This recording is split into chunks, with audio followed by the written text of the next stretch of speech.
Can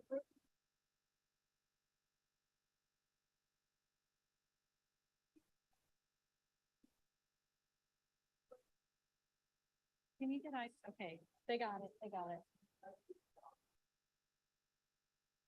All right, we're live streaming.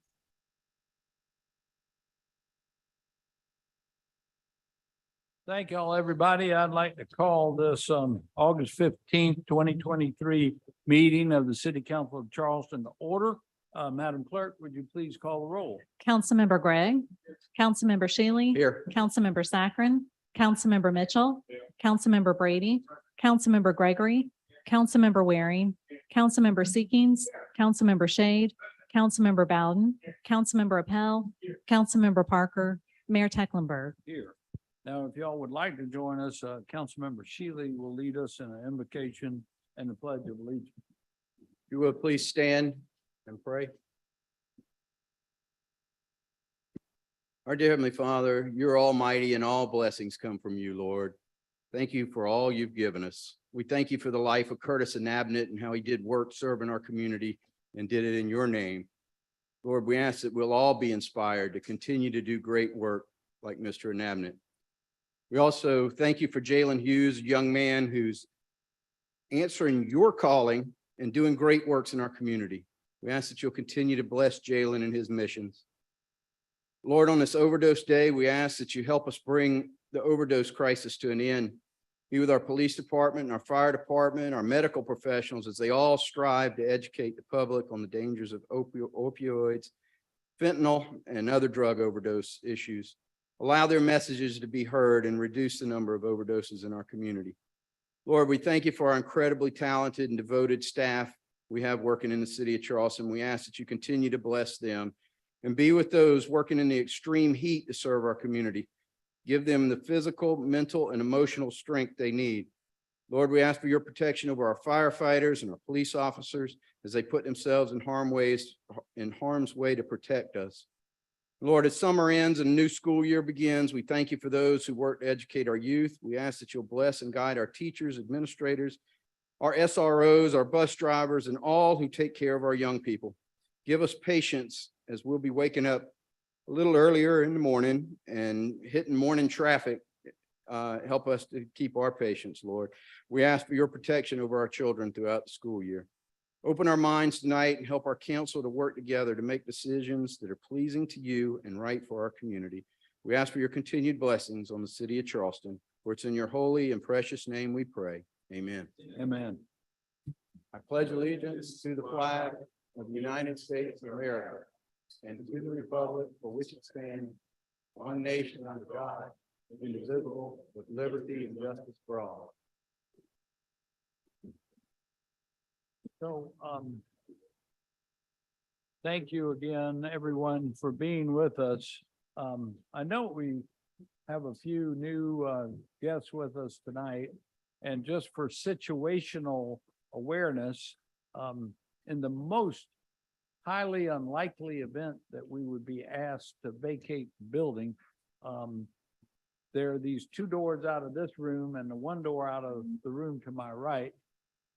If that were to occur, don't use the elevator. The only choices we got are the two stairwells going down to the first floor and the one stairwell heading out the front of the building. But just to let everyone know, in that most unlikely event. So we have a resolution in remembering a wonderful Charlestonian, former mayor of Ravenel and state representative Curtis Inabnet Jr. Sadly, his family was not able to join us as we thought they were going to be. And so we're going to defer that to a future meeting. Councilmember Waring and I both attended his funeral services, and what a wonderful, lovely man Curtis Inabnet was. But we will recognize him when when Ethel and Curtis Jr. are able to join us. So I'd like to move next to a resolution, a proclamation recognizing a young man, Jalen Hughes, a Boy Scout Troop 415, and all of Boy Scout Troop 415. Please come forward, Jalen and your family, if they would like to join you up here on the podium with me. And congratulations for your good work.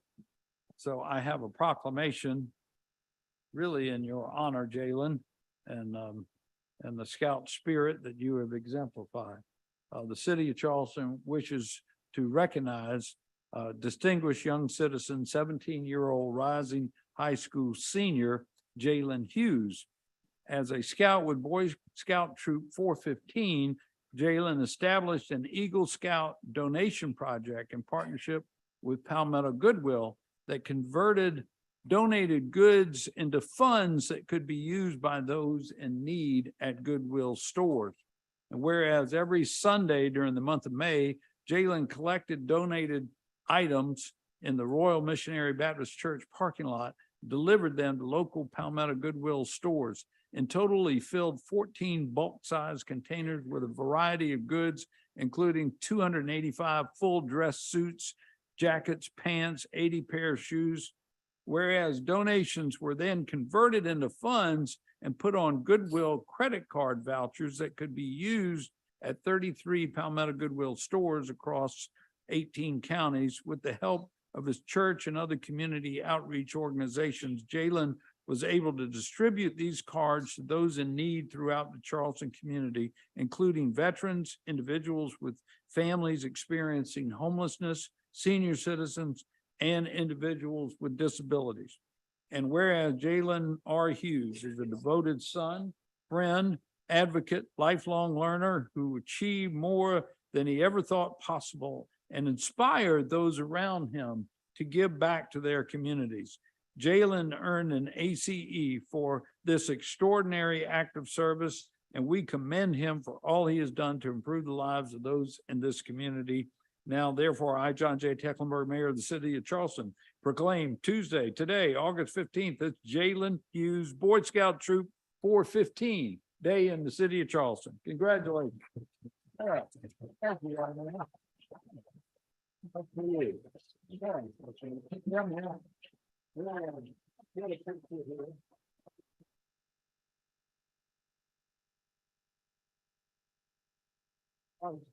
Jalen, would you like to make a remark? Prepared for that. I'd like to first thank the mayor for allowing me to stand up, for giving me this award and allowing me to stand up here today.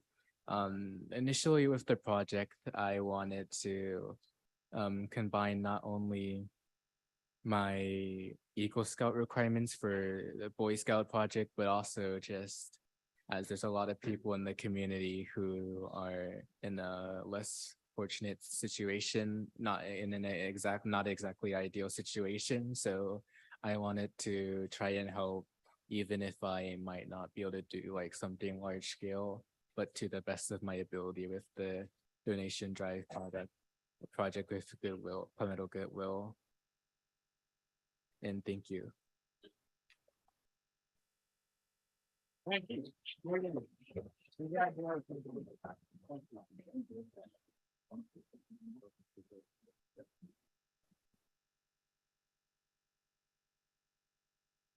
Curtis.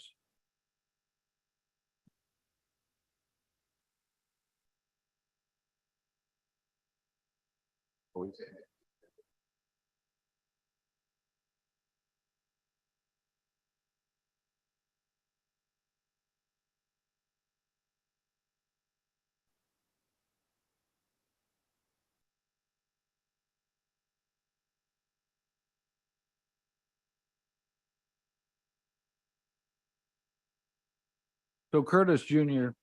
Has arrived, and now we will proceed with the resolution regarding his wonderful dad, who is a personal friend of mine as well, and just a beautiful human being.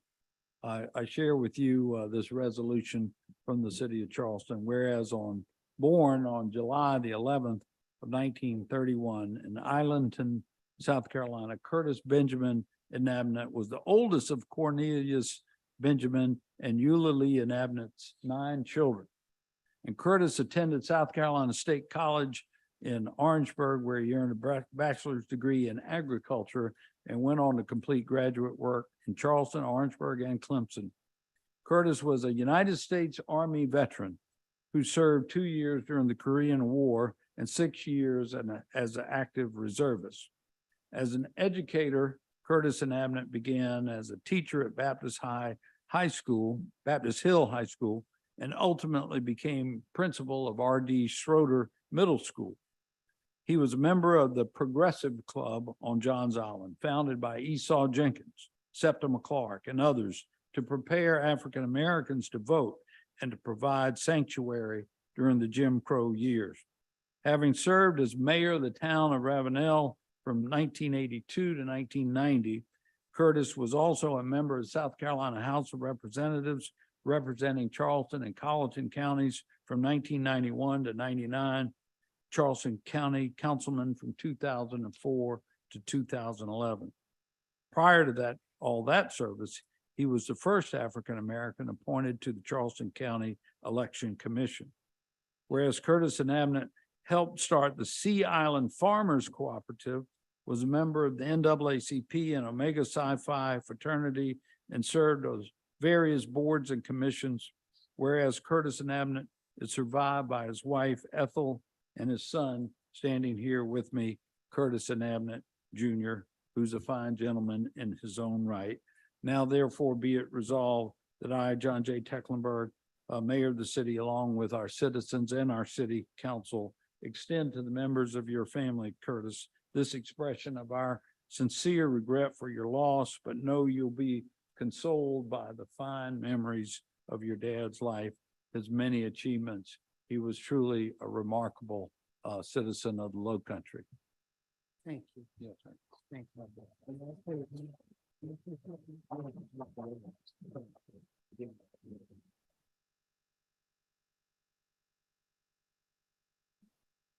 Thank you. Mayor Tecklenburg, council members, City of Charleston, on behalf of my mom and I, we wholeheartedly thank you for putting this honor, bestowing this honor on my dad. I apologize that my mom couldn't be here. She was on her way, but had a fall. So now she's in the emergency room. But I wholeheartedly thank this body. And I don't know if I could ever be of service to the city, but if I can in any way, just call on me. Thank you so very much. Thank you. Love you, man.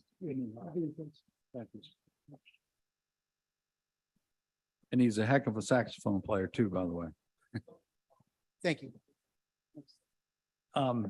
Next, I would like to invite Chief Cheeto Walker, if he's still in the house, to join me up here along with our Charleston Police Comprehensive Opioid Stimulant Substance Abuse Program Coordinator, Shelby Joffrian, and Dr. Alan Shao to the podium. And I have a proclamation regarding Overdose Awareness Day, which is later this month on August 31st. Whereas the city of Charleston acknowledges the harm and hardship caused by drug overdoses and recognizes the importance of Overdose Awareness Day in remembering those lost to overdose and working both to prevent and end the stigma surrounding drug-related deaths. Whereas from 20 to 21, the total number, y'all listen up, of drug overdose deaths in South Carolina increased by more than 25%. And that's been true all across the country, by the way. There were over 100,000 deaths by drug overdose in the United States of America last year. It's really an alarming number. Whereas in addition to the dangers of opioids and stimulants like cocaine and methamphetamines, deceptive lacing of fentanyl with other drugs is occurring at an alarming rate. I mean, folks don't even know when they're buying one drug that they're really getting it laced with another drug, and is largely responsible for the recent increase in overdose deaths. Death involving fentanyl have increased by more than 35% in South Carolina, and the drug was found to be involved in more than 2/3 of all opioid-related overdose deaths in 2021.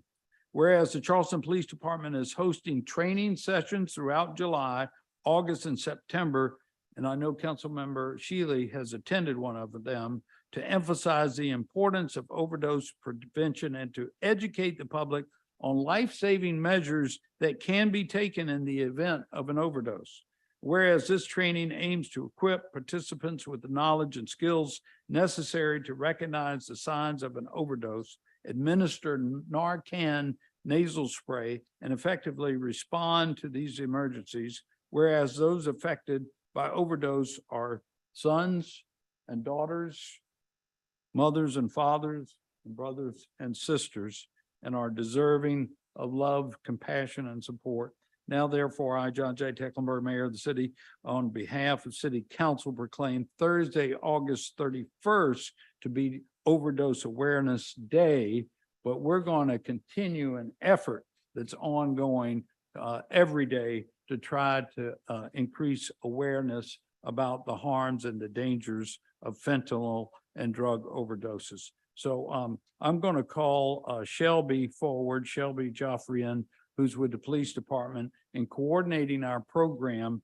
We are using some funds that are available to the city through a lawsuit against the drug companies that provided some funding for us to have these programs. And then I'm going to also call for a moment on Dr. Alan Chow to share his story. Shelby? Thank you, Mayor. Thank you for this opportunity. Thank you for helping me bring a light to this epidemic. In Charleston, just in the first 7 months of the year, Charleston City Police Department has responded to about 150 cases of overdose. 34 of those were unfortunately fatalities. But what's the good news? Well, 14 of those were saved by bystanders that happened to have Narcan, whether or not that's a shopkeeper or a friend or family member. Another 14 or 15 were saved by Narcan that our police officers carry, and another 50 odd people were saved by EMS and our fire departments that also carry Narcan. So although Narcan is a good thing, we also do want to educate and promote opioids. And like the mayor said, illicit laced substances when you are getting one thing and something else. So thank you so much for this opportunity. Yes, Shelby, Yes, sir. thank you for your Sure. good work. Yes, sir. Dr. Alan Chow wants to share very briefly a testimonial. Doctor. Yes, Mr. Mayor, thank you very much. And first of all, thank you for recognizing National Awareness Day, Drug Awareness Day. August 31st, you heard the mayor say, is that day. August 31st is also would have been my son's birthday, the same day. So that's a strange coincidence, but it's a reality. So I was in Boone, North Carolina, working with App State on an accreditation visit. And I get a call from my ex-wife, and I looked at the phone and I saw her number and I went, uh-oh, something's not good. And she says, only thing she says was, we've lost Alan.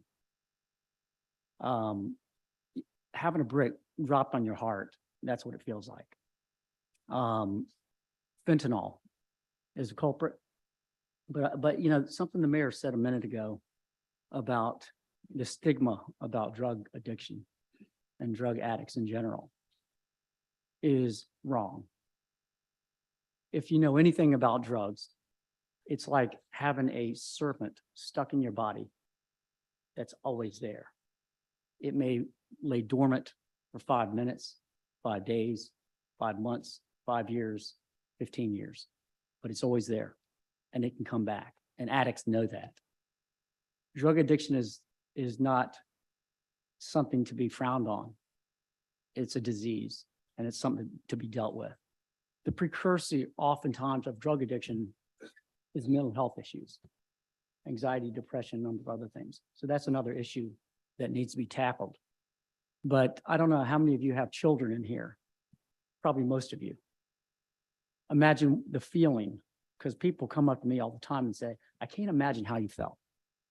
And my patent response is, I hope you never feel this way. Because if you want to shoot a hole in the heart and leave it there, that's how it feels.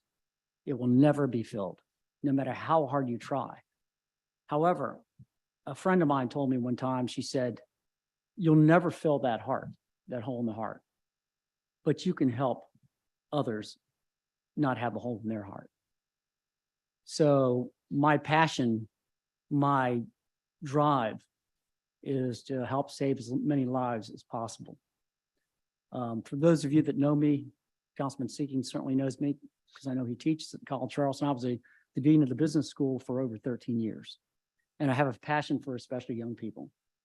And these a lot of times are on the in the firing squad. Think about staying up late, and Mr. Mayor, I'll be quiet in 1 minute. But think about staying up late and taking Adderall. Students are on a limited budget, so a lot of times they'll order it from online. You don't know what you're getting online. It could be laced with fentanyl. My son passed away on January 29th. He would have never taken fentanyl. He would have never taken pure fentanyl. They did a blood test on him. There were no drugs in his body except pure fentanyl. So whatever he took, as the police said, it was a bad batch. Is that really what my son's life is about, having a bad batch? We need to eradicate it totally. So again, I applaud Mr. Mayor so much, and he's a good friend, and I thank you, City Council, for taking this, but this has to be attacked hard, hard, hard, hard. Fentanyl has no conscience, it has no eyes, it has no ears. It doesn't matter how tall you are, your race, your gender, none of that matters. You're in the firing squad if you take any form of pills that are not prescribed. So I'll leave it at that. If any of you ever want me to talk to a group, whether it's high school, college, elementary school, or whatever, I will do so. I would love to, because I want the message to be heard. So thank you so much. Thank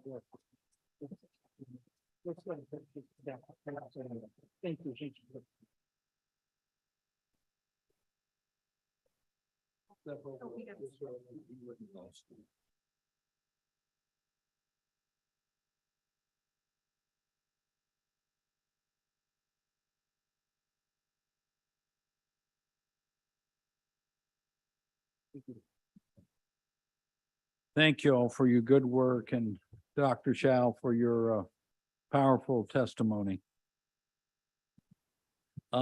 Next, we've added a resolution in remembrance of another remarkable Charlestonian and Low Country citizen who served the city of Charleston Police Department for over 40 years, Sergeant Michael Nick. Can I ask Chief Walker and the Nick family, if y'all would like to join me up here on the podium, please come forward at this time. Ms. Pat, God bless you. Thank you for being with us.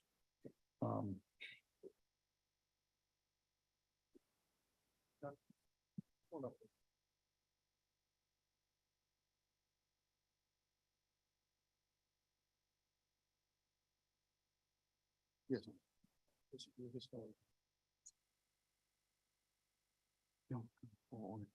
Yeah.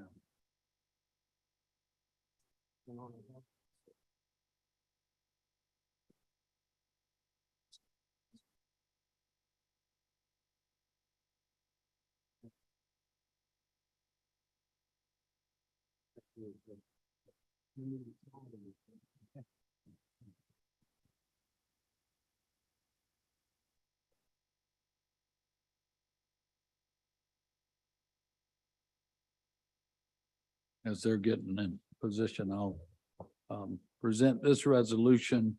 Whereas Sergeant Michael Nick joined the Charleston Police Department in 1983, where he quickly became known as the first face visitors met when they walked into headquarters was widely recognized by citizens, friends, and co-workers for his bright, wide grin, amazing smile. Whereas Sergeant Michael Nick dedicated 4 decades of his life to serving the Charleston community, and his passion for service continued through his well-earned retirement from the department on March the 31st of this year. Throughout his distinguished career, Sergeant Nick served in a number of capacities, including as Team 2 Patrol Officer, Team 2 Investigator, Team 1 Supervisor, Team 4 Sergeant, Front Desk Sergeant, Detective, Professional Development Training Officer, Crime Prevention Officer, Tourism Services Investigator, and Elder Support Supervisor. Whereas in addition to the many positions he held within the department, Sergeant Nick was known as a caring friend and mentor who many turned to for both guidance and friendship. His genuine kindness and unwavering support for his peers left an indelible mark on the department.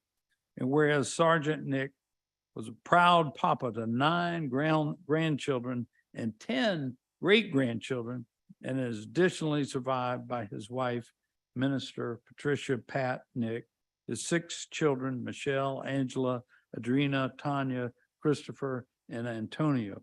Whereas the city of Charleston mourns the tragic loss of Sergeant Michael Nick, celebrates the remarkable legacy that he leaves behind, and remembers the countless lives he touched and saved, the positive influence he had on his team, and the unwavering dedication he displayed each and every day.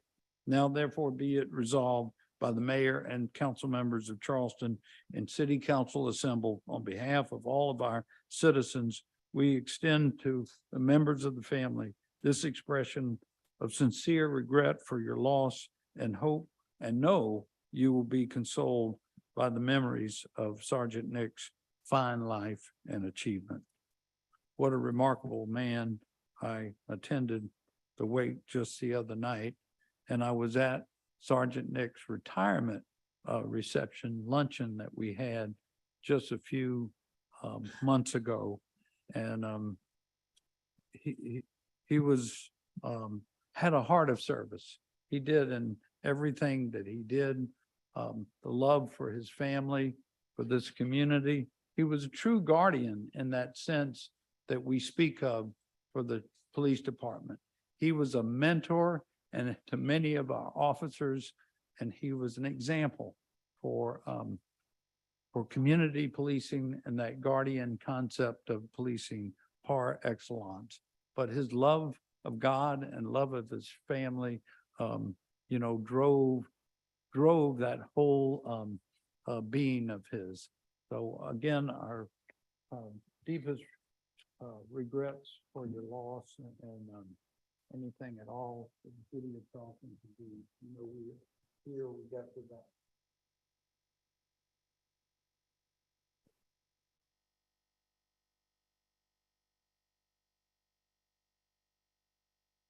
Okay.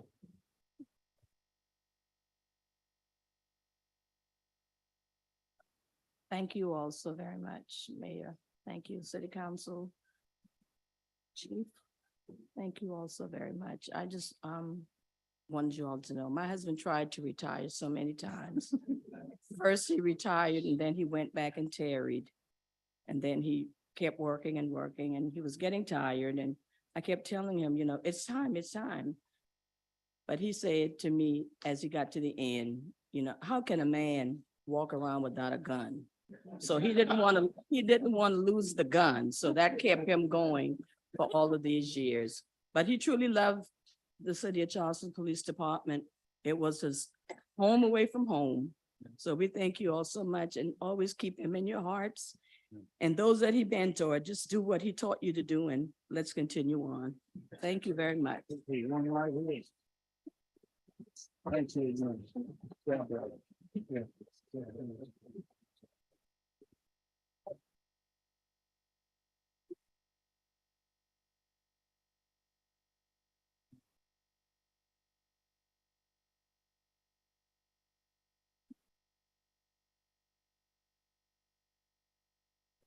So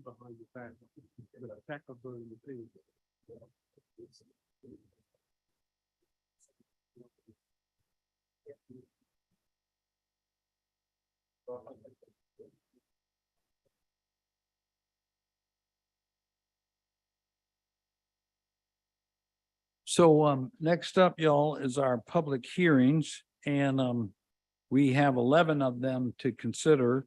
Number 12 has been deferred. Now, with the change of location, by the way, we're meeting in city council chambers tonight rather than we had planned an away meeting, but the air conditioning wasn't working out at Charlestown Landing. So it feels like we could turn it down a little bit here even this evening, but we came back to city council for to our chambers for the meeting because of the air conditioning. So since the public hearings had been advertised at that location, we're going to conduct them here this evening, but we're going to do it again in September, just in case somebody didn't get the notice that we changed the location. So we will be able to proceed, even take action since we're taking first reading, but we will have yet another public hearing on all these matters. But if anybody's here this evening on number 1 through 11, we'll be able to hear you this evening. So Mr. Morgan, you want to come forward and present these? I would suggest if it's okay with council, that we take one separately and then maybe run and maybe 1 and 2 separately. They're business related items. And then we'll take 3 to 11 as a group because they're all residential zoning. All in favor of doing that? Any opposed? Mr. Morgan. Okay, thank you, Mr. Mayor, members of council, and I will go through these very quickly. Let's see if we can get these to advance. This is number 1 right now. Yeah. 1 and 2.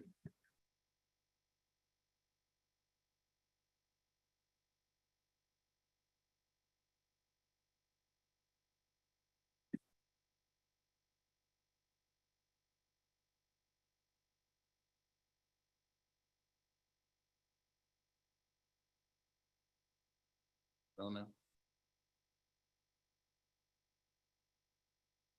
There we go. Okay. All right. This is for a planned unit development on several parcels that are at 99 St. Philip Street, 106 and 110 Cumming Street in the Radcliffe Borough neighborhood of the peninsula. This is for facilities that will aid the College of Charleston, specifically potential dorm space, as well as other college activities. It's known as the College Support District PUD is what it's going by. It does involve a site that was the former YWCA on Cumming Street. Yes, I'm sorry. Is that better? Okay. Okay, so this does involve a number of parcels that have had prior uses. The YWCA parcel is one of those on Cumming Street. There's an older house that's part of this that would be renovated and made into college facilities. And then there is a condominium building at the corner of St. Philip and Van Rost that was renovated and has been transferred in a way that it can become student housing as well. And so that is what the PUD would allow for: college facilities, classroom space, office space, and also the majority of it would be for dormitory type space. And I will show you, these are the parcels that are involved. Again, it's to the rear of property the college already owns. That's the old Bell South facilities, and the parking deck that the college owns on St. Philip Street. So it's in immediate proximity to the college campus. And the applicants have worked very hard with the Radcliffe Borough area neighborhood to make sure that they're comfortable with this. And I think that you will hear about how the neighborhood is comfortable because of the fact that this is creating the housing closer to the campus, so it won't have to be out within the neighborhoods. Here we see in our comprehensive plan, it is adjacent to the campus designation that's on the rest of the College of Charleston. Were this to become part of that, essentially it would be following that same campus designation as the College of Charleston parcels. And this is just the difference between the planned unit development and the current diverse residential that's in place on the property. And these are some of the details of the planned unit development and the number of beds that could be in different parts of the planned unit development, which would allow for a good bit of college housing on the site. And just some aerial images of the buildings and the plats of the properties. And here you see there. And the planning commission did review this and was very comfortable with it and recommended it with a 7-0 vote. Okay, you want to go ahead and present number 2 as well, just those two, and then I'll ask for any public comment. And this is a recent annexation at 912 Savannah Highway. It's across from the St. Andrews Center. It's an existing structure that has a commercial use in it, and it would come into the city as limited business zoning. And there you see the parcel on Savannah Highway. It's in our neighborhood edge designation, so limited business fits with that. And this just describes what limited business allows for, and planning commission did endorse this 7-0 as well. All right. So would any citizens like to be heard on items number 1 or 2? Please come forward and introduce yourself. And Mr. Mayor, is there time? The time is 2 minutes. Thank you. It's Anthony G. Bryant, President Bryant Group, Inc., Public Policy and Land Use Consultants. My concern is I have a notice question. Okay, notice for Facebook is the Facebook community standards. That needs to be posted with the notice. And also the YouTube has a standard as well. And that's covered by the federal government. So if you make any statements that are outlandish, you can be looked into. So I want to make sure that's on the table. And guess what? They got $3.5 billion cash on hand. Facebook does, and Google's got 118 billion cash on hand. Give you a little bit of money for that one. All right. Now, this issue in terms of affordable housing, and in terms of the colleges and the state ports authority, but all this land they got, and the highest and best use, the majority of the people that own land, large tracts of land, is the government. Right? Is the government. In Columbia, it's about 70% of Columbia is the government. So I hope that the College of Charleston sit down with the group of people, everybody, MUSC, do you have some land available for those workers? My aunt used to work for the College of Charleston, God rest her soul. She lived on Spring Street. My uncle worked at MUSC. He used to walk to work for 30 years. So at some point, they have to decide that they're going to take care of their employees. They don't pay them hardly nothing. At least try to hook them up with a house. Thank you very much. Thank you, sir. Would anyone else like to be heard on items 1 or 2? Seeing none, it comes to council. Mr. We got a motion to approve both 1 and 2. Any discussion, Councilmember Waring? Yes, sir. I'd like to speak to item 1. You know, I can remember some years and years ago where another developer was looking at the site that we all remember as being the YWCA. And it was because it backed up to the garage on St. Philip Street. And the goal was to expand the garage all the way through to Cumming Street, which would have been a huge garage, which would have generated even more cars. I mean, this is such a wonderful use to put, obviously, the students right in walking distance on campus. So I just wanted to point out what we could have had as compared to what we're going to get. It took vision to do this. Thank you. Thank you. Mr. McAllister, you had signed on to speak. Did you want to make any remarks or? Thank you, Mr. Mayor, Council. My name is Anthony McAllister, and we're representing the partnership and the group that spent 9 years to get here tonight. And it's been a wild ride. So we're excited. We think this is going to be great for the neighborhoods, not just Radcliffe Borough, but all the neighborhoods as far as livability goes. And we hope that you support it, and we're here to answer any questions that you have. Thank you, sir. Thank you. Thank you for being with us. Council, we do have one other comment that was made online. Let me share that. Yes, sir. There was a comment that was submitted by the Preservation Society of Charleston, and they just expressed concerns that the College Support District PUD lacked detail in its development guidelines. And those are all the comments we received.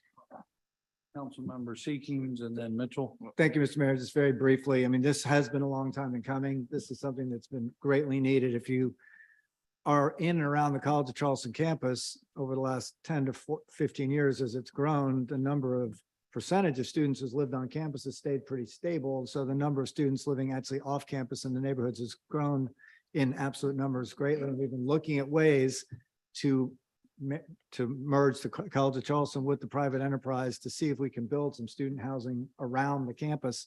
And this is the culmination of what's been a very, very, very long ride, and it will give the campus more definition. It'll make the campus much more homogeneous. It'll give the students who are going to the College of Charleston that feel of living on a campus, because that's what they want. And it will be a huge improvement in the neighborhoods.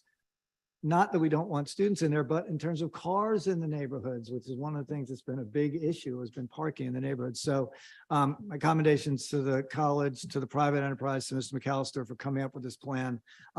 I will say that we've tried during this process to come up with a zoning category that makes going through the PUD process not necessary. And I would recommend that we go back and revisit that. We probably did not name it the right name, but it effectively allowed for high density, student-oriented housing in and around the campus if it touched the campus.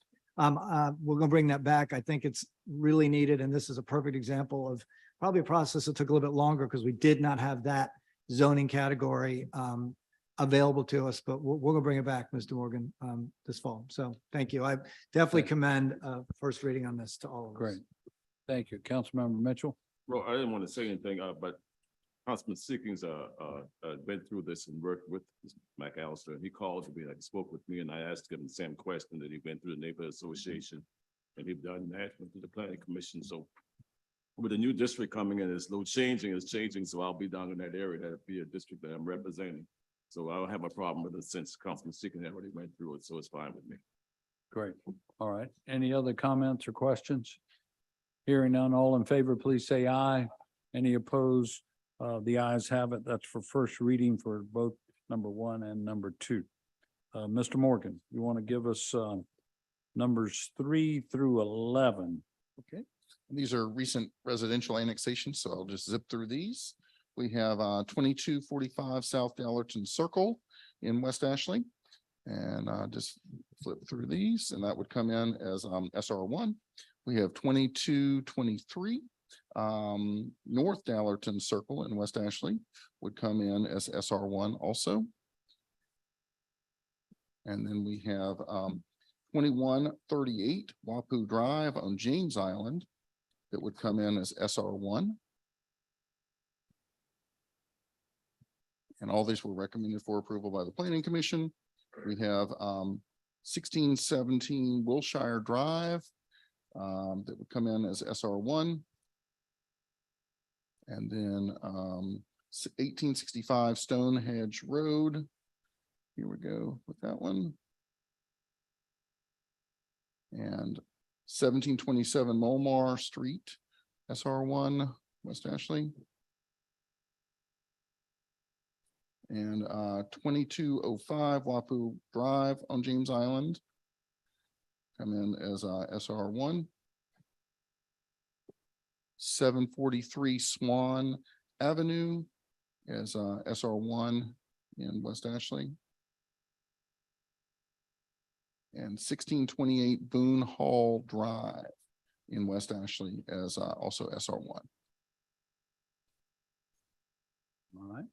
And this one is deferred, so we'll stay with that. Number 12 is deferred. All right, so I'm going to repeat those addresses.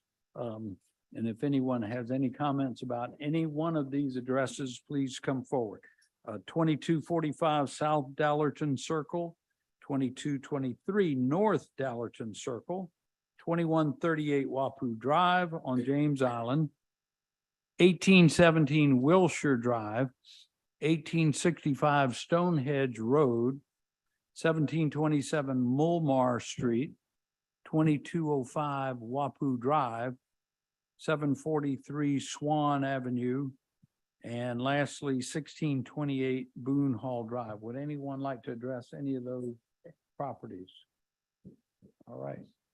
Were there any online comments? Hearing none, they Move for come approval. to City Council. Any comments or questions? All in favor, please say aye. Any opposed? The ayes have it. Thank you. That ends our public hearings for tonight.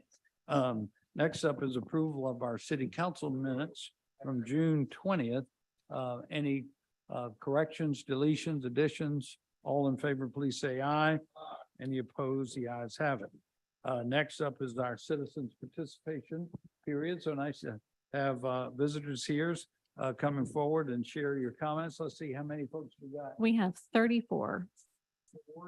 So, if council, will oblige, could we allow 90 seconds per? It just gives people enough time. I know we'll run a little over a half hour, but, and ask our citizens, if you have a point to make and it's already been made by somebody else, just, indicate that, or if you want to ask the folks here to indicate their agreement on any point, so we move it along, that would be great. Madam Clerk will call out about 2 or 3 names at a time if y'all will queue up, so we'll be able to hear from everyone, and we'll try to keep it to 90 seconds each. Thank you.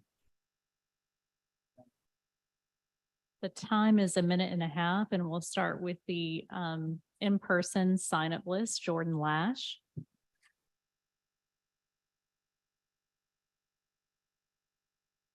And if you could queue up after Jordan, Chris Price, and Marianne Hart.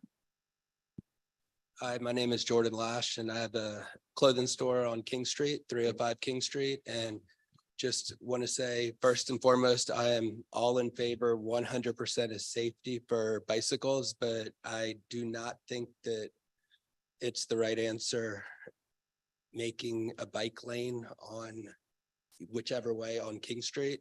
There's a lot of different reasons, which I'm sure a lot of people will point out, but I'll just point on one. From Calhoun to Broad, with UPS alone, you have 5 trucks that also, of those 5 trucks, they're splitting up because they're getting them traded off. FedEx has air, ground, you get even more trucks there. You have DHL, you have restaurant delivery trucks. Where they're pulling over, they already kind of stay in the middle of the road. It's going to block traffic and cause more congestion. I think it's actually not safe to have the bike lane there. Thank you, sir. Chris Price, I don't see Mr. Price here. Marianne Hart, Hey, Marianne Hart. hey. Hey, Hey, okay. hey. I stand here as a long-term resident and merchant on King Street. I'm a pedestrian, I'm a biker. I've supported Charleston moves. And the King Street economic contribution is over $2 billion per Mike Seekings. He told us that as a figure to our city. And I believe you need to hear from this group of stakeholders. No business owner was invited or informed of the traffic and transportation meeting last week. We as King Street merchants were led to believe that the alternative plan to move the bike lane to St. Philip Street was approved by a 5-0 vote. We believe that this is such a much better idea because it would be a 2-way lane and closer to the College of Charleston and keep our customers safer. We care deeply about our customers, family members, and friends, and we strongly urge you to think and vote for safety. King Street's pedestrians are already spilling out over the sidewalks on busy days. Just ride downtown on Saturday. We need the buffer zone between the traffic and the sidewalk open for pedestrians to get around slow movers and whatever. I watch King Street every day, and I do not want a fatality to tarnish what we have worked so hard on. Please, Mr. Mayor, City Council, do not put a bike lane on the narrow part of King Street. It's not safe. Vote for safety. Thank you. And apologies if I misread your name. Dale Polnott, Rhett Uten, and Gary Flynn are the next 3 speakers.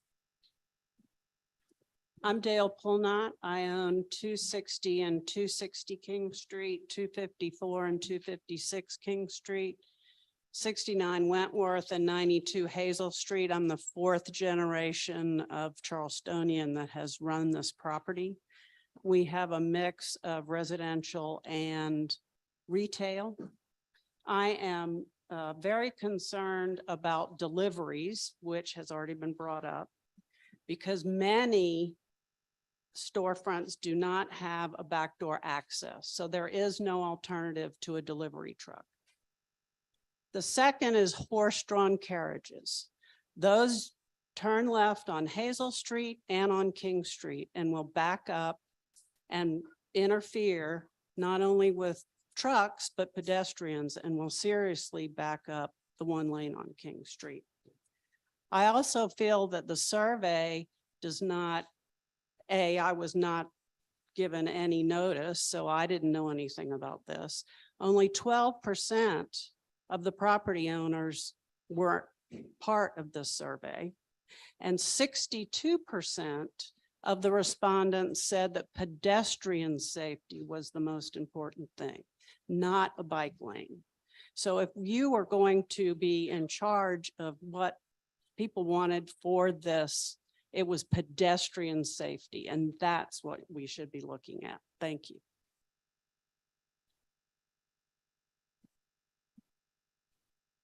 I'm here as a resident of the peninsula, a third-generation business owner on King Street, a citizen that rides her bike everywhere all over town. And to be clear, I do not represent a group of any kind as I stand before you. I've spent the bulk of my life working on King Street. And I thank each and every one of you for taking the time to serve. It's thankless. And I know these meetings drone on, and it's an important job, and I'm grateful to all of you. I also want to acknowledge how lucky we are to live and work in this beautiful city on wonderful King Street, as my mother called it. It truly is wonderful. It's so wonderful that on Friday, possibly the most sweltering day in August thus far, we had 30,000 pedestrians counted by the counter on King Street. 30,000. We had 2,500 cars and we had 140 bikes. So we're comprised of the most wonderful mix of local and national brands that are, thanks be to God, thriving. We survived a pandemic, we've survived social unrest, and we consider ourselves to be so very lucky to be back in the game that we love of retail on King Street. The city asked businesses, as Dale referred to, and residents and stakeholders on the street, asking their opinion to fill out a survey. And it was overwhelmingly determined that the largest concern about Time. safety was about pedestrians. And if I only cared about getting shoppers to King Street, I'd say keep the 2 lanes open for cars, let everybody slug it out. Don't worry Time. about anybody being safe. Oh, I'm done. Okay. Well, I invite you all to come and sit and look at our window and understand that it's not feasible and it's not safe. Gary Flynn. Hello. Most of my concerns have been addressed, but the one point I did want to make is I'm at M. Dumas and Sons at 294 King Street. And at that corner between King Street and Society, we see multiple times a day, almost car accidents happening already without bikes coming up from behind a car that they would miss. And it's always been about a car turning into pedestrians. And now if you add a bike to that, that really concerns me as well. And I feel like there's a great idea to have a bike lane. I just don't think King Street is the right place for it. I feel like a street that's a little less active could handle it much better and give the safety to the bicyclists that need it. Thank you. Chip Urban, Muhammad Idris, and James Ward. Hello, Mayor, Council. Thanks for your time tonight. I'm here in opposition of the bike lane on King Street as well. I own the building at 313 and the business at 313. And I feel like most of the concerns have been voiced. It's a lot bigger than that. I think you just have to come, like Rhett said, and take a look at the street. It doesn't take 5 minutes to watch the chaos with traffic, with shipping trucks, with bicycles, with pedestrians. I'm just in opposition of a bike lane on King Street. I'm not in opposition of a bike lane somewhere better suited with space. Thank you. And Mr. Idris.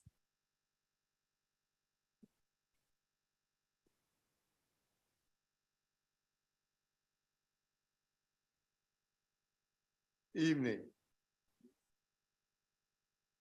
This magazine have black and white, and it's 13 letters. And I will be addressing 13 up until the May election. We are starting today in full force in a peaceful manner for the purpose of influence the outcome of the coming mayor election. There is no doubt in our mind of what we can do to get what we want. You may ask, what do you want or want? We want a permanent place on the peninsula for all people, but a special place for those who have been paying the taxes for the last 80 or more years. A permanent place here on the peninsula. We don't want no hot dogs. We don't need no hamburgers. We don't need no haircut. We need, and we do not need no bartenders serving us. Every time decent people ask, you tell us you don't have any money. Somebody is stealing. Thank you.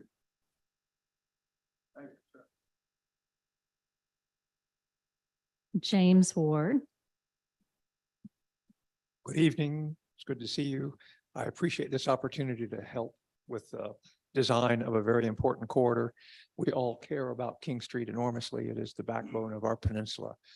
I'm also a member of Circular Congregational Church, and in that regard, I'm here to represent Jeremy Rutledge, who wrote a letter, a very eloquent letter about the need for a buffered bike lane. Respectfully, I would also argue for that. I think that we do need to improve the general circulation. As much as we can encourage bike traffic in town, we should try to do so.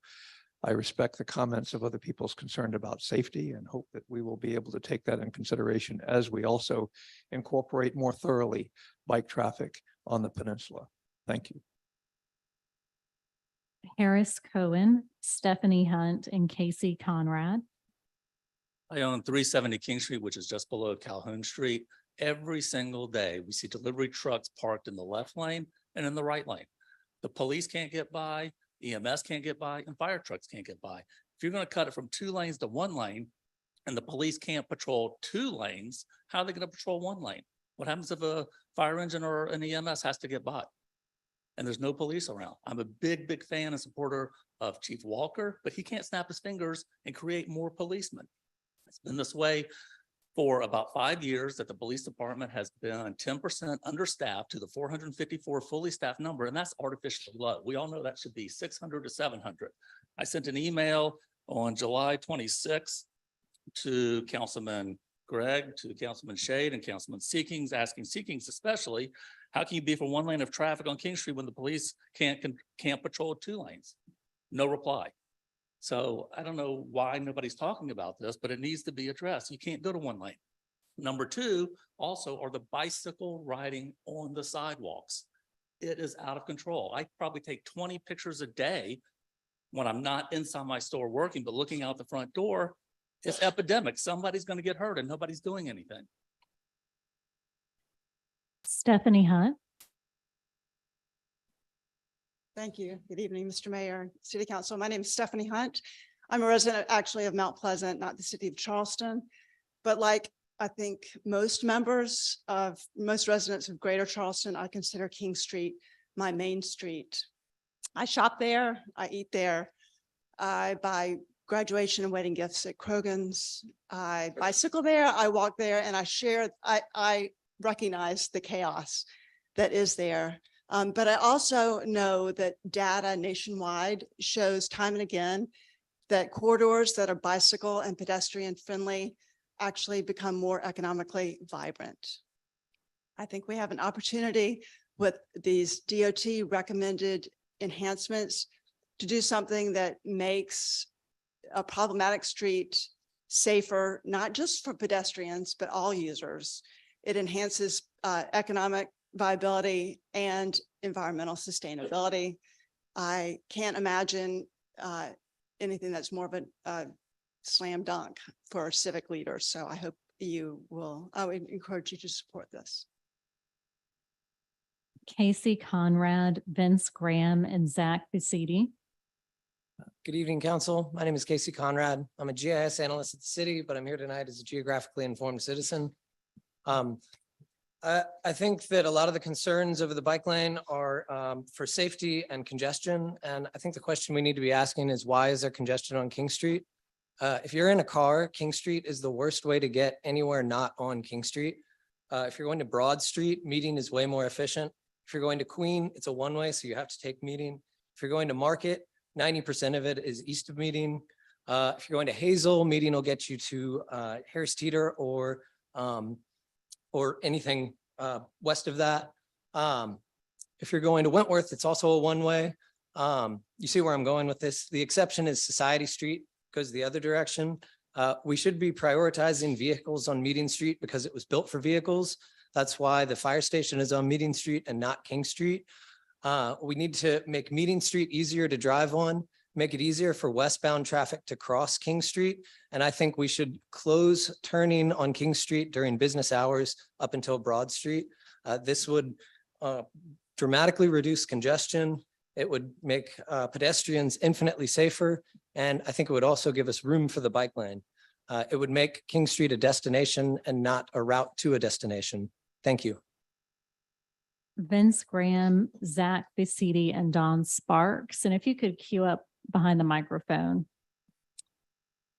I think we can all agree that King Street is the most important street in one of the most important cities in South Carolina, if not the whole South.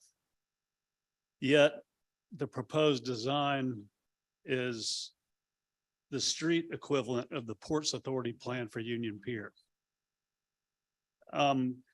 King Street between Calhoun and Broad ranges, it's 34 feet. At Calhoun Street, the right of way is 34 feet. At Broad, it's 30. Around Charleston Place, it's 55.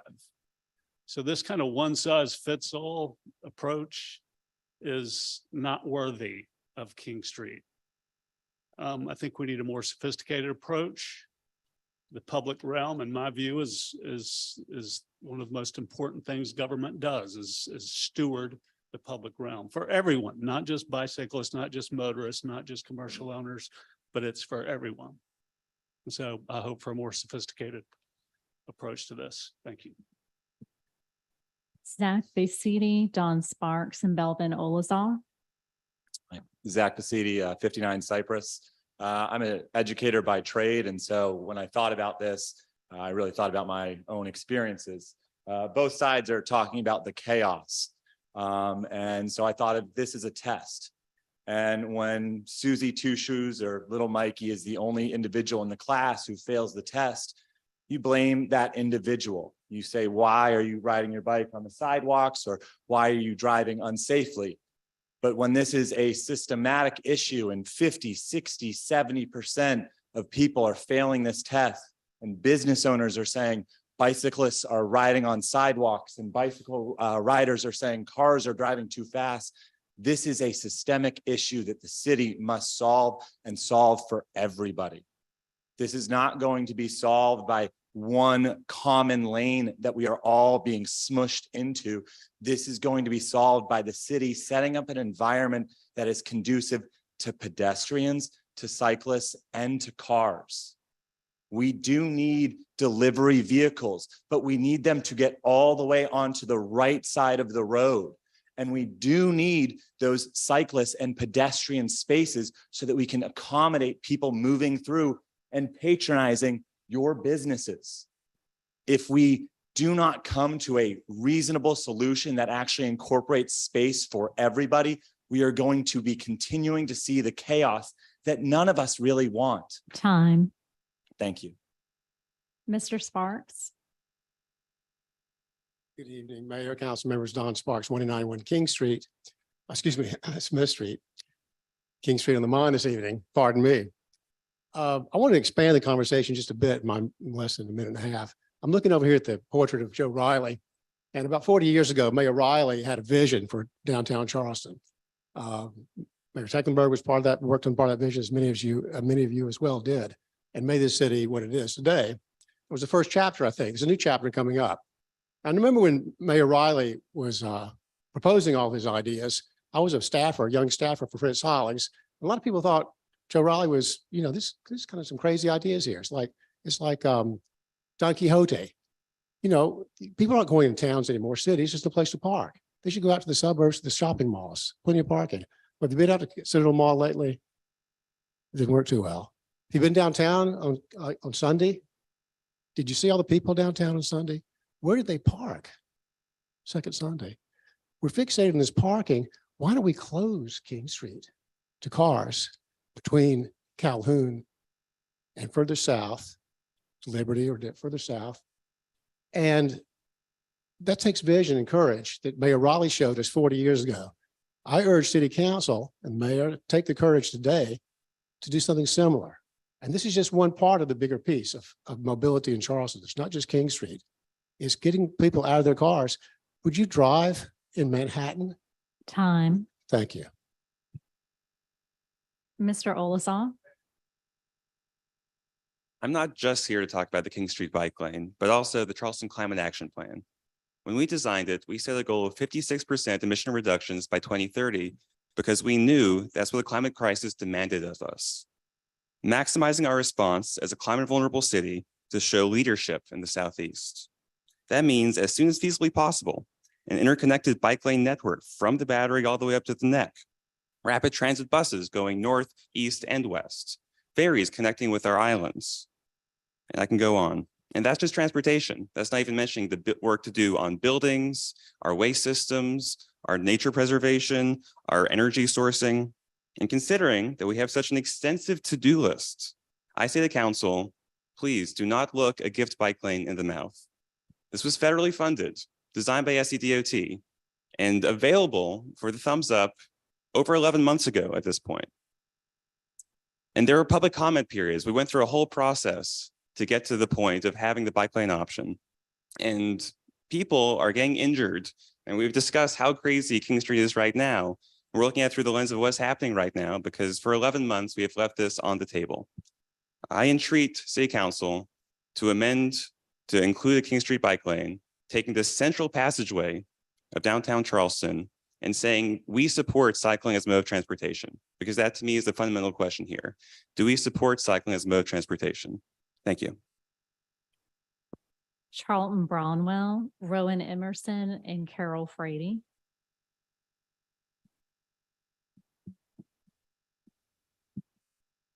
Good evening.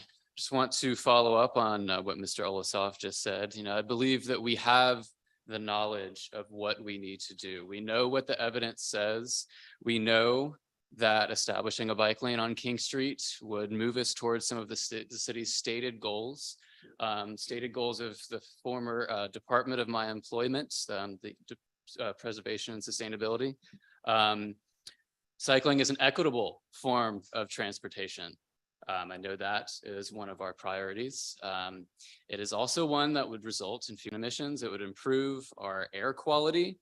And it has been shown in quite a few studies, which I have reviewed, that it does not have any negative effect on business revenue. I know that has been a concern that's been expressed this evening. That is the only con that I have heard. However, I do not think that will come to pass. Yet there are many pros. I believe there is significant latent demand for bike commuting on the peninsula. We know this from surveys cited in the People Pedal Plan, Plan West Ashley, as well as the survey done for Rethink Folly Road. We have the evidence that a lot of our citizens would commute with bikes if they had the option. Many are already doing so. However, they're doing it unsafely. I think we need to provide that safe option for them. So I would just like to encourage everyone to go through with what I think we all know needs to be done. Thank you. Rowan Emerson.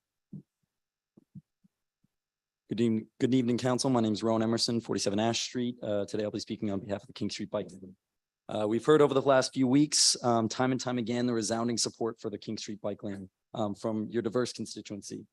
While SCDOT has been diplomatic with the city by necessity, one thing that I would like them to be very forthcoming about is their position on which of these two plans, the 14-foot wide lane or the one including the bike lane, that they see as being safer. At the last TNT meeting, we heard that they are, quote, not comparing alternatives to each other per se. But this is the question which is paramount. It's paramount to council and it's paramount to the people of Charleston. I think it's also important to note how much the public has been voicing their opinion. I really already felt sorry for y'all last council meeting when I heard that y'all received around 4,000 emails in your inbox just about the King Street bike lane. And despite the commitment to public engagement at the last TNT meeting, 20 of 20 public comments were in support of the bike lane. 41 of 42 online comments were in support of the bike lane. It is clear that there is a ideology from the public that they want this bike lane. Especially considering that King Street is the third most dangerous street in the state, and South Carolina is the second most dangerous state in 2020 for pedestrians, according to the National Highway Traffic Safety Administration. So while we're fighting for this bike lane month after month, it is to hold it up, to defer this continually is backwards and perverse. I really urge council to pass an amendment on this proposed plan that would revert it back to the original King Street bike lane design put forth by SCDOT 11 months ago. Thank you. Carol Frady. Hi, my name is Caroline. I live on 23 Ashton Street. We have heard quite a bit about the opposition supposedly being a handful of King Street business owners, but we have yet to hear from them until tonight. We residents, bike riders, equitable transportation advocates, and climate activists have organized, brought data, and shown up time and time again to publicly and directly respond to this opposition. However, we have not really been met with the same reciprocity. When I asked what businesses in hopes to have a conversation about specific oppositional concerns constituted the King Street Business Association that was referenced alongside the College of Charleston in last week's TNT meeting, I was met with, I don't know. The sole quotable public comment from the opposition came from Krogan's, Jewel Box, and the Post and Courier. One lane of traffic eases up enough room for everybody, but a dedicated bike lane that would encourage cycling as a mode of transportation, I don't think is safe. I'm really having trouble understanding the rationale behind this business owner's statement and the ones that I have heard tonight of how having a dedicated bike lane is more unsafe than not having a bike lane. The owner of Krogan's went on to suggest that bikers simply use adjacent streets to King Street. The use of the term everybody is clearly a misnomer here. Earlier today, we actually walked down King Street ourselves to do some ground truthing, and the majority of business owners were either unaware of this issue or when presented with both plans were in support of the bike lane. It's deeply unfortunate, unfair to residents, and outright poor governance to alter the original plan based on the handful of seemingly shadow businesses and a letter that we had to FOIA from a public institution. Ronald Malcolm, and I can't read the next name, but the address is 308 King Street. And then we'll move on to our online list, Katie Zimmerman. Thanks for giving me the opportunity to speak again. Just a couple of quick points. I promise I won't even use up all my time today. King Street is a magnet for cyclists. And I think they're going to use King Street, even if you put in some great infrastructure on St. Philip. So that's something to keep in mind. I want to make it safe for those people who use it. The goal of this project is to make Charleston streets safer. And common sense and numerous studies tell us that bike lanes make streets safer for cyclists and pedestrians, by the way. Is there a study which shows that it's safer for bicycles and motor vehicles to share a single lane on King Street? If so, I would invite someone to present that information so that we can have a discussion, have a debate regarding the merits of that study. I just want to comment on one thing that confused me last week too. I was confused and inferred that City Council could approve the proposal as it currently stands without the bike lane, and that at a later date, a bike lane could be added.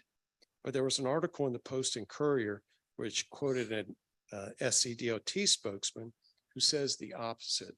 So if it is possible to approve the current plan and then add a bike lane later, can we have someone from SCDOT actually state that publicly so that we won't have any confusion? Last year, SCDOT presented a proposal including a a King Street bike lane. Unless someone presents a good reason to eliminate the bike lane, I would ask that City Council approve that plan. Thank you. And the citizen living at 308 King Street. All right, we'll move to Katie Zimmerman, Tony Daniel, and Anthony Bryant.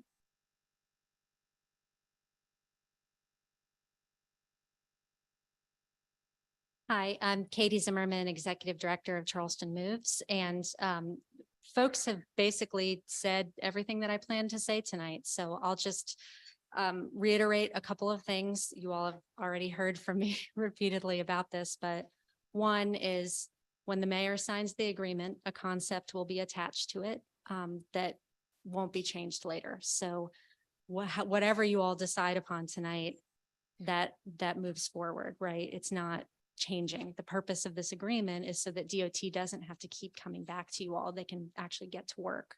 The other thing is we know at this point, overwhelmingly and from data, a 14-foot lane on King Street is not only unsafe, but it would be unprecedented in a negative way. A bike lane on King is a wonderful compromise. There's a lot of even better things that could happen for King. At this point, the bike lane is a great compromise. You've got parking kept, increased loading zones. You've got a lane of travel that's going to be wider than the existing lanes of travel are now. And you've got a buffered bike lane. And we also know bike infrastructure inherently makes it safer for pedestrians. So this is a great compromise. You have one in front of you from DOT from a year ago. It's perfect. And again, as has been stated, time and time again, the majority of the public who keeps showing up for every opportunity and keeps reaching out to you supports the bike lane option. So I just want to make sure. And finally, I would love for that public count data that one of the business owners had. I would love for that to be public. I'm very interested in that. It would add really well to the Council of Governments data that they've already been collecting for years. So thank you. Tony Daniel and Anthony Bryant. Good afternoon, Mayor. After 3 years, I'm learning a lot about council. I've learned you don't have an ethics code for the way a councilman treats a citizen that they don't know. I've learned that there's a concern tonight about traffic and school traffic, but the fact that even in writing to you that the roads were illegally closed to prevent school traffic in my neighborhood from reaching those citizens, you're looking the other way on. I was promised that if the traffic study showed that if I had an inordinate amount of traffic going by my house, that something would be done. Well, the traffic study showed I have an inordinate amount of traffic. I had two people going faster than 45 miles an hour, faster than what would register, off the charts. Yet nothing's been done. I presented the law to you and basically built a complete case with rules and everything to go along with it, analysis. But yet once again, I was told, nah, we're not gonna do that. We're gonna call a road open because there's a walking easement, even though a road is defined as a path for automobiles. So you cannot have a walking easement through a road. An easement has to be for the same thing as what it was before. Didn't even address the other road that was closed. They're like, well, I got no proof of that one. So what are we gonna do? We're just gonna forget about it. So once again, closed roads, don't understand why you forgot about an old man, my father. You forgot about a veteran, me and the three other neighbors that I've got. You forgot about a disabled veteran. So all these groups that you talk about you're gonna help, you're not helping them. You're not helping me. And I didn't do anything to start any of this. Thank you. Thank you, sir. Kevin Redwine, Jordan Amaker, and Jody McKnight.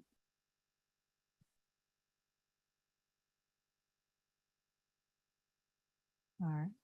Jody McKnight. Mayor, Jody. Councilman Seekings, Councilman Shade, and other members. I'm a catastrophic injury lawyer.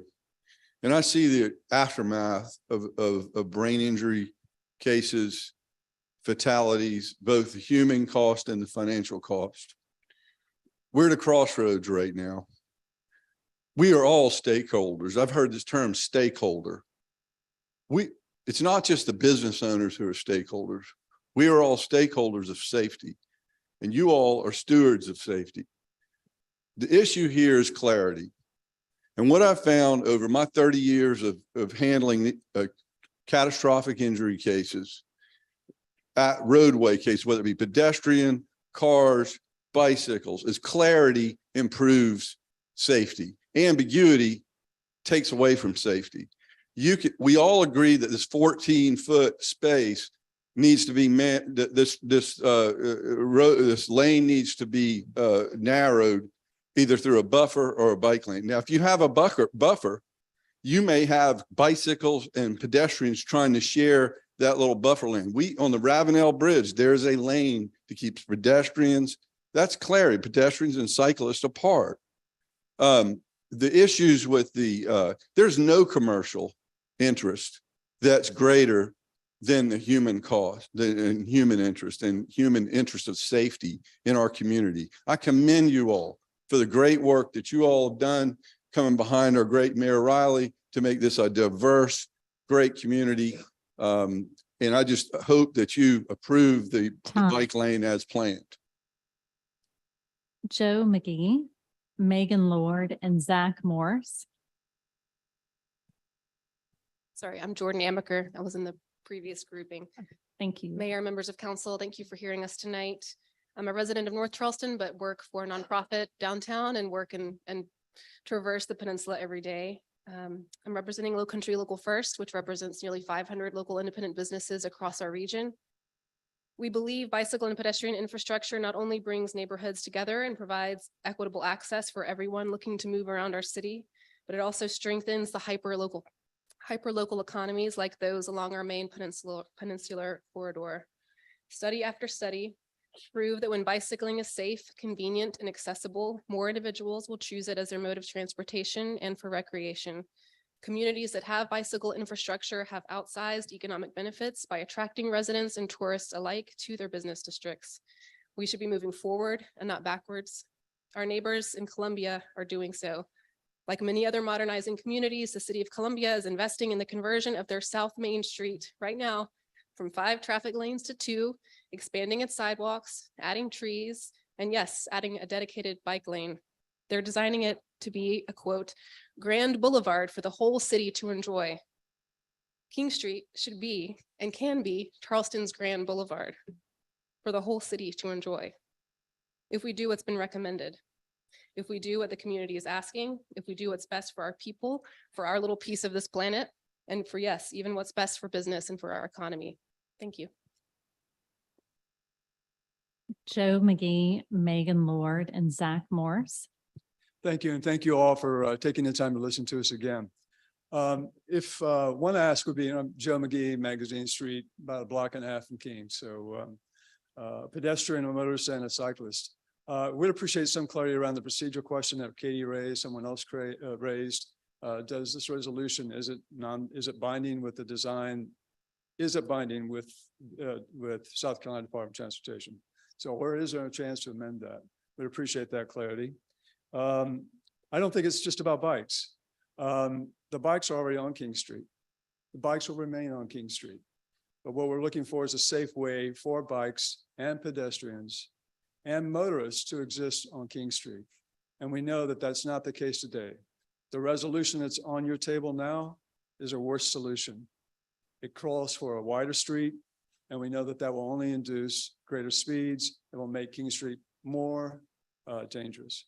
So the resolution, I would urge you to amend the resolution that's in front of you, revert to the original SCDOT resolution or proposal, which allowed for a bike lane, that allows for a buffer for pedestrians on the street as well, and that is equal in terms of delivery space and parking space for cars in the street.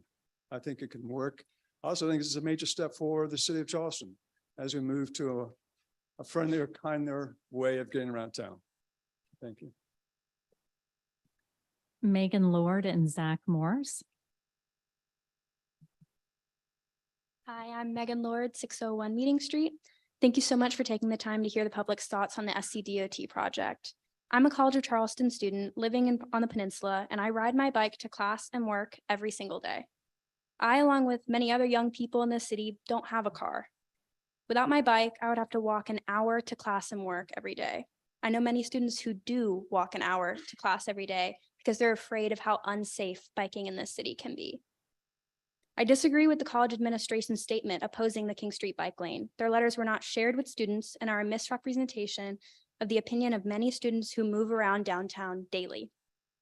There are so many incredible changes proposed in this plan that will make moving downtown much safer. Moving forward with a plan that does include over 3,000 feet of bike lane creates a safer, more sustainable way for people to move through the core of Charleston. People are going to ride bikes there no matter what you do. So you can choose to keep it dangerous, or you can take this incredible opportunity to create organization and progress, making Charleston a safer and friendlier for everyone. Thank you. And Zach Morse, if you're online, you can press *6 to unmute yourself. If not, we'll go to the comments that we received. This is just a summary. All of the comments in full were distributed to council for their review before the meeting. 49 comments received online were supportive of a bike lane on King Street, including a comment from the Circular Congregational Church Council and a comment submitted jointly by the Coastal Conservation League and Historic Charleston Foundation. I believe we had several speakers who also submitted comments. One comment received online was supportive of bike lanes on every street. One comment received online asked if there is an agreement in place that defined the relationship and responsibilities of the Charleston Police Department and the private security firms that the Charleston County School District would be contracting with for supplemental school resource officer services.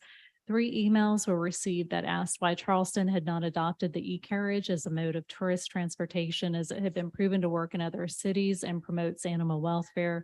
One comment received online was concerned about criminal acts and law enforcement in relation to Meta, and also thanked everyone who coordinated the peer lending program held at the Citadel.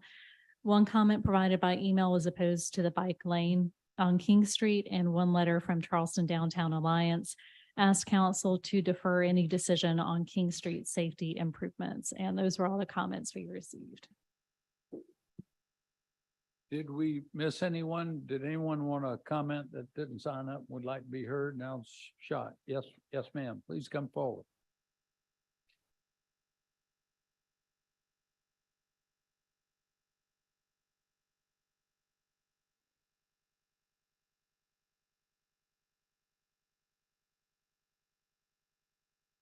Hello, my name is Tori Sanders. I'm a resident of Ansonboro and a mom to a Meminger student. So I have tried recently to bike commute with my 6-year-old from Lawrence Street to Meminger. It is a harrowing and stressful journey, but I'm hopeful that my daughter could experience the joy of safely biking to school via King Street. It's the natural route that we could take. And I implore our elected officials to take advantage of this valuable opportunity that the Department of Transportation has given us. We are one of the only major southern cities to not have any bike infrastructure downtown. Finally, those opposed to the bike lane have really cited no data and have relied only on sentiment and feelings. And I further implore our elected officials to not be swayed by those feelings and instead rely on the data that we have at hand. Thank you. Thank you very much. Anybody else? So thank you all for being with us this evening and sharing your thoughts and comments.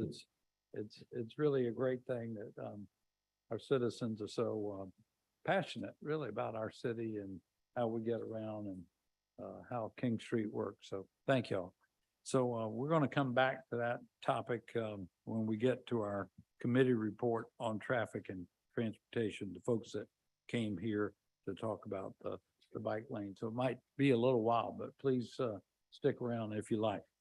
So next up is our petitions and communications. We have appointment to the Accommodations Tax Advisory Committee, and we have a motion to approve Mr. Nikki. Any questions, Councilmember Parker? Thank you, Mr. Mayor. Just quickly, are these revolving appointments, Mr. Mayor, gentlemen? Does every council member get an appointment? How do ATAX appointments work? So we could pull up the ordinance for you there. It's prescribed in the ordinance. I don't have it on the top of my head, but they are for set terms. I know there's a council member or two that are on it. Council member Gregory, you chair the committee, correct? Maybe you could answer the question better than I can. Can you use your mic? Thank you. if I'm not mistaken, and correct me if I'm wrong, those appointments come from the executive branch. But that doesn't mean that council members don't have the ability to make recommendations for appointments to the mayor. Right. The folks that are on there now, there is a revolving, new people come on and off. And when There is there's a term. yes, Yeah. I mean, come on and off. And again, all of us have an opportunity to recommend, not just for accommodations, but for any of the committees. And I think that we need to start taking advantage of that if there are specific people that we have in mind that want to serve. So the answer to your question is, yes, it does change. Madam Clerk clarifies, is it just 1-year term for this particular committee? Okay, thank you. And thank you for that, Yeah. Mr. Okay. Councilmember Gregory. And this appointment came from your office, correct? Yes, it did. Okay, thank you. It was a hospitality position, so I think there are a couple There's of a mix. peg spaces on the committee for certain occupations. This is hospitality. Joe works with one of our hoteliers in town, and one of the other committee members rolled off. All right, any other questions? Let me know if you got anybody you want to recommend anytime. Okay, all in favor, please say aye. Aye. Any opposed, the ayes have it. Next, we have 2 new appointments to our Citizens Police Advisory Council. Move for approval. These came from the council members of District 2 and 10. All right. And- Okay. Any discussion, questions? All in favor, please say aye. Aye. Any opposed? The ayes have it. And next, 2 reappointments to the City of Charleston Housing Authority. Any comments or questions? All in favor, please say aye. Any opposed? Next, we have an update on that we asked for collectively at our last city council meeting from Mr. Dale Morris, who's our Chief Resilience Officer on the Peninsula Perimeter Protection Project. Dale. Great. Thank you, Mr. Mayor, members of council. If you pull up my presentation, talk to you about the coastal storm risk management project, or the 3x3, or the seawall project. It has the different names. Update you on where the project stands. But I also want to take this moment for those folks who are new to city council or new to this issue to run very quickly through some key things that have occurred in the past. So you understand the total context of this project. Going to give you a refresher on this. I'll move through this quickly. Talk about what's been done on education and engagement. Is it needed? What is it? And what is it not? And what could it be? Our current efforts, we're negotiating the design agreement. This is what we need to complete and sign. You all will have the opportunity to review and approve that before PED would start. So the next phase of the project. I'm going to talk a little about tides and sea level rise, because I think this information is not well understood. And I'm going to be very clear with you about what this means for the future of the Peninsula of Charleston. I'm going to talk to you about something very exciting opportunity with the Army Corps of Engineers that they've made available to us, that they just got funding for, called the Tidal and Inland Study. This is citywide, so I think you'll all be interested in this. I'm going to give you my takeaway right now, and you can see as I work through the story why I make these recommendations to you. We need an elevated edge on the Charleston Peninsula. There is no doubt in my mind, and I hope that you will see after my presentation tonight that is true. It won't be an ugly gray wall. It will not be an ugly gray wall. We can do better, and we will do better, and it will help us to stay here. Can I have the clicker?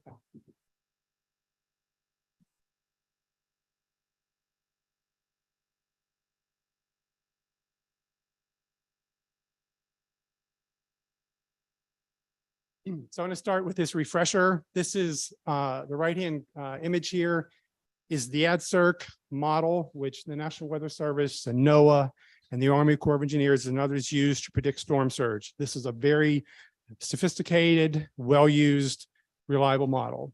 This is 24 hours last September for Hurricane Ian made landfall. If you recall, Hurricane Ian destroyed southwestern Florida with storm surge, came across the Florida Peninsula, entered the Atlantic, and then turned again towards South Carolina And 24 hours before landfall, it was coming right at Folly Beach. This is what we got at 8 a.m. that morning from my friends who helped run this model. Tropical storm, so Hurricane Ian was downgraded to a tropical storm at this point, so it wasn't very strong anymore. It was just pushing some surge. You can see what this would have done. This is a very reliable model. This was a tropical storm, not a hurricane. And yet it would have produced the second highest storm surge on the Charleston Peninsula ever. 10-foot, 7-inch mean low water flood. So this is our future. This will continue to occur. And as sea levels rise, this damage could get worse. Very quickly, the all hazards and vulnerability study was done in between 2019 and 2021 concluded storm surge is the highest threat to the city of Charleston. Tidal and floodplain inundation and rainfall inundation are a close second. So it's not an either or choice. It is not that we can do drainage or tidal management and not surge management. We have to do both. We can walk and chew gum at the same time. Here's a slide that I've shown you before for people who want to catch up. Everything on the Charleston is vulnerable to storm surge. Everything. Critical facilities, the economy, infrastructure, businesses, residences, property taxes, all the money that is generated on this peninsula that funds the city budget is in danger. Dutch Dialogues Charleston made a number of recommendations. Some of those are in work and we're delighted with that. Multi-benefit approach to infrastructure projects is absolutely essential. No infrastructure that we build can be single purpose anymore if we can avoid making it so. And peninsula perimeter protection from our Dutch friends, from our American friends who helped with this, it is absolutely essential to save the peninsula of Charleston. Move forward. This is a graph. This is a timeline of what we've been doing with the feasibility study, the 3x3x3, 3 years, $3 million, 3 levels of review. This is not the city of Charleston's process. This is the Army Corps of Engineers process. The study kicked off in April of 2018. We had a tentatively selected plan in April 2020. Comments came in, suggestions to improve it. Those were taken seriously by the Army Corps. We had an optimized tentatively selected plan a little over a year later. We made some realignment changes. We got a chief street, we got a final plan that you all agreed that the mayor could send a letter to the Army Corps of Engineers and say, yes, let's try to get an authorization to move forward. The chief of engineers approved this report in June of 2022. Congress included this recommendation in the word of the Water Resources Development Act of 2022 that was passed in December of 2022. So the project is authorized to move forward, and there was an appropriation to the Army Corps of Engineers to start on their portion of the PED agreement. Next up is the PED agreement. We have to have the design agreement before we move into PED. This graphic up top shows you the 4 key components: feasibility, engineering and design, construction, and operation and maintenance. We have only completed the first spot. Engineering and design has not been completed, has not even started, because it's just $3 million to move this process. There's a comment that we actually had a 4x4x3. It wasn't a 3x3x3. That is absolutely true. At the request of the city and other stakeholders, we completed an environmental impact statement analysis. That delayed the project. It was essential that we did it. It's important that we did it. That cost a little more than $1 million to do so. So that is why it was a 4x4x3, not a 3x3, but it was at the city's request.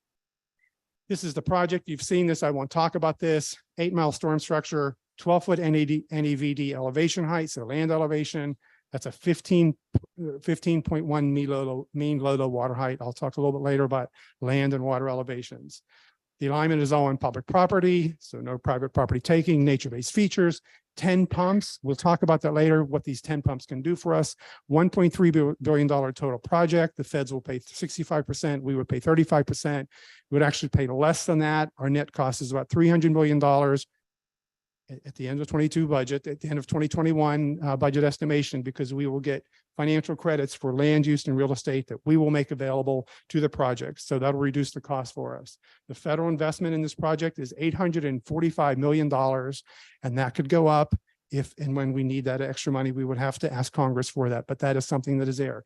This project has a 10.8 to 1 benefit cost ratio, the highest for projects of its kind in the nation. The Army Corps wants to do this. We want to do this right, or I at least recommend that we would try to do this right. And our goal is to use this money to design and engineer a proper structure for the city of Charleston. These are just images you have seen before. The left is Hurricane Hugo conditions in 2082. So that's assuming a bit of sea level rise. And this is a 5-year storm. So a storm that would occur on average once every 5 years. This is what it would do to the peninsula of Charleston. On the left-hand side, the Charleston is very wet. On the right-hand side with the structure in place is what the structure would do to protect the Charleston Peninsula. The Virginia Institute of Marine Sciences they have a different model. They ran this through it. They calibrated the model with Hurricane Hugo, but also with Hurricane Joaquin and Matthew conditions. The left-hand image shows the impact on the peninsula without the structure. The right hand shows it with the structure. Same conclusion. This structure will help protect the peninsula of Charleston. Here's another higher level tool, a flood adept tool. We're in a pilot project with this. This is just to show you that pumps alone will not save the peninsula. Sea level rise will come over the edge of the peninsula, and we cannot pump the Atlantic Ocean. So we need an edge to do that. You can see what happens with no action, with just pumps. On the right-hand side, if you put pumps in and you put an elevated edge on the peninsula is safe going forward. So there are a lot of concerns and things expressed during the feasibility phase. What can we do to make this better? These have all been communicated to the Army Corps of Engineers regularly, repeatedly. These suggestions or these concerns are part of the chief's report. They're part of the recommended plan. We know we can address these in the PED phase, and we will if we get that far. Education and engagement and communication. There is a 3x3x3 Citizens Advisory Committee. Some of those committee members are in the room tonight. That committee has met 28 times since May of 2021. The last meeting was just last month. All these are recorded. They're available to the public in real time and available right now to view post-event. The committee made recommendations in 2021 and they put out their own newsletter in 2022. I advise you to look at that. The city has its own Resilience and Sustainability Advisory Committee. I'm a member of that. Every 3 months it meets and I make regular updates to this committee about where we are with these projects and what we're doing. There have been 3 special workshops for city council on this project over the last couple of years. In January 2023, once the Congress authorized the project to move forward, I sent you all a memo explaining you what we were going to do and what opportunities we had to go forward. And I communicated very clearly, we are now going to enter the design negotiation phase. And that is what we are doing. We are being very intentional and careful to make sure the design agreement allows us to do what we think we need to do to go forward. I briefed the Planning Commission on this public meeting in March of 2023. I've given briefings on this project to regional, local, and national conferences because a lot of people are watching us very carefully. Can we do this? So I do that a lot. The National Academies in Science, Engineering, and Medicine. So the National Academies, prestigious federal organization, is quite interested in the project, and I briefed them on it. I've given regular briefings to the county and to the State Office of Resilience. But more importantly, I have made myself available to every neighborhood association in the city of Charleston through Business and Neighborhood Services to say, I will come to you at your request and speak with you. And I have done that repeatedly on the west side, on the east side, in West Ashley, poolside, while the members of the neighborhood association were drinking the martinis and I was in a suit briefing them. Okay. So I'm doing this seriously, conscientiously, Daniel Island, Wagner Terrace, with any group that wants me to talk to them, I come and talk to them. So for those who think I'm not trying to communicate, that is not true. I can only have so many hours in the day, and I will meet with any one of you at any moment if you have questions about this project. One final thing, this little blue image in the bottom, we have just scrambled to put together an FAQ on this project in a story map format like we did with the sea level rise strategy. This will be sent to you tomorrow and you can share it with your constituents. So that'll be ready. This is the public perception that got out during the tentative second plan of what this structure could look like. This was not done by the Army Corps of Engineers. They did no design or engineering in the feasibility phase, and that's the only phase that's been completed. This was a drawing, an image made by our own city design division. To be very clear, that if we are not intentional in design, and if we would get hit by a hurricane and not have a design forward, we could get this. So let's be intentional. This was meant to put people on notice. If we're not careful and we're not intentional, this is what could occur. However, if you do couple good engineering and design with good landscape architecture and intention, you can get really good infrastructure. This is a storm surge structure on the North Sea that protects the seat of government of the Netherlands. It's a 4-mile long storm surge structure combined with a public promenade and good public space. Do you see the surge wall? If you look at it, you can find it. Otherwise, you don't notice it. This is good public space. This can be done. Here is another storm surge structure in Hamburg, Germany. Good public space protecting this key economic asset in Germany. Can you see the surge wall? You cannot.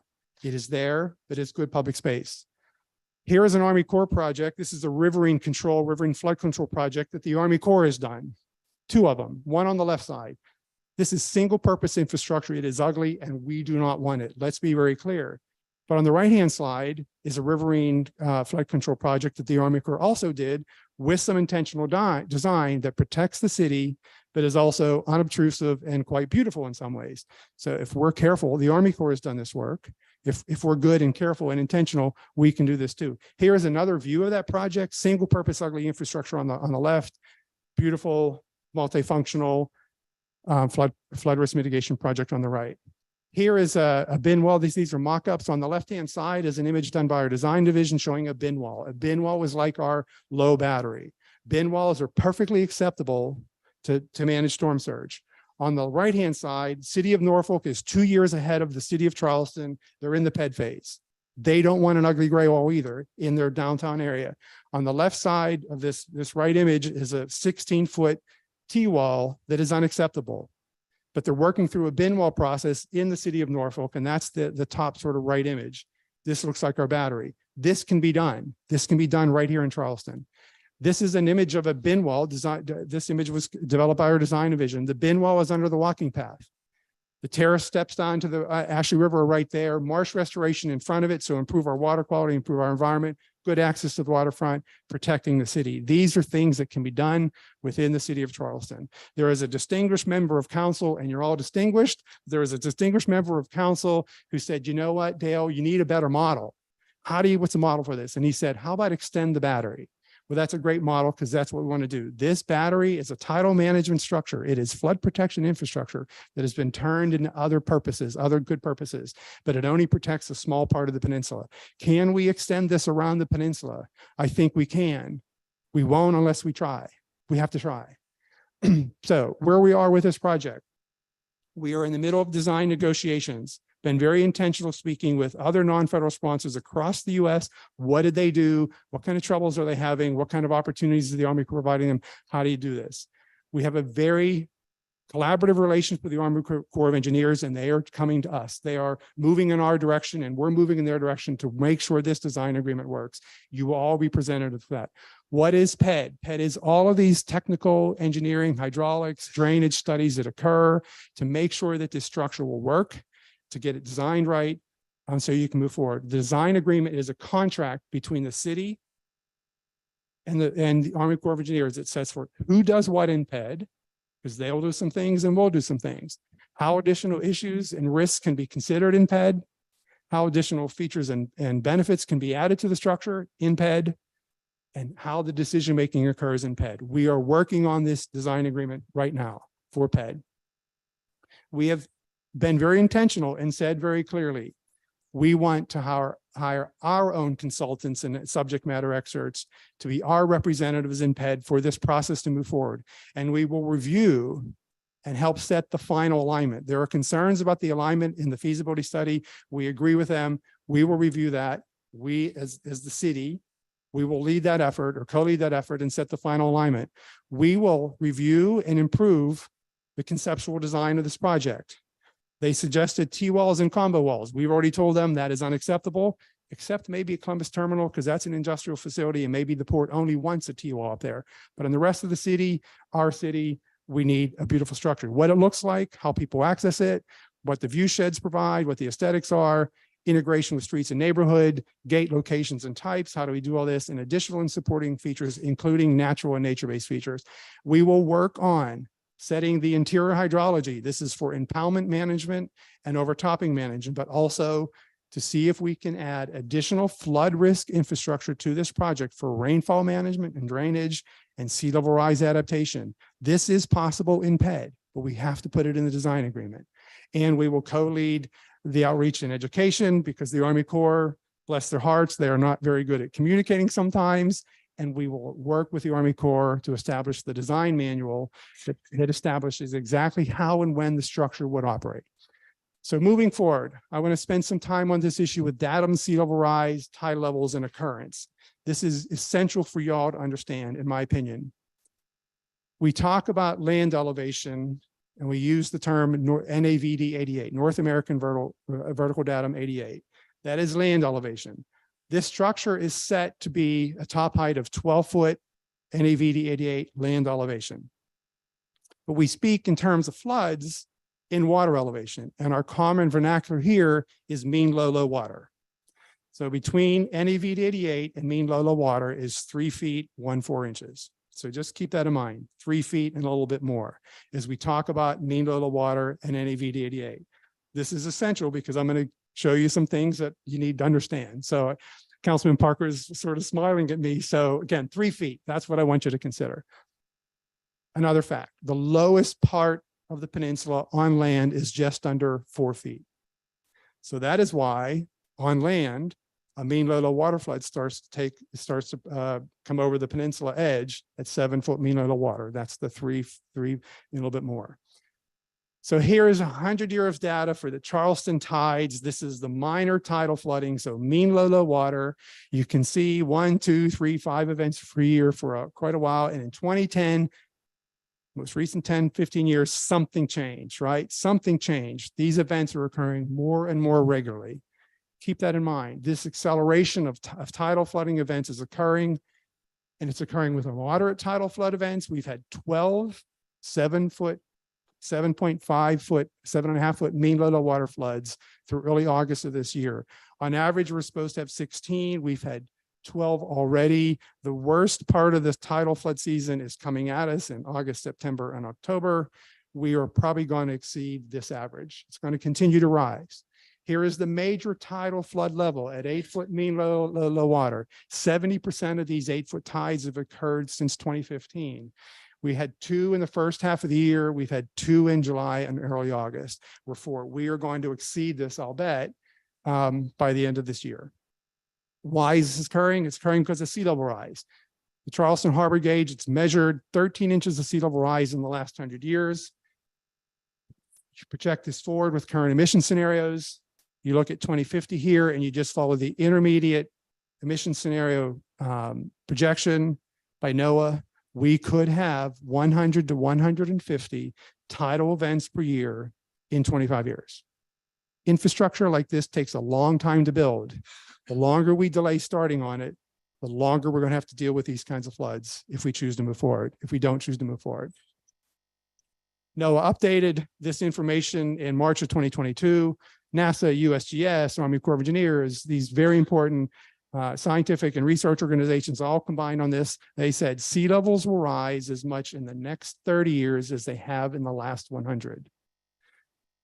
So that's 14 to 18 inches on the Gulf Coast. It's 10 to 14 inches here. The State Office of Resilience just released their statewide resilience plan, and they are telling coastal communities in Charleston, in South Carolina, they better prepare for 14 to 16 inches of sea level rise. Our own flooding and sea level rise strategy, just updated earlier this year, assumes 14 inches. So now I want to talk to you about land and water elevations and what this looks like on digital elevation maps. This is a digital elevation map. The colors in blue on the land are water depths. The index is up on the right. This is a 5-foot NAV 88, so an 8-foot mean low water flood on the Charleston Peninsula. Right now, this is occurring on average 5 times per year.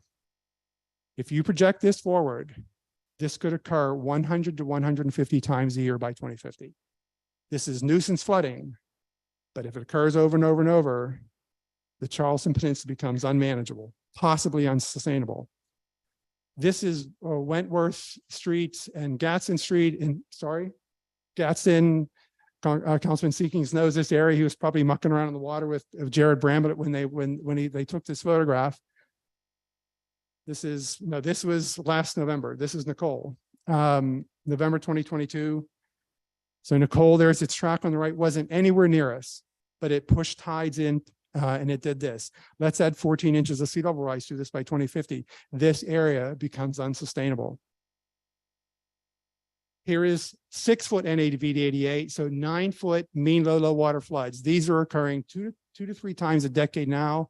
These will occur 16, and there's something about, I think, 16 times a year by 2050. That's more than once a month. This is just under Hurricane Irma level. Here is 7-foot NAVD88. These are occurring once. This is 10-foot mean low water. It's occurring once a decade. This will occur 5 times a year by 2050. This is baked in. This is coming at us.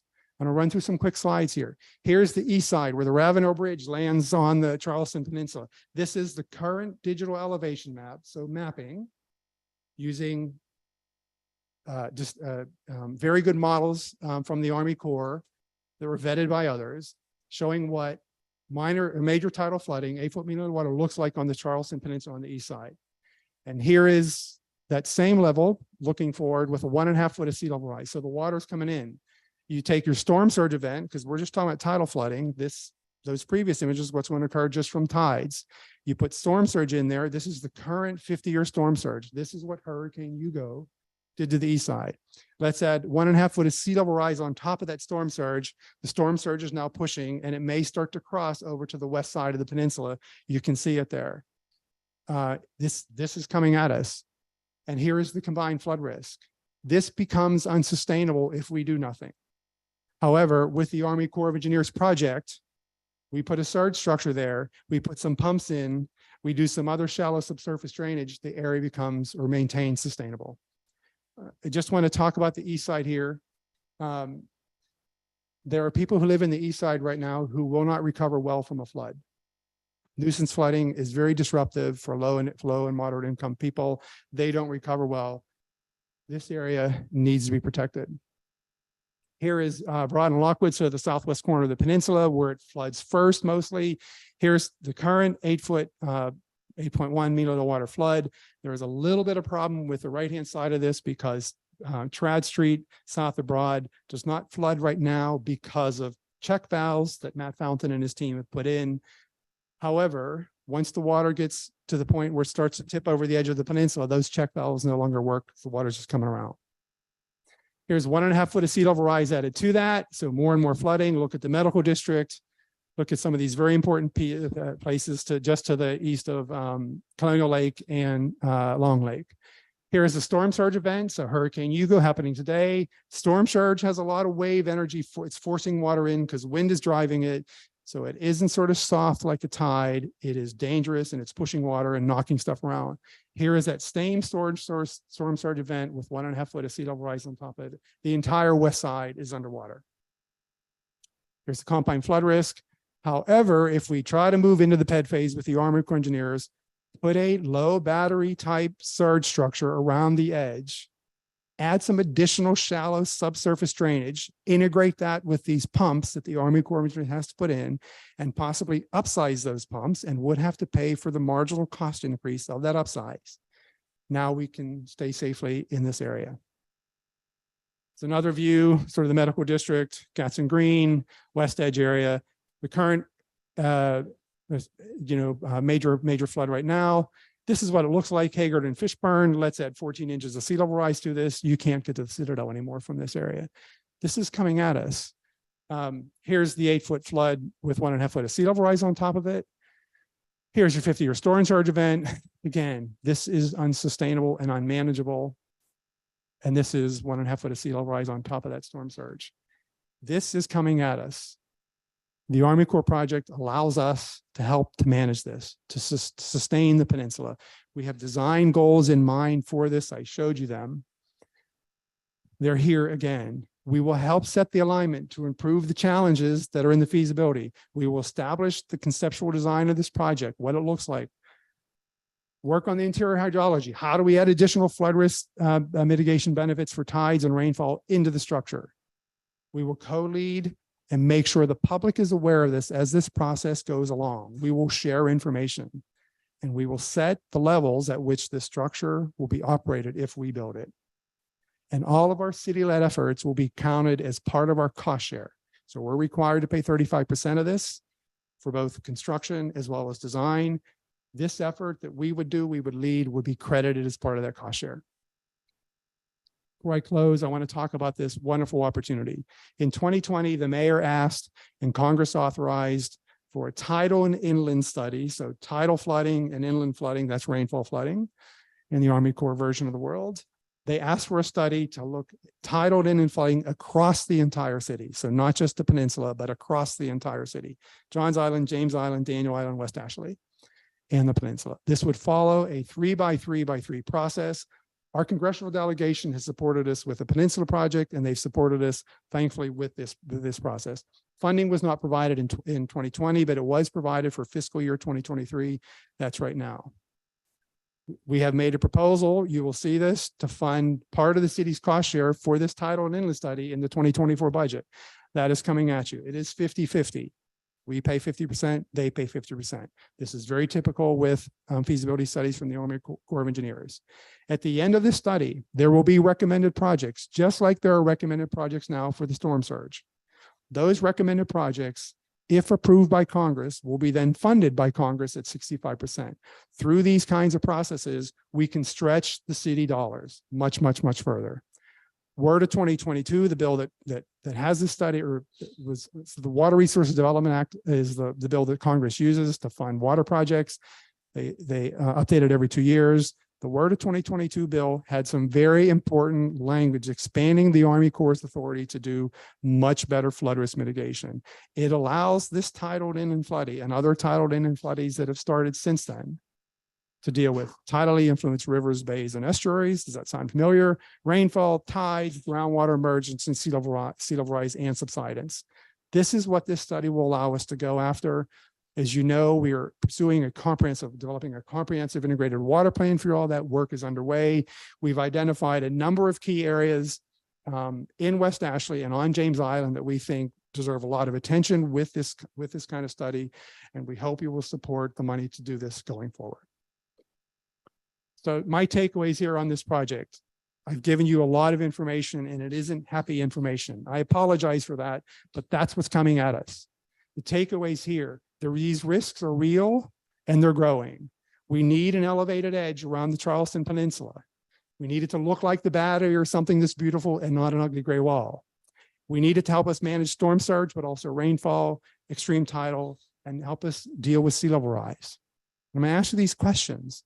How do we protect the residents and properties on the peninsula from the historic district, Charleston Village? You can see all these neighborhoods.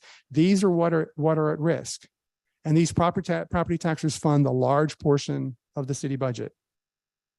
How do we ensure that the medical district and the cancer center and the children's hospital and the veterans hospitals and our hospitality industry and all those wonderful businesses on King Street that we just heard about, and the college and the Citadel and all those other things, how do we protect that? How do we not lose our singularly beautiful historic district and its architecture? Can we get these additional benefits in this project? Can we show the federal partners, yes, we're demanding, but we're a worthy partner and we can innovate with them? That is something I think we can do. And can we take an advantage of this federal investment in us to help protect the city? So I'm going to wrap up here. It's a lot of heavy stuff. Here's a little book that my parents read to me and I read to my kids, and some of you read to your kids and your grandkids. It's a little engine that could, right? I think I can. Big, challenges. Not sure if he can make it over the hill, but the engine, through hard work and optimism and intent, it makes it over the hill. The day is saved and everyone arrives safely at their destination. The motto for the Army Corps of Engineers is Essayons. I am not here on their behalf. I'm here on behalf of the city. Essayons is a French word for let us try. What I'm asking you is to consider this future and let us try to get into PED Phase 1. You will see the design agreement and see how far we can get. PED Phase 1 is just the west side of the Charleston Peninsula. Phase 2 is the Batteries. Phase 3 is the east side. Phase 4 is Wagner Terrace. PED Phase 1 is all we're funded for at this moment from the federal government. Let us try in PED Phase 1 to see how far we can get. I think we will surprise ourselves in a very positive way. Thank you, and that's my update. Any questions? I do. Yes, sir. Mr. Morris, I am proud that you have brought your talents to our city, because you certainly can be in many other places.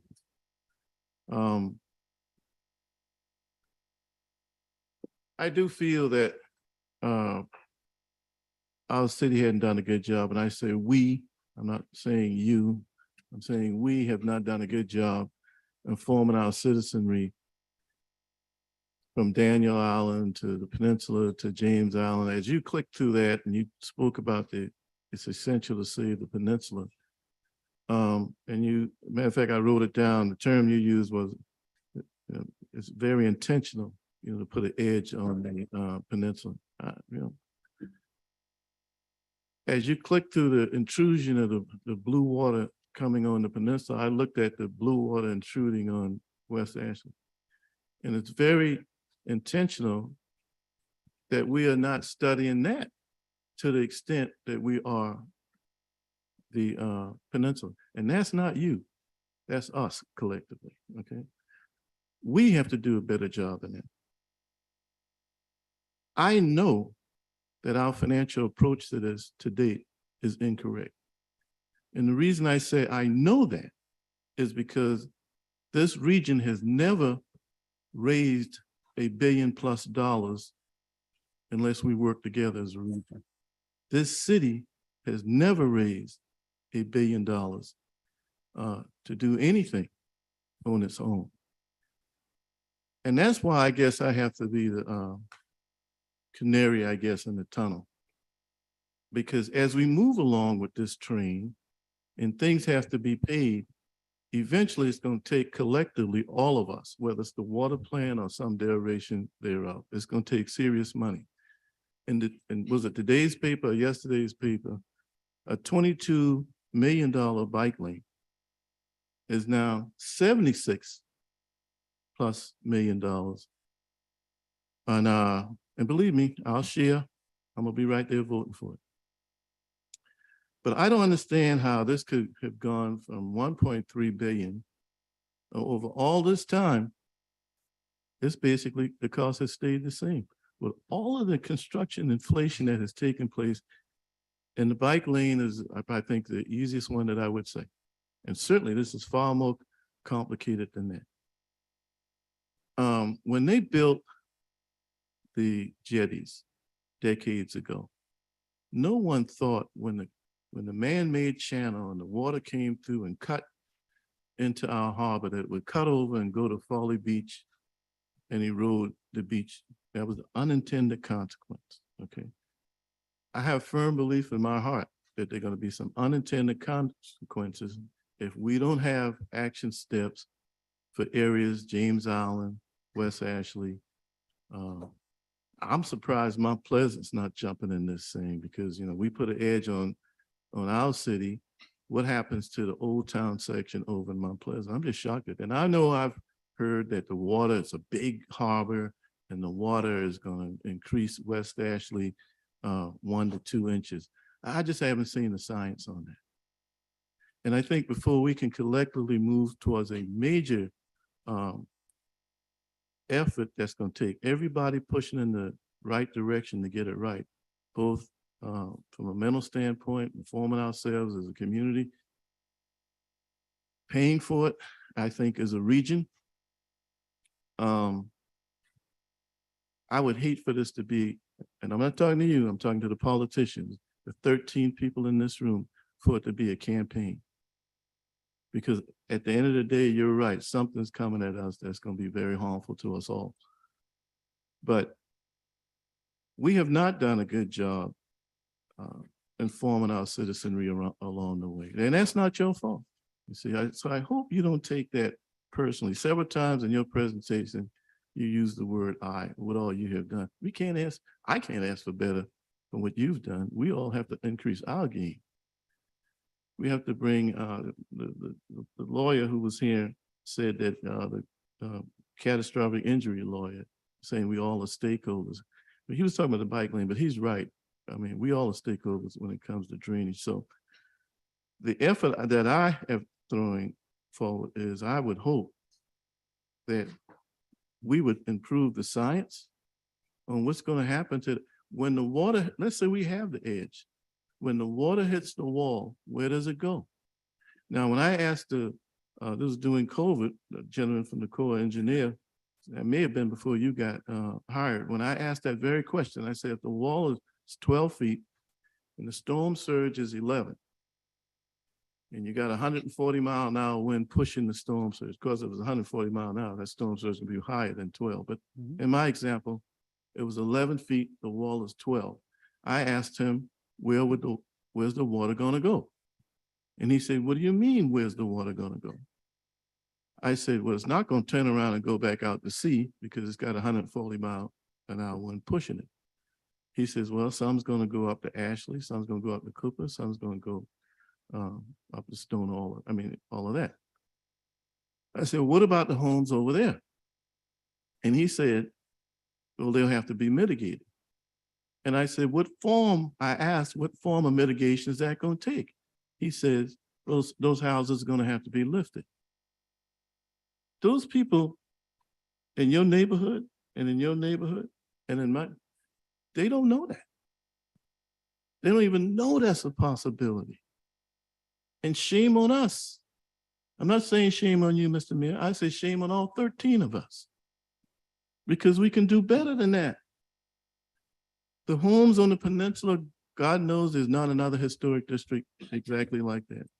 But everybody off that peninsula feel like their home is pretty important also. So again, that's the momentum that I think, whether it's the water plan, again, some derivation that of the edge, whatever, it's going to take billions of dollars to do it.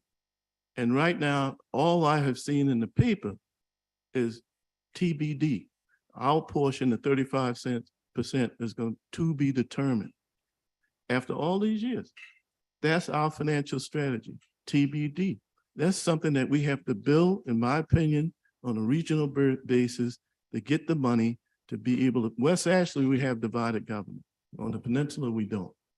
We've got areas in the city, out of the city, et cetera. I just don't see how we go through all of this and don't build a momentum to pay for it.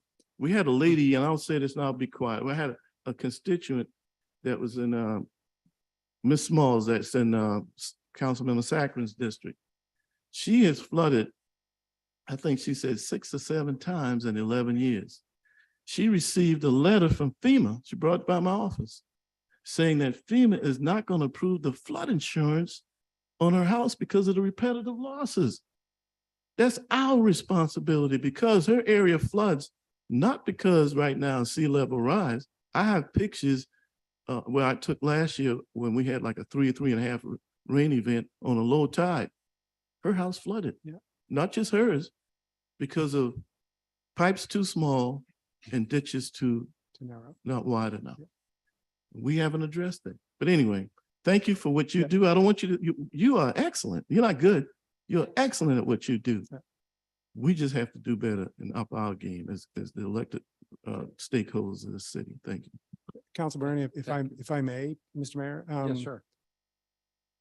The Army Corps project original proposal was estimated at $1.8 billion. Then it came down to $1.1 billion after they did some further analysis and they took some infrastructure away, primarily this big reef block thing they had off the bottom of the peninsula. And right before the report was finalized, they sent it back through economic analysis and they increased the project budget up to 1.3 to reflect the inflation up through the end of 2021. We know inflation was high in 2022, but the best cost estimates we have now are what we've done. There is a 28% cost contingency in the budget so that we can go up and down from that number if we need to without needing additional authority from Congress and funding from Congress. If we do need additional authority, then we'll go get it. We'll go ask our congressional delegation to do that. Not guaranteed, but this project, this is the Charleston Peninsula. I think they will support us. That's one. It is very clear we can fund PED phase 1 without other support. That is consistent with what we have in the city budget. PED phase 1 total cost is $19 million. The city share of that is $6.5 million. It's 2 or 2.5 years of work. We can fund that. And I've spoken with the CFO and she indicates the surpluses, portion of the surpluses from the hospitality portion of the budget will help us fund the city's cost share of PED Phase 1. And again, I want to underline this. We will hire our own people to do that work on our behalf, not to take for granted or take willy-nilly what the Army Corps suggests. We trust them, we work collaboratively with them, but we want people to work for us on this project. To the tidal and inland study that I mentioned, this is what needs to be used. As I mentioned, in the water plan, we've identified some problem areas across the city, but West Ashley, inner and outer West Ashley, we think in those terms in the water plan team. There's some very risky areas that are going to also be subject to tidal flooding because of sea level rise. These are areas we want to use that tidal inland flooding store to study. On James Island, Councilwoman Parker knows very clearly, I am concerned about James Island because how flat it is and how tricky the governance is over there to get things working. Our stormwater department, the town of James Island and the county work collaboratively together, but these kind of things are hard. We have to think about efficiency within those process through that tidal and inland study. You had one other point in there that I'm failing to address or I've forgotten, but I had 3 Let points. me say just one other thing. Yeah. I understand PET and all that.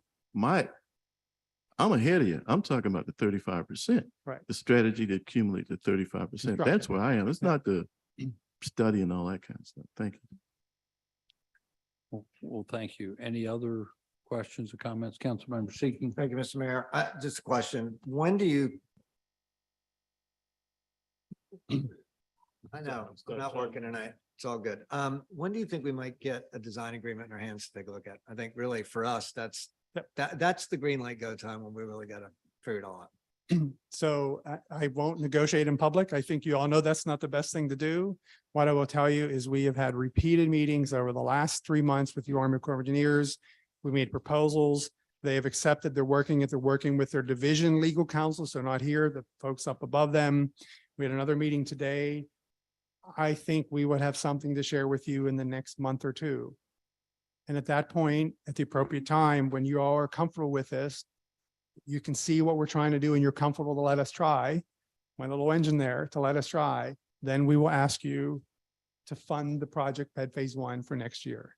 That is coming at you in the next 3 to 4 months. I think the design agreement, you all will need some time to, all smart people, we need some time to look at it. I would say October, end of September, October, November. It's in that timeframe. Just a generics, 50,000. I know you don't want to negotiate in public, but do you envision this process, including sharing a design agreement with us at council, us talking to our constituency, obviously, taking input and then taking input back to the Army Corps before we put PED in front of us? What I think will be necessary is I would hope to be able to share, we would hope to be able to share an informal draft agreement of what we've negotiated that we think represents the best interest of Charleston, and have you all look at that, get your feedback, make sure you're comfortable with it, and then see what the Army Corps of Engineers legal division thinks about it. Let me be clear. We want this process to move as efficiently and effectively as possible through the Army Corps of Engineers. They have their own lawyers, their own policies, their own regulations. We would like to do this so we don't cause substantial concern up the chain of command. However, and I've said this repeatedly to the colleagues at the Army Corps of Engineers, if we need to go to the Assistant Secretary of the Army and the Chief of Engineers because we think something is necessary that they are unwilling to provide in negotiations with the division and the district, then we will go. We will go to the ASA's office and we'll ask them to approve these changes. That has been communicated regularly and repeatedly. If we need to go that high, we will. Any other questions? Councilmember Gregory? Even to, well, the Assistant Secretary of the Army for Civil Works is a gentleman who I have met and we know a little bit, and we know a lot of people who have worked for him, and he's a very open and understanding man. Just say this, General Spellman is the Chief of Engineers, the Deputy Chief of Engineers, the Division Commander. the principal, deputy assistant secretary, they have all been here. The mayor and I have met with them. We've talked to them. They understand what we're trying to do and they know they need to give us the flexibility because if they don't, and they say you get a T-wall or nothing, we'll say, no, thank you. They know that. We have communicated that repeatedly to them. So they are going to, I feel with our high benefit cost ratio, they are going to do their best to work with us. So if I may add just a couple of points myself, on your recommendation, Councilmember Waring, we do plan to bring to council, I think, in a month or so, a contract for additional help with public engagement of this whole matter. You know, you're right, Dale, you're a godsend. But he's one man. And we collectively as elected officials, but also, you know, staff has got a few duties already on their plate. We need some outside help to help us with citizen engagement on this important matter for our city's future. So we're gonna put out an RFP soon for some help on the public engagement. I think you all know this, but you know, regarding the long-term funding, we're asking for money now wherever we can, you know, from the state, from the occasionally partnership with the county. I've got Governor McMaster here again on Thursday to review his $10 million investment in the Earhart Tunnel, to thank him for the $10 million that we got for King and Hughes Street, to let him know that we're requesting, if he didn't know already, another $7 million for the east side. And, you know, then today we approved an application for another program with the Corps of Engineers for $13 million for West Ashley. So all of this funding that we're able to accrue along the way helps us be able to afford the future needs. But I think we all collectively realized with the kinds of numbers, needs that we were talking about 5 and 6 years ago, that was going to be $2 or $3 billion worth of infrastructure investment needed to protect our city, that there was nobody more substantial than Uncle Sam himself to help us. And the pathway to get federal help for all of this kind of infrastructure is through the U.S. Army Corps of Engineers. And that's why we pursued, I think, an amazing collaboration with the Corps of Engineers. Yes, it started with this 3x3. We're already seeing other benefits like our $3 million we got from him for the upgrade of the MUSC pump station. That's now a project for the application that we're submitting today. The last couple of slides, the tidal and inland feasibility study is just like we've been through for the peninsula, but for the rest of the city, which, if authorized by Congress, and it takes a while to get there, will set us up for 65-35% match for projects in other parts of the city as well. They are our ticket to being able to get the necessary funding to invest, to make the investments we need long-term. And I'm standing before you here tonight and telling you, if you go back to that slide, what was that number? $865 million. I would not have guessed 5 years ago that I'd be able to stand here tonight and tell you that we have even the opportunity to get $865 million from the federal government to help us address our infrastructure costs for stormwater management and surge protection for this city. And in a way, that's just the beginning. So yeah, we have to ask for it from the county, the state, and everybody else, as I've said before, under every rock. But this partnership with the Corps is vital, in my opinion, to our city's future and trying to address these needs. So I don't want to look a gift horse in the mouth.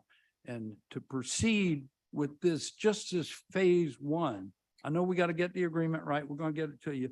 But y'all, this is really important for the future of our city to proceed with PED of phase one to protect the whole western flank of the peninsula and the hospital district, which I remind folks is the highest density of employment of anywhere in the state of South Carolina is the hospital district of Charleston. So anyway, I couldn't hold myself back, but to share those few comments. Thank you, Dale. Mr. Mayor, can I make one more comment? Yes, sir. One more comment, your indulgence, please. So PED phase one will allow us to go through the design and engineering process and show the county and show the state and show others what we're trying to build. Without that design effort, we have to go to the state and the county and say, help us, but we don't know yet what it is. So we need to get through that design phase, at least PED phase one, so we can say, this is what we're trying to do to protect the Charleston Peninsula. It's beautiful, it's multi-benefit, it has all these other things going on for it. If we fail or we're unsuccessful in that effort, as I said, we will at that point stop. I don't think that's the case, but we need to be able to go through the process to show them what we want. We want them to help us buy. Mr. Mayor, I want to ask this question to both of you all.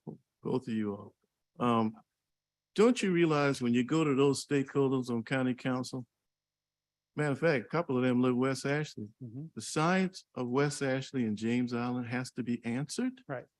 And we don't have those answers. I mean, when I asked that just now about as the water blue intruded on the peninsula, it also increased on James Island and Johns Island. We pivoted. But that was the one, if I may, that was the one item that I said I forgot what the question was. Okay. So after the tentatively selected plan was released, people asked the question, well, that wall is going to flood James Island. What the heck are you doing? This was a legitimate concern. In the analysis that the Army Corps of Engineers undertook after the original TSP, and then they did some modeling, and that modeling was included in the optimized TSP. They do wave modeling. My distinguished friend and councilman here is an engineer. He can talk about how waves, depending on their angle of attack to a structure, they bounce off and their energy cancels each other. There's a technical definition for that. Destructive interference, right? Okay, so that happens. That's one thing that happens, right? So no matter how hard that wind is pushing that wave higher and higher, when it hits something hard, it bounces back, and the other wave coming in, they counteract each other. So that's one thing.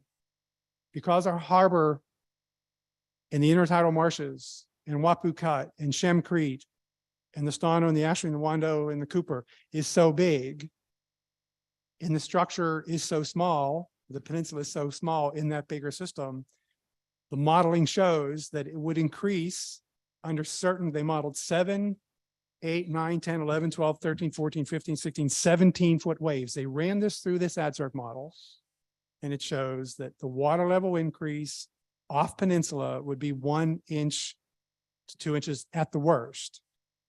At the worst. Meanwhile, I showed you 5, 6, or 7 feet of water depth on the peninsula. So we're not saying it's zero. We have to pay attention to the tidal and inland study, what we can do to mitigate that through that effort.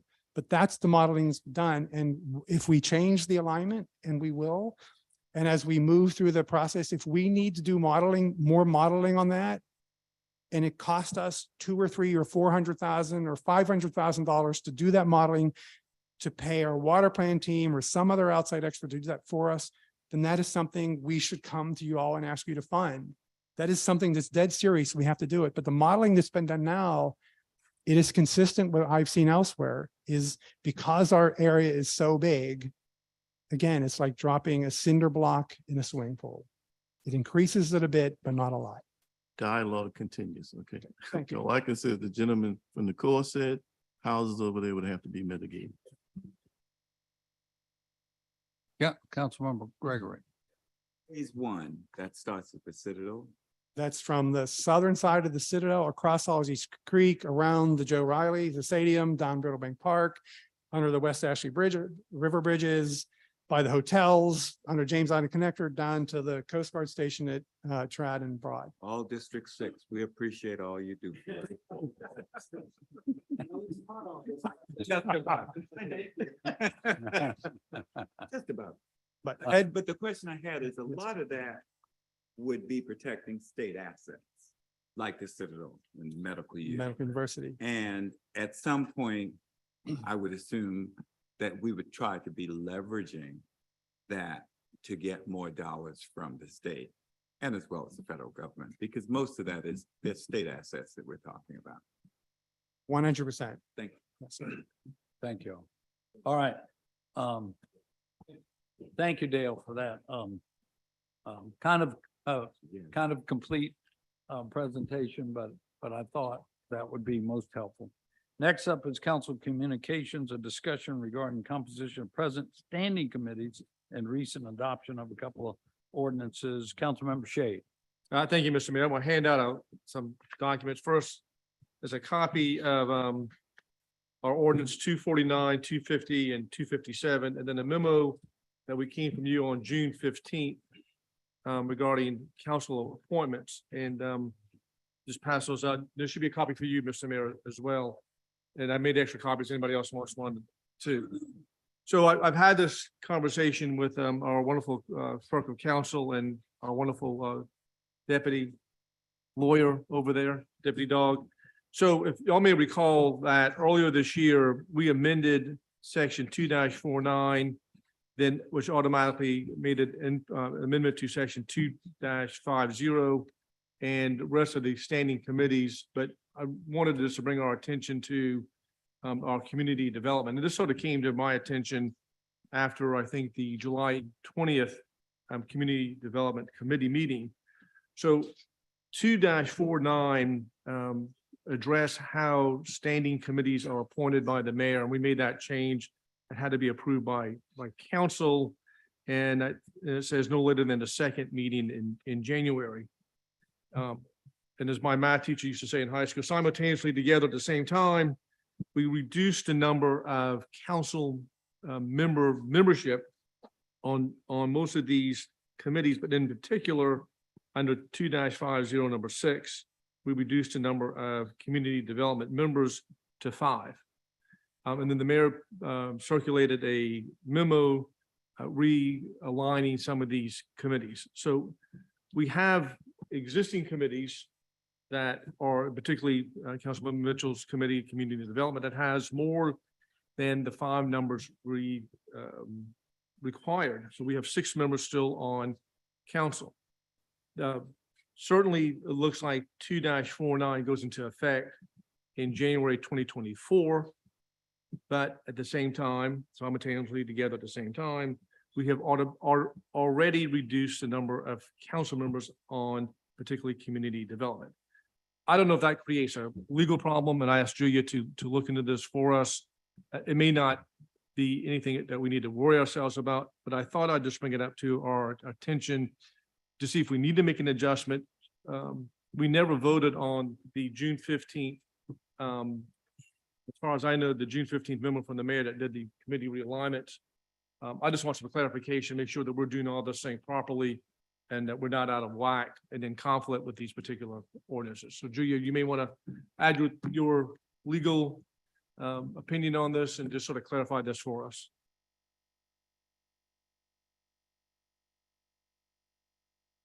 Thank you, Councilman. So if you look at 250, yes, we are technically meeting with committees that are not, the numbers don't reflect what's actually happening. However, if you read it in conjunction with 249, technically it's supposed to trigger in January. The mayor was a bit proactive in submitting his names, but technically it does not trigger until January. So until council votes on and approves the new selection for committees, you all continue to meet as you normally would and as you are normally assembled. So read together the 3 sections, there is no violation in our estimation. Thank you. But my question is, it doesn't say that in section 2-50. Correct. It doesn't say that. It doesn't say that when this goes into effect in January. Well, that's what I'm saying. If you read it in conjunction with 249, because you read them all together, we would take the position that it is triggered in January. It does not state that specifically in 2-50. but that's the position that we're taking. 2-50 and 2-57 does not say when it goes into effect or when it does not go into effect. Correct. But we have an ordinance that says this is the law. Correct. 2-50 states the number that should be in the committee.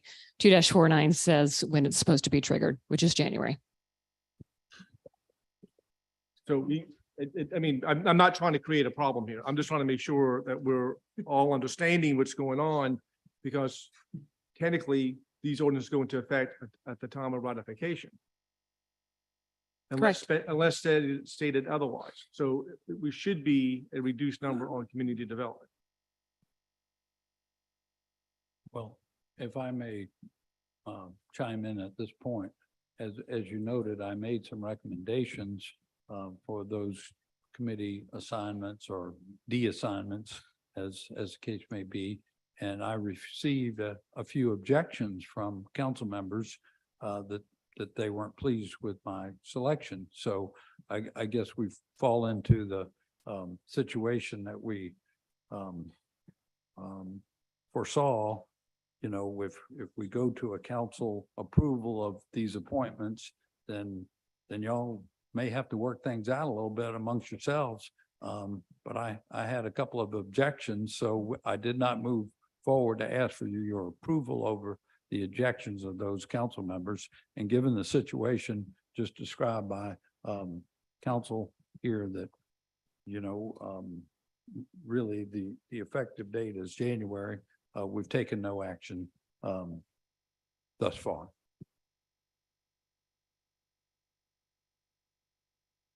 Councilmember Parker. Thank you, Mr. Mayor, and thank you, Councilmember Shade, for bringing this up.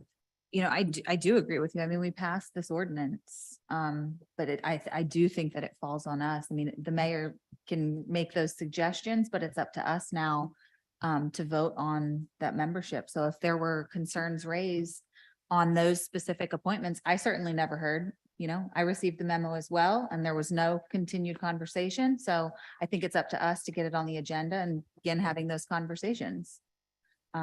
That would just be my suggestion. I'm sure, you know, when this ordinance passed, some were not in favor because these discussions, some aren't going to like them, and it may be lengthy, but we either bring it to council and make those appointments, or we wait until January. So I do technically think it's on us as a body to bring it and do it.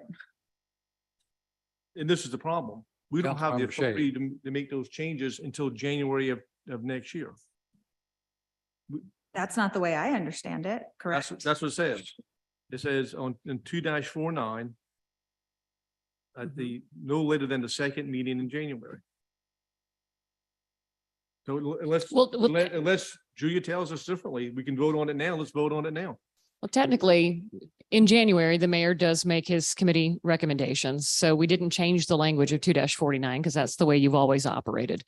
But keep in mind also that there's a sentence in 2-49 that says until council consents to the new recommendations, the prior committees will continue meeting. So we can't, technically, we don't stop business in the city. We keep meeting until there is a consensus. Councilmember Bowden. Yeah, I agree with that. That makes a lot of sense. But since we passed these at the same time, and rules of statutory interpretation being what they are, we would have to presume that we knew what we were doing with both of them. And so there's not really a conflict. It just says that this is in January. It's a January issue. Right. Councilmember Seeking. It does. I wish. Councilmember Bell. Since we're talking about the rules of statutory construction, I can't help myself here. Y'all brought this up. I didn't bring it up. This is the Y'all put this on the agenda. Order. Courts will reject an interpretation that produces an absurd result. And the intent of council is always paramount. Was it anybody's intent around this room to kick people off the CD committee immediately when these ordinances were passed? I rest my case.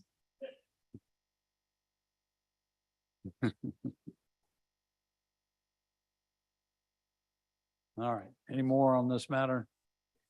Yeah, Councilmember Gregory.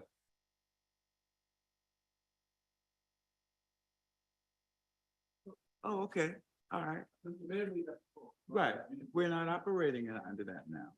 Right. That's okay. right. For January, thank you, Mayor. I just wanted Yeah. to make sure. All right. Councilmember Shealy, I think that was a list that was placed on the council member's desk a while, not at this meeting, it was at a previous meeting. Yes, sir. All right, without further ado, we'll move on to our council committee reports. Speaking of community development, that's the first one up. Councilmember Mitchell. This is the committee they're talking about this all right now.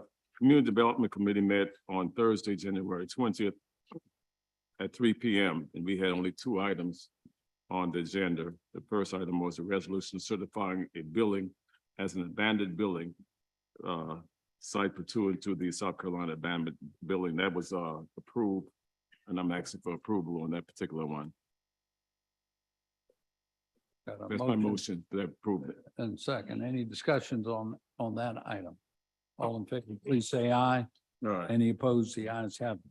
And the second item was a discussion. I hope you don't be too long on this one, on the Sumal Street project. And we had a number of people, participants that came and residents came and spoke during his participation. And also we had a lot of the colleagues here on city council came, and I also give them opportunity to speak also at the meeting. And after a long discussion, and normally my meeting don't last too long, that long, but been there 3 hours on this community development meeting. And I told the committee we need to do something to pass something that night before we leave there to give West Ashley that we are doing something that is not just dying in the community development committee meeting. And so another a motion was made at that time, which was a fourth option, if you want to call it that, that we proceed with the municipal building, and with municipal building also leave the rest as right now as green space, and do from Orange Grove Road all the way to the site, beautification along the way. And let the people know when you're coming into the city, the beautification is there. That didn't stop us, say we wouldn't come back later and look at some other things that might happen with shops and things, but right now we proceed with the municipal building. And that was approved by the committee, and I'm bringing it to council for approval.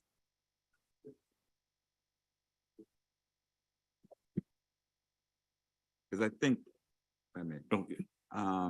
yeah, I think we cross-referenced the West Ashley revitalization plan. And if I'm not mistaken, thank you. Because, you know, we paid $500,000 for this plan. And I think, Mr. Chairman, we were yeah. You made a motion.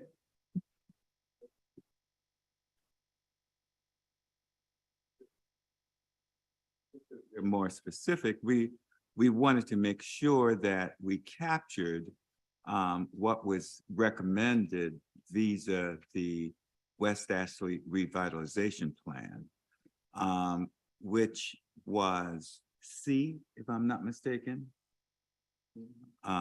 Key ideas illustrated, and I think it was read into the record at one point as well. B and C, right, B and C. Is what we were talking about exploring and recommending to staff. Okay, you giving me that little look there.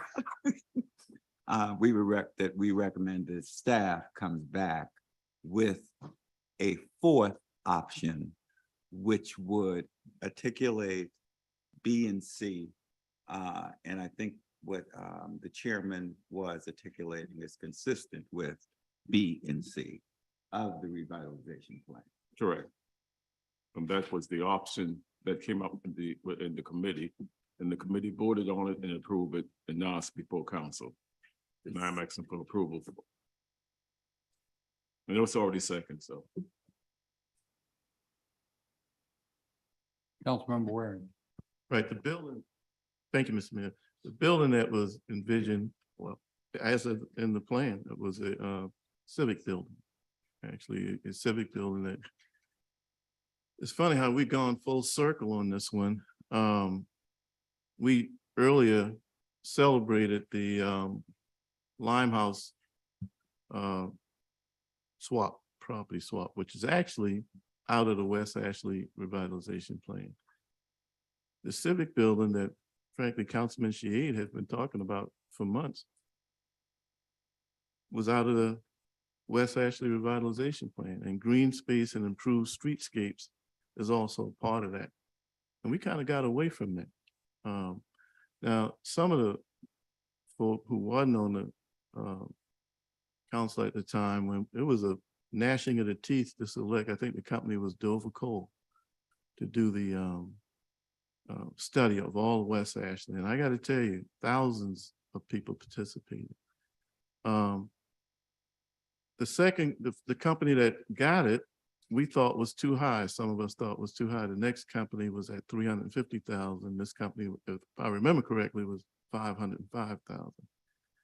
And that got debated, and actually Historic Charleston, and I think you worked on that, Mr. Mayor, helped to get 50,000 to help supplement the cost. It was actually Councilmember Seekings that said, we've been talking about this for a long time. Let's get this thing going. Let's move it along. So we had to hire somebody, and they were a good company. But we got away from what was being recommended. So I want to thank Councilman Shade for bringing us back full center on this one. You're right. I supported it. The majority of the committee supported. We had a lot of debate in 3 hours, but that's what came out the committee: a civic building with green space. Thank you, Mr. Mayor. Councilmember Shea. Thank you, Mr. Mayor. So we heard tonight, and Councilmember Waring just reiterated it, that we at Real Estate Committee passed a approval for the land swap. There should be enough copies for you, Mr. Mayor. I thought I made enough copies for everybody. This land swap that came directly out of Plan West Ashley. And we were ringing the bell and singing the praises of what we did with that land swap, because it took it right out of the book. Previously, and not many of you were on council at the time, that back in, I think, 2008, maybe 18 to 2019, we had a proposal for the revitalization of Citadel Mall. And the new owners, the Davises, came to us for a PUD. That PUD came out of Plan West Ashley. 2 specific instances in which we have adopted and follow through with the recommendations of Plan West Ashley. Now those plans are changed a little bit over, and Citadel Mall new owners have taken over, but even meetings with them have reconfirmed their intent to proceed with the plan unit development that is proposed at Citadel Mall out of Plan West Ashley. And we just did it again tonight. So if we have these plans, we spend the money on these companies, we have the public engagement with our community, one of the highest that we've ever had in any type of plan, community stakeholders taking part of this, and we follow the plan. Now, that doesn't take into account the number of times I have appeared before the design review board. And when smaller projects, and I mean small amount of money, not small amount of significance, come through the design review board, we refer to this project. Councilman Shealy called me several months ago. I think we're back in maybe 2021, Councilman Shealy, if I don't remember, about a gas station that wanted to build on a playground in Highway 61. And he got calls from the St. Andrews Public Service District recreation folks opposing that. And Councilwoman Shealy and I attended that design review board, and we pulled out Plan West Ashley. And we stopped that Parker's gas station from being built with that, which is now a car wash located there. Because we use this plan to help us be consistent with the development of West Ashley, the revitalization of West Ashley. And I can give you other examples as well of how we've used this from time to time. Councilmember Appel was involved in a lawsuit in regards to something that was in the county off of Parsonage Road. After the city had made a commitment with Greenbelt money for that particular intersection. I think that's in your, that would be in your, if it was in the city. It was a county and the county board overruled our objections to that. I think Councilman Appel became involved representing the aggrieved parties in that. But still, that was part of Planned West Ashley. So if we're going to be consistent, if we're going to follow the roadmap that we spent thousands and thousands of dollars on and thousands of hours on through our planning department, here's just another example of doing that. Now, I know a lot of folks have expressed their interest and desire of what we have dubbed option one. And I've talked about that in ad nauseum. I've had several meetings with my constituents about that. That plan is not going to pass council. We've tried it. It's not going to pass council. What this plan does is give the city the flexibility to proceed with the revitalization of this very important gateway into West Ashley. And what it doesn't do, it doesn't prohibit further development in this site. And I know some of us have been in communication with Faison that owned Ashley Landing. We're very familiar with the proposals for revitalizing Ashley Landing. I think to the tune of $150 million is what they have in mind. Adopting this plan consistent with Plan West Ashley and proceeding with this plan does not preclude other development on this site. What it does do is start the ball rolling on the revitalization of this location and gets us in the right direction. And as Ashley Landing, which is also contemplated in section D of this proposal, would follow suit as well. This is a very easy roadmap for us to take. It may not be with all the bells and whistles that we had hoped for or expected to take into account. I saw, I don't know if he's still, they're still here, Jonathan and Jason are still with us in the back. They've been working with us on this. This still provides us with a level of flexibility to proceed. Otherwise, if we don't approve this tonight, then we're back at square one with nothing at all going forward. And we have sent a very powerful negative message, to the citizens of West Ashley that we're paralyzed and we're going to do nothing. And I've heard talk over and over again, well, let's just wait till after the mayor's election. We can't defer this anymore. We can't defer this and expect, well, maybe with the change of administration, number of people on city council, something else may take place. That's 6 months from now. When are we going to stand up for the citizens of West Ashley? When are we going to stand up for the citizens of West Ashley and do something positive? Here's our opportunity to do that. Here's our opportunity to start the process on the gateway to the city of Charleston, the most historic location in the state of South Carolina, and say we're going to take some action. We just spent over an hour hearing about flood mitigation issues on stormwater and a storm surge that's going to cost over $1 billion. Not one penny of that goes to West Ashley. And Councilmember Waring asked the question again, what is the negative impact that's going to have on West Ashley? On James Island, on Johns Island, on Daniel Island. No attention is being paid to West Ashley. Here's our opportunity to pay attention to West Ashley. We're not talking about a park here.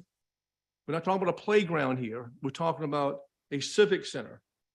Where were we supposed to be tonight, by the way, ladies and gentlemen?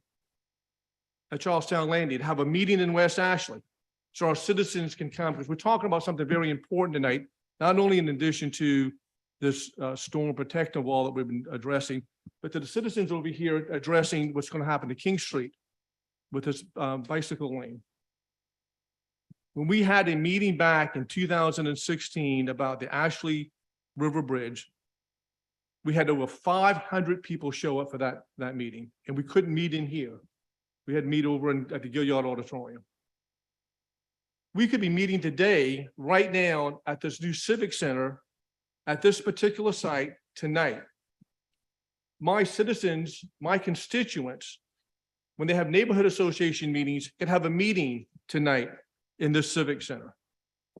When I have my monthly meetings with my constituents, called Coffee and Conversation, we could be meeting in that location. The Design Review Board could be meeting in that location.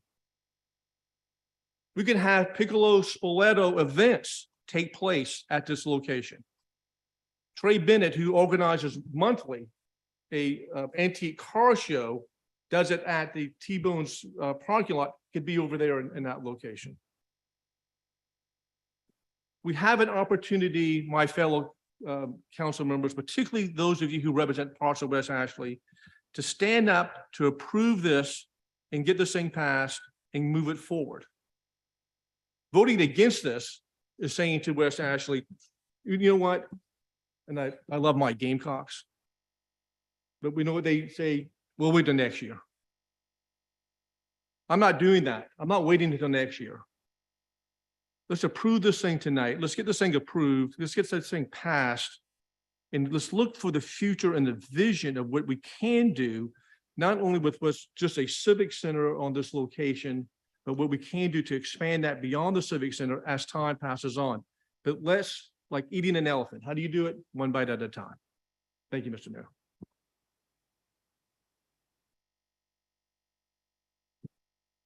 Would anybody like to be heard? Councilmember Appel? I just have a question. What are we voting on?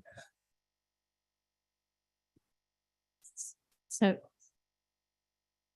The Mayor, maker of the motion was, Councilmember Mitchell and seconded by Councilmember Waring. So. You want me to read? yeah, sure. I believe the motion is to vote on the decision that was made at the Community Development Committee, which is to ask staff to bring back a fourth option with just the Civic Center and green space to look at Plan West Ashley. And I had written down from the committee meeting also to work on improving the gateway at North Bridge down Sam Rittenberg. Follow-up question. Does our staff have the capacity to do that? So I think what is going to have to happen if this is a yes vote, there are two ways to build out or develop option 4 in my mind. And if you can come up with a third one, please feel free to chime in. It would be either to put out a whole new RFP to find a company to provide a fourth option, or amend the MOU with Landmark to have them design option 4 under the current agreement and come back to council for approval. Those are the two options I see toward getting to option 4. Councilmember Gregory and then Seekings. Did you want to be recognized again? Yeah, because I wanted to make clear that what Landmark submitted to us, I thought was great. They did exactly what they were asked to do. Right. Okay. Yeah. And I think if we had asked Landmark earlier to do an option with the municipal building and green space, we would have that as well. We didn't ask them to do that. They were following directions, and I'm not sure from who, okay? Because I don't think community development was ever brought in on, okay, what types of things that we think should go there, because we would have gone right on back to the revitalization plan. Okay, so I really think that if we had given Landmark the opportunity to afford us with another option, they would have. We never asked, Mayor. That's not true, sir. Well, tell We me. asked them for other options. They presented 3 to us. One was option 1. One was option 2. Right. That had a structured parking on the Right, site, right. and there was an option 3. All 3 options included a civic facility that was to be owned by the city of Charleston. All 3 options And- included that. But But admittedly, all three options included some commercial development on their part.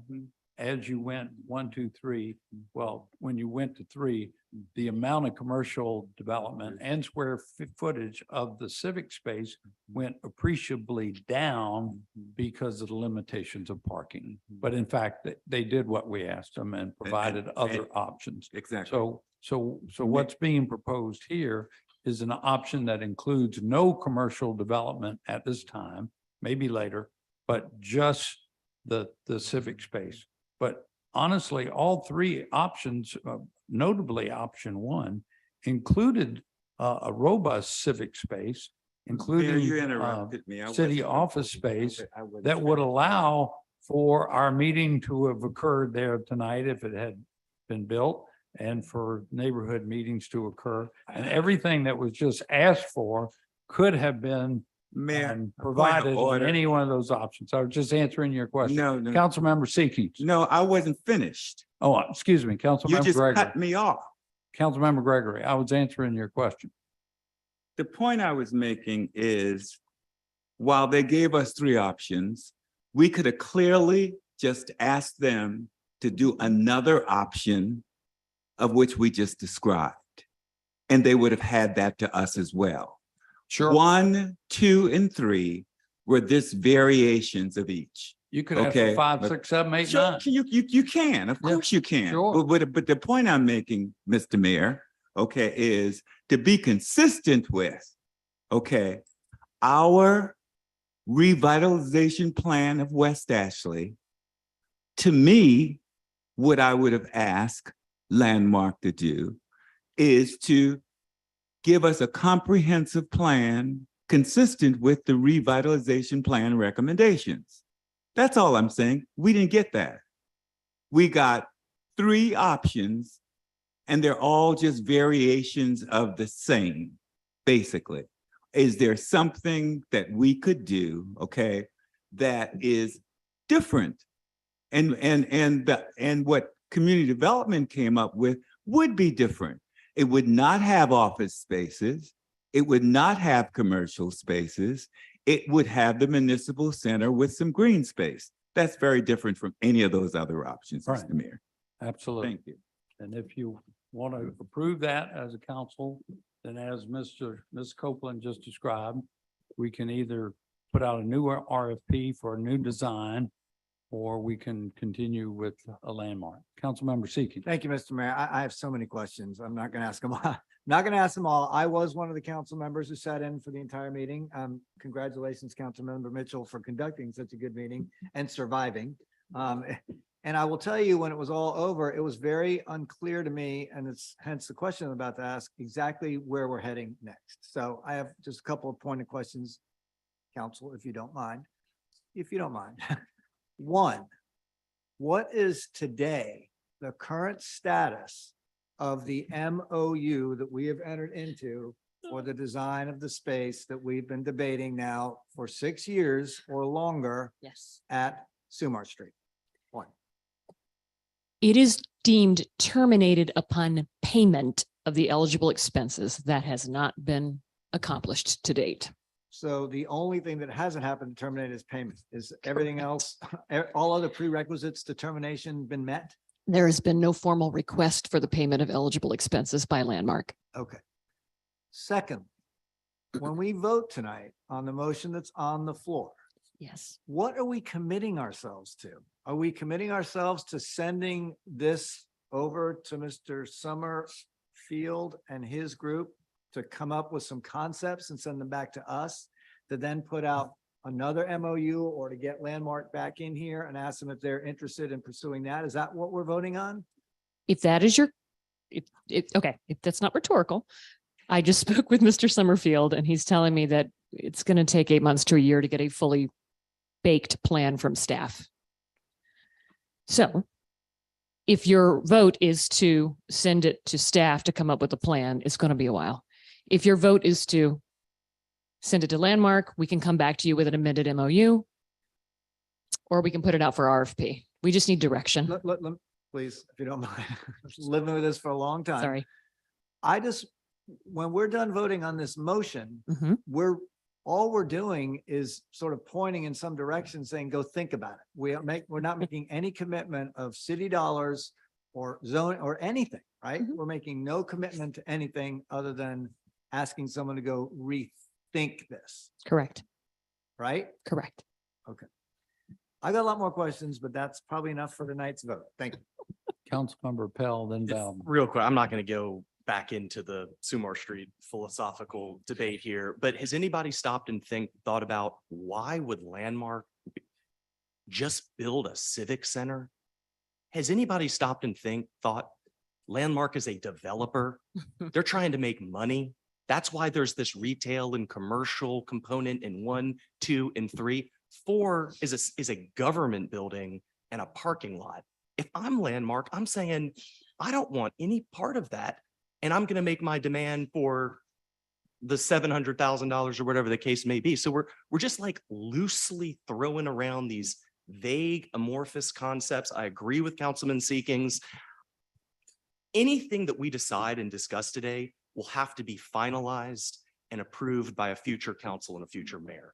Let's stop talking about this. It's 2 months away from an election. Let's take this to the community. Let's campaign on this issue. Let's get some guidance on it. I mean, we're going to be directing staff to do something that a future council and mayor will have to vote to fund. What are we doing? I just think that enough, it's just not in a position for us to be doing anything meaningful. I don't think the motion on the floor accomplishes anything. I don't think we're in a position to really act in a meaningful way on this one way or the other. Thanks. Councilmember Bowden. Thank you. And I have to take issue with where this whole conversation started, that we are moving forward in any way or delivering what's best for West Ashley by voting for this motion tonight. It's, first of all, the majority of West Ashley's representatives have spoken on this and we voted in favor of option 1. So we are actually actively moving in reverse, getting further away from what a majority of West Ashley council members voted for, to deliver, to even start down the road of delivering something that is going to, in perpetuity, we're not going to go back and put commercial on this. Come on. It in perpetuity will keep this off the tax rolls. We just spent an hour and a half talking about all of West Ashley's flooding needs. How do we pay for that? With green space in a commercial corridor? I mean, if we're getting serious about creating economic viability that will fund West Ashley's sustainability that I can pass down to my kid, this is not it. We were on the road to that, and we have thrown it in reverse and we're backing up. I mean, we're just not going to get anywhere by voting on this tonight. I mean, we can vote on it, but ultimately we're going to have to come back after November anyway. We might as well just be honest about it. Councilmember Shade, and then back to Mitchell. So, gentlemen, we passed this plan, and lady, excuse me, we passed this plan unanimously. This has been vetted. We had the highest number of people participating in what they wanted West Ashley to look like. And show me on this plan right now in this book that talks about commercial development on that particular site, on this particular site. It doesn't say it. It talks about actually landing further down. And who's to say, because I've talked to the folks at Landmark, Councilmember Pell, they're interested in doing this.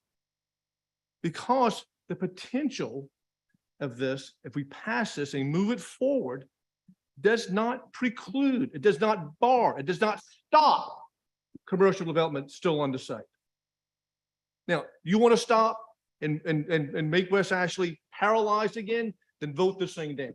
Because you sending a vote and you telling your constituents in West Ashley that I'm for pause, I'm for stoppage, I'm for not getting something done in West Ashley. I'm not moving forward in West Ashley. This is a start. It's not the end, it's the beginning. We can't get past the beginning. Because the project that this council voted against was too expensive. Council has said it. Now, that's not my particular wish. I voted with y'all on passing option one. It got defeated. So you want to just wait and more until maybe something happens next year or the year after, or the year after that, or the year after that? Look what's in front of us right now. Look at the vision that we have right now before us and follow the plan. This is not S&S cafeteria. We start taking apart Plan West action, go, I want fried chicken, but I don't want the roast beef. That's not what we're doing here tonight. We have an opportunity to go back to Landmark, as Councilmember Gregory has said, and ask them, would you be interested in doing this thing? Because it gives them the option and their foot in the door for further work that can be done on this particular site. Y'all looking at this and saying, I'm voting against it because it doesn't include option one with commercial development. That's not what we're doing here tonight, ladies and gentlemen. What we're doing here tonight is starting the process forward. This plan was actually did not contemplate this being a money-making commercial development, but we can make that adjustment later on down the road with it after we get the ball rolling on this particular project. What's the harm in doing that? What's the harm in being progressive and thinking forward down the road on how we can start the project getting going on the revitalization of this gateway? Otherwise, this would be another delay and another delay and another delay with the expectation that something's going to change. Well, this is what's in front of us right now. And we can do this with the flexibility, and just keep that in mind, with the flexibility that other things can be improved on this site in the future, but we got to get something started right now. Thank you, sir. Councilmember Mitchell. Yes, Mr. Mayor. This was my intention when we at the community development.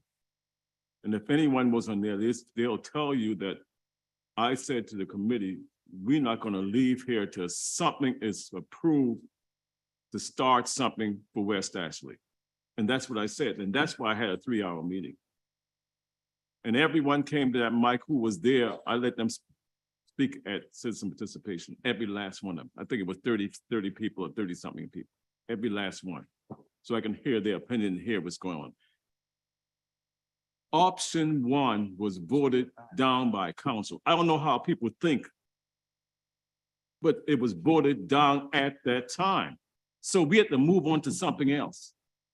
So why am I going to spin my wheel with something that is already voted down and is dead? Unless someone from the building side bring it back up, and nobody was going to do that at the time.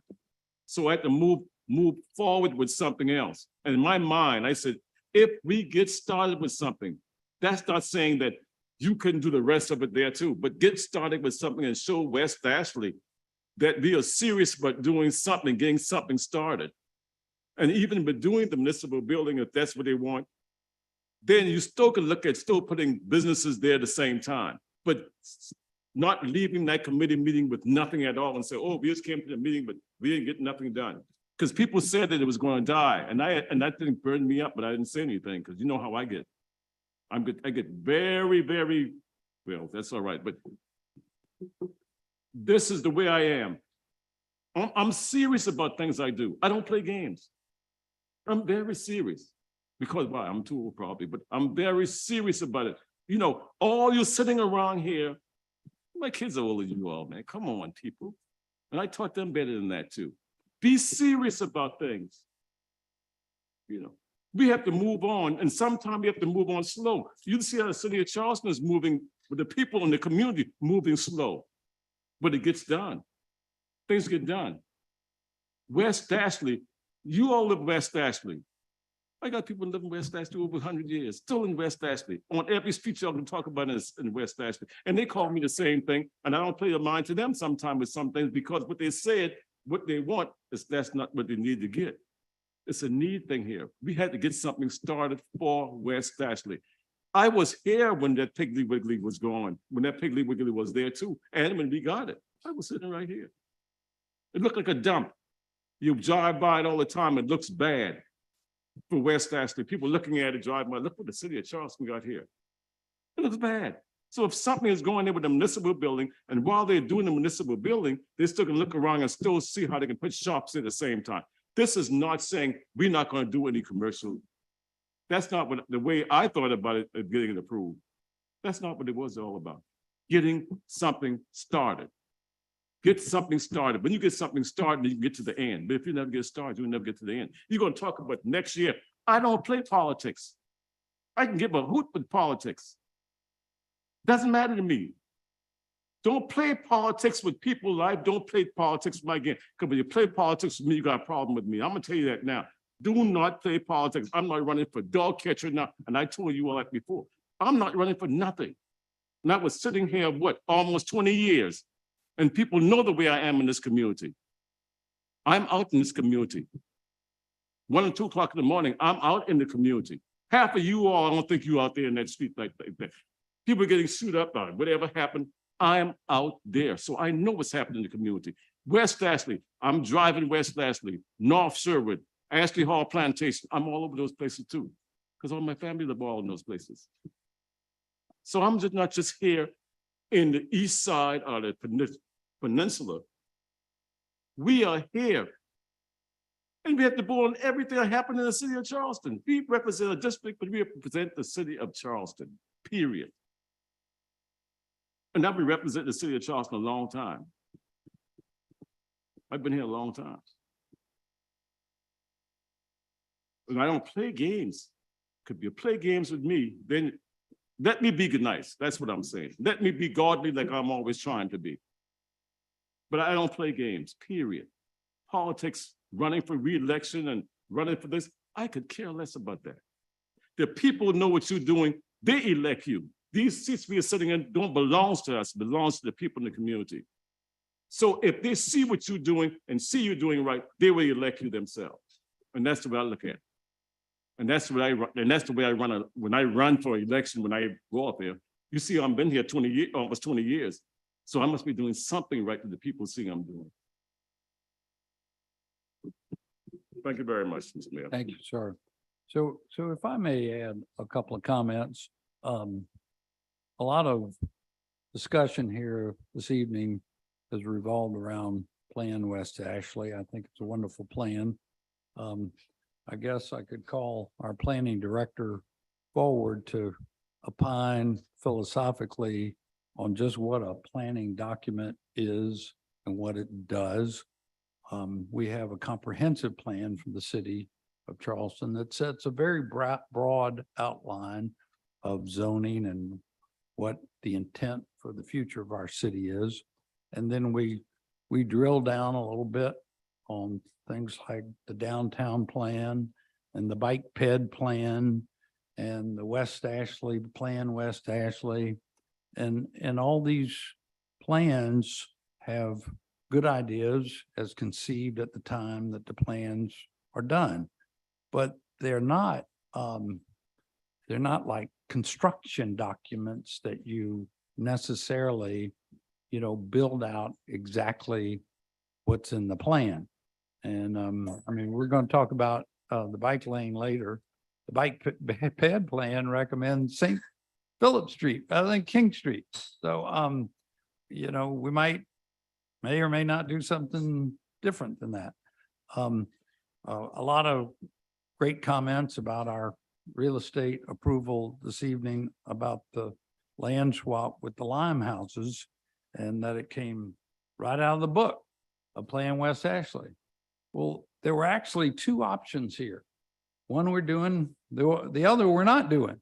So, it kind of depends on what happens sometimes when you do a planning document. It so happened that we were finally able to successfully get the Lime houses to agree to an option that led to the upper the scenario option 1 on here, not option 2. So I go back to this page here of consideration for this general area of Sam Rittenberg and Old Town Road, and even paragraph B that's so highly touted here that what y'all are proposing, option 4, meets plan paragraph B. Well, all the options meet this part. Future use of this site should benefit the community. And given the prominent location, positively contribute to West Ashley identity. And I think really any of the four options that have been before us would accomplish that. But then it goes on to say a portion of the property is proposed to be used to facilitate intersection improvements. Well, we went through a long process with the county. And that was one of the things we waited for. That's part of what took the years to get here. And what did the county end up deciding with input from the neighborhoods? Do nothing. So there was no intersection improvement plan. If on the next page out of the book actually shows our Sumar site truncated, reduced in size because of the intersection improvement that was anticipated in the plan, but never happened. It never happened. So are we following the plan when we're building on the full site that never got truncated because the intersection improvement never occurred? Then it goes on to say parking, which could include a parking structure, either above ground or below ground, but both are a parking structure, is right here in paragraph B. Are we following the plan if we don't have a parking structure? It mentions it right here in paragraph B. My point is, this is a guiding document, you know, and you really, in my view, need to consider this whole node, if you will, of property, including Ashley Landing Mall and our own property at Sumar Street, you know, surrounded by Sam Rittenberg Boulevard and Old Town Road. Thankfully, the county improvements that are still anticipated are well covered in paragraph C, street beautification, better sidewalks, crosswalks. So that's kind of going according to the plan. So paragraph D, I mean, you limit yourself when you say that, oh, this can only apply to the private property that we don't own or control, that envisions new buildings that hold a variety of uses, including retail, entertainment destinations, workplaces. That's what we were providing on Sumar Street. And I know y'all don't want me to re-advocate for option one, but I just gotta mention that it already had its DRB approval. It was ready to go to the next stage of design and final development. We had a price tag on it. Talk about moving forward and making something happen. Boy, that was the ticket to making something happen, was to move on forward with option one that considered that the intersection improvements never got done, that the property size never got reduced, that would have provided a benefit to the community and a prominent location that contributed to West Ashley identity, that provided a variety of uses, including retail and entertainment destinations and workplaces. All those things that are incorporated in the plan. So that you got to have a little interpretation when you have a plan. It's not a construction document. I respectfully would still support option one and would appeal to the heart of anyone who voted against it to bring it back to us this evening. That's not likely, but you know, I got to tell you that to do option four without having that perimeter buffer, if you will, by building a building down along Sam Rittenberg and partly down Old Town Road to protect the green space. That's what our citizens were really wanting, a green space where they could bring their families to. where their kids could run around a little bit while they were enjoying a little performance or a dining experience or having a beverage. I've noted this similarity many times with the plans of option 1 or option 2 for that matter, with the workshop up on Upper King Street, how families love to go there. And I think our West Ashley citizens were calling for that. In addition to the thousands that gathered for Plan West Ashley, similar numbers gathered just in the formation of the plan to get us to option 1 or 2 in the first place. Really, the only difference was how we were going to park it. But if you go to option 4, in my view, you're going to have open space that's open to 2 busy highways. I don't think it'll get the vibrancy, the activation, the economic revitalization that we were all seeking as outlined in Plan West Ashley. Thank you. Councilmember Seekins. Thank you, Mr. Mayor. And I'll be brief, the hour is late, but it's no secret. I've been around since the beginning of this. It's no secret that I've been a skeptic of this whole process from the very beginning. I voted against buying this property. Yes, sir. I think we should sell it. I've always thought we should sell it to Landmark or someone else. We own the land. We own the zoning. We control some of the public infrastructure monies. We can put deed restrictions on there. We can do all those things, get a really great development for West Ashley and put it back on the on the private schools. That being said, here we are. There's a motion on the floor to basically send this to our internal team to sort of rethink this with a directive to include, but not limit it to civic space, right? There's no limitation that can only be civic space. And my understanding, and again, Julia, sorry, but if we vote in favor of the motion that's on the floor, which effectively to send it to our team to go rethink it consistent with all the things we talked about, will that kill the MOU? I mean, is the MOU dead at that point? I mean, I think that's really a big part of this. Where are we with this MOU? And before we vote on this and kill the MOU, we probably ought to hear from Landmark. They've got a huge stake in this. They've got years and lots of money in it. Option 1 is dead. Let it be heard around the land. Option 1 is dead. Mayor, sorry, it's dead. So coming out of Councilmember Mitchell's committee with everybody on this council participating and the public participating, I think what he's asking is for us to go rethink it, right? That's the motion. And all options are on the table. Am I right about that? Including but not limited to putting this land back out there with some vision on it to the private sector. Wouldn't we want to hear from Landmark? They are here if they'd like to speak. Okay, well, here we are. You want to speak? Come on. He sat through all of this. You might as well.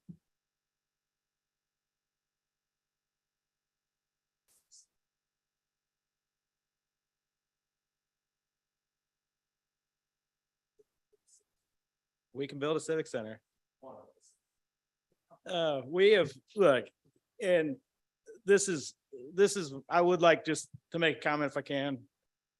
We put a lot of time into this and I know we all have. And so, look, Landmark cares about this community. Landmark cares about this project. We're working under your guidance to do what you would like us to do. And so we would like to see this through.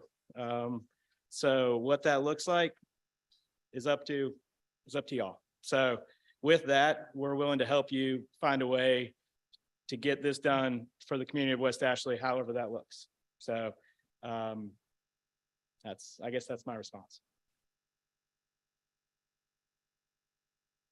Councilmember Appel. Member Seeking's question is, and if it's not your question, please let me know, is if we were to approve this motion and send this back to our staff for consideration, would you guys send us a letter the next day terminating the MOU and requesting the money? Sure, we would need to understand what that looks like, right? I mean, if we're not engaged in any future opportunity or any future option, then, you know, if it's decided to put back on the street and go through the RFP process again, or I mean, again, wait for staff to put something together, again, we would have to make that decision at that point. But, you know, we are amenable to listening to and, you know, responding to whatever you would like us to do. And within the limitations of what we can do, we're willing to help you find a way home on this. But, other than that, I don't know how else to answer that question. Councilmember Shea. You and I have talked about this. If we said to you, redo the MOU consistent with Plan West action, you would consider that? Sure. Thank you.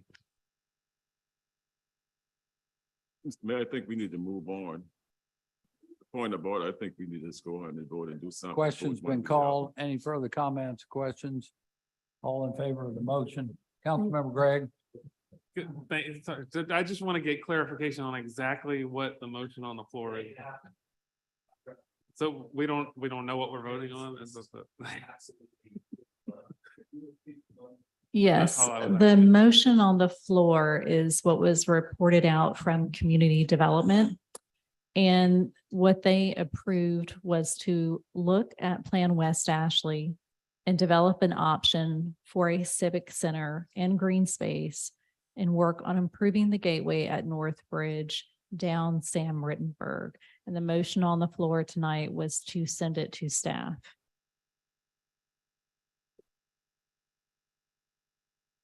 All right, Do you want to do a roll call? we'll do a roll call vote, if you will. Well, Madam Clerk, would you please call the roll? And please remember to turn your mic on when you're voting so the public can hear you. Councilmember Gregg, Aye. Councilmember Shealy, Aye. Councilmember Mitchell, Aye. Councilmember Brady, Nay, and I'd like to explain my vote under the rules, if I may. Yes, sir.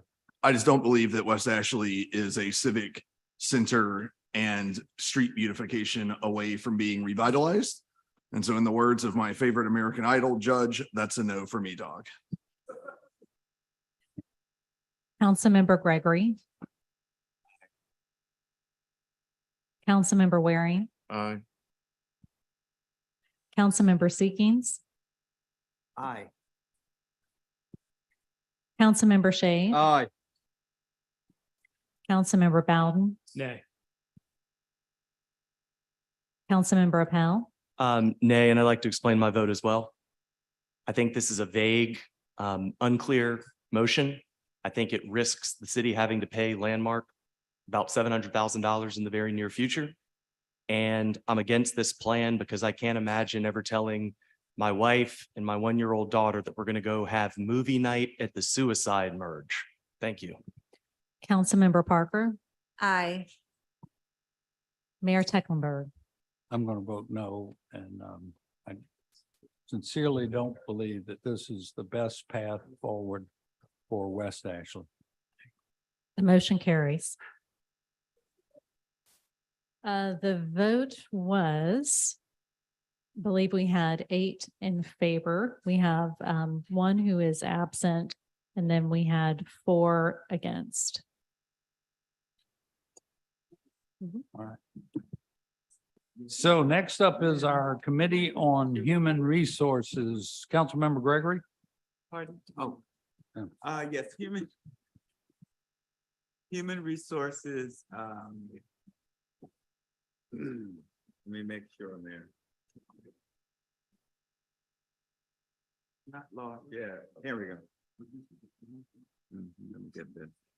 Human Resources met on August 3rd at 4 p.m. And we had a couple of things on the agenda. The first is our just normal staffing update. And the data shows that we are trending in the right direction. But the bigger part of our meeting, our agenda under new business was the approval of the 2024 proposed healthcare budget. And we voted unanimously to support the budget as submitted by staff. And I can't recall the exact amount, but I think it's around 23 million. But Mayor, I think it was around $23 million. And the committee voted unanimously to support the budget. We did have an executive session.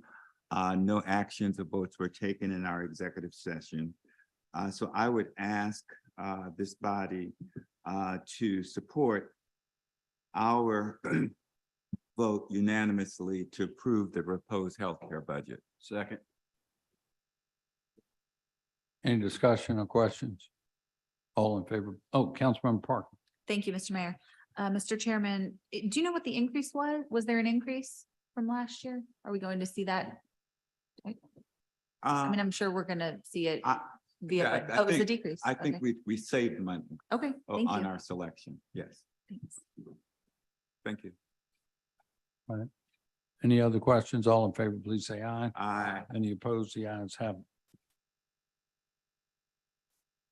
That's the end of your report on. Yes, Yes, yes, sir. ma'am. Thank you. Next up, Councilmember Waring excused himself for just a minute. He'll be right. Or we do. Oh, public safety is next. Councilmember Shade. Thank you, Mr. Mayor. Okay. Yes, the Committee on Public Safety met yesterday. If you read the newspaper or watched the news, you would know that we had a report on the update regarding the Chief of Police search. K Cross gave us a report we are using for the third, I think this is the third time. Perth, they put out the application process opened it on June 30th and it closed on July 31st. 34 applicants, 4 from South Carolina, representing 19 different states. 2 female applicants, 3 African-American applicants as well. So the process will start hopefully maybe in September or maybe no later than October. After our Perth whittles down the number of these applicants to a number between 5 and 6. We will engage the community as we go through the interview process like we did, it seems like almost yesterday when we did it with Chief Reynolds, including CPAC, Park, and other stakeholders to take part into this whittle down and interview process. So stay tuned. We're moving forward with that and making a lot more progress than I had anticipated. So it's all very good news regarding the update on the Chief of Police search. The second item is that we passed a resolution on item B1. This is just the NIMS, and do we have, is Ben with us tonight? I don't think so. So Ben, make sure that we were just in compliance with the approval of this resolution called the NIMS resolution for the system that we have that's consistent throughout the country. That passed unanimously. And then he gave us an update on where we were with our resources in the event of another storm coming in our direction. We then had our school resource officers. We already voted on this at our Ways and Means, but our for the Charleston County School District Resource Officer Agreement and an agreement with the Charter School for Math and Science. Those also were approved unanimously. And the police department approval for the James Island Charter High School Resource Officer, that was approved unanimously as well. Then an agreement with the law enforcement assistance with the Charleston County Sheriff's Office, that was approved unanimously. And then the approval to accept an award for $4,000 to address and combat underage drinking through the Ernest F. Kennedy Center. That was approved unanimously. And then 2 items with the fire department. Approval to accept a 2021 state Homeland Security grant in the amount of $16,000 for 25-26. And another to accept the 2022 state Homeland Security grant in the amount of $57,191.70 for Low Country Incident Management Team. That was also approved unanimously. Then we also approved approval to submit an application for the Edward Byrne JAG grant for $52,000 to outfit the K-9 unit. And then the police department approval of an agreement between the city and MUSC for wellness and resilience services. That was also approved unanimously. So that was our report, Mr. Mayor, and I would move that we adopt it as stated. Any discussion or questions? All in favor, please say aye. Any opposed? The ayes have it. Next up is our Committee on Public Works. Councilmember Waring. Thank you, Mr. Mayor. Committee on Public Works made yesterday, all actionable items passed unanimous, and I so move. the approval. Second, any questions, discussion? All in favor, please say aye. Any opposed? The ayes have it. We had a discussion on expanding the Peninsula Perimeter Protection Wall Advisory Committee by adding one community stakeholder from Daniel Island, West Ashley, James Island, and Johns Island. Discussion was good, hearty. Nobody was against it, and we just brought that forward for discussion at council.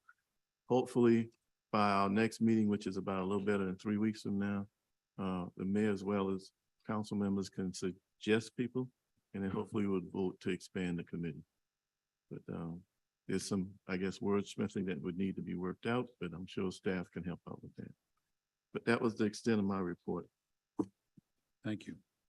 And we plan to update that ordinance and make some changes to it. I'm looking over at Julia, but we did agree at Public Works yesterday to amend the composition and expand the composition of the Peninsula Perimeter Protection Advisory Committee.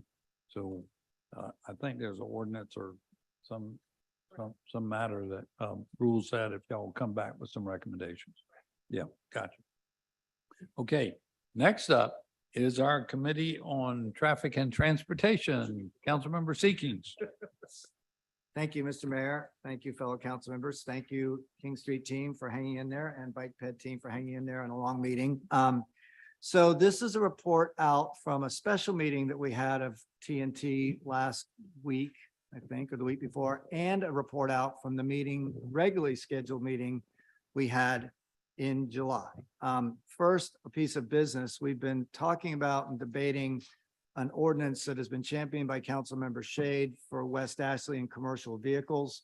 That ordinance has gone through a number of changes, definition changes. It's been pared down. It's manageable, and we at the committee believe it to be manageable. It is not a matter for TNT anymore. It's a matter for the Planning Commission. So at our special meeting last week, we voted unanimously to send the revised version of that ordinance to the Planning Commission for its consideration. And I believe that this council would have to vote to approve that to get it to the Planning Commission. So I'd move that at the beginning of my report so it doesn't get lost in what's about to follow. Right. All right, any discussion on that? Hearing none, all in favor, please say aye. Any opposed? The ayes have it. Okay, next is Next. the South Carolina Department of Transportation's road safety audit. As you all know, and just by way of brief background, so we don't get, oh, there's Councilmember Sacrin. Looky there. Hey, have you been there the whole night or are you just popping in for this excitement? No, I've been on not here, listening on YouTube for the past 2 hours. All right, great. Well, welcome.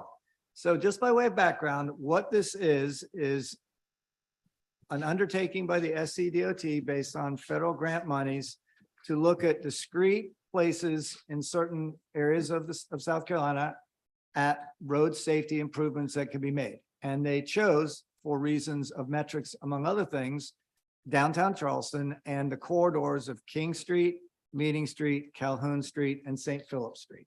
The reason it was chosen, and by the way, before I get too far down the road here, I know that the DOT is here. They've been sitting here all night long.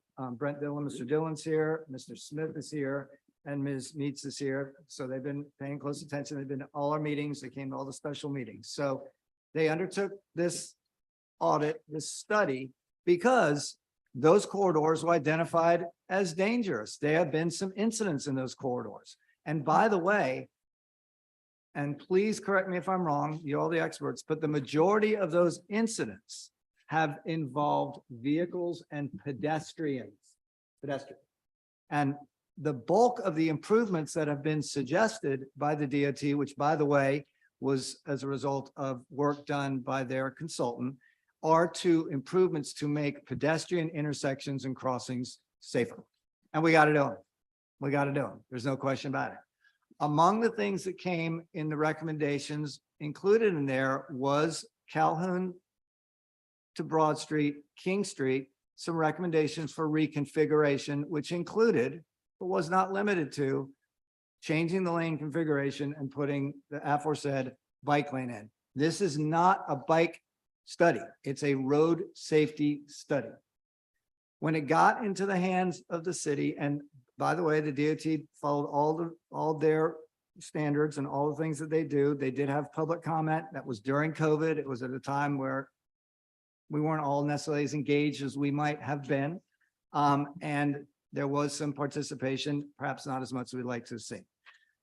It got into the hands of the city, among others, me. I know it got in the hands of the mayor. We looked at it. We talked to people and did not believe that, in particular with the King Street portion, and really the King Street portion between Bufane Street and Calhoun, or Calhoun and Bufane, depending on which way you look at it, was perhaps as good as it can be. And by the way, consistent with the conversations we've had tonight about Plan West Ashley, was not necessarily consistent with our People Pedal Plan, which has been, by the way, the gospel, the Bible, the thing that we have referred to, and the thing this council has taken some heat on for not implementing it fast enough. It wasn't necessarily consistent with that. We called for St. Philip Street to be a bike boulevard. We called for King Street to have traffic calming, not to have bike lanes on it. So we went back, they took a look at it. They've come back with some other options. It's frankly a little bit of a white hot mess right now. It's hard to tell exactly where we are, but I want to report this out. From the public hearings we've had, from the engagement with the businesses, there's disagreement about, first and foremost, whether or not what's out there proposed right now is the safest way we can do this, is consistent with safety and consistent with both a safe view of the world and long-term viability of those corridors. Now, look, I, sitting right here, right now, like with anybody else, got no friends to reward, no enemies to punish. We all around here have a couple of things we do. We're single member districts. We swore an oath, right? If those in our district want us to do something that's not illegal, immoral, or unsafe, we're bound to do it, even if we might not agree with it. And in districts 8 and district 1, for those of you who've come out to all these public meetings, I'm going to tell you right now, in district 8, which includes a good bit of the King Street corridor, if we put this to a referendum and a vote, it would not be close. It would not be close. They would vote to do this on St. Philip Street, rethink King Street, and get after pedestrian safety. All right. So all this, we've come to city council. It's overwhelming support for this, not in district 8, and I suspect not in district 1. King Street is split districts. That's not the end of the story, because I'll tell you from my perspective, it's always the right time to do the right thing. Safety is always paramount, and we can do this safely, and we can do this the right way. And find me for this. Damn it, we're going to. 50 cents. I think it's $5, but I brought 100 with me tonight because I think I might, I think I might swear a few times before this is all over. So here's where we are, and then I'll sort of follow up. This came to our committee. Oh, by the way, before we get to here's where we are, a couple of numbers for y'all. I heard Ms. Zimmerman ask about these numbers. On King Street on Friday, the number of pedestrians, the number of people walking up and down the street, and you heard it from Ms. Hay tonight, was greater than 30,000. It was about 32,000. The average number of pedestrians on King Street over the course of time is about 20 to 22,000 post-COVID. It's a very busy pedestrian street. The number of cars between Calhoun and Broad Street on a DOT average from 2022, look this up today, Mr. Somerville helped me do this, is 2,900 cars. So you got 30,000 people on Friday, 2,900 cars. And on Friday, with the help of our team, we went and did a bike count on King Street between 7 a.m. and 3 p.m. How many? 133. Not an insignificant number, but relative to all the other numbers that are out there, there's a disparity, right? There's a disparity. What does that tell you? King Street needs to help those not in cars, and principally pedestrians. And we do. Do this challenge in your mind. Everyone in these chambers right now, take this challenge in your mind.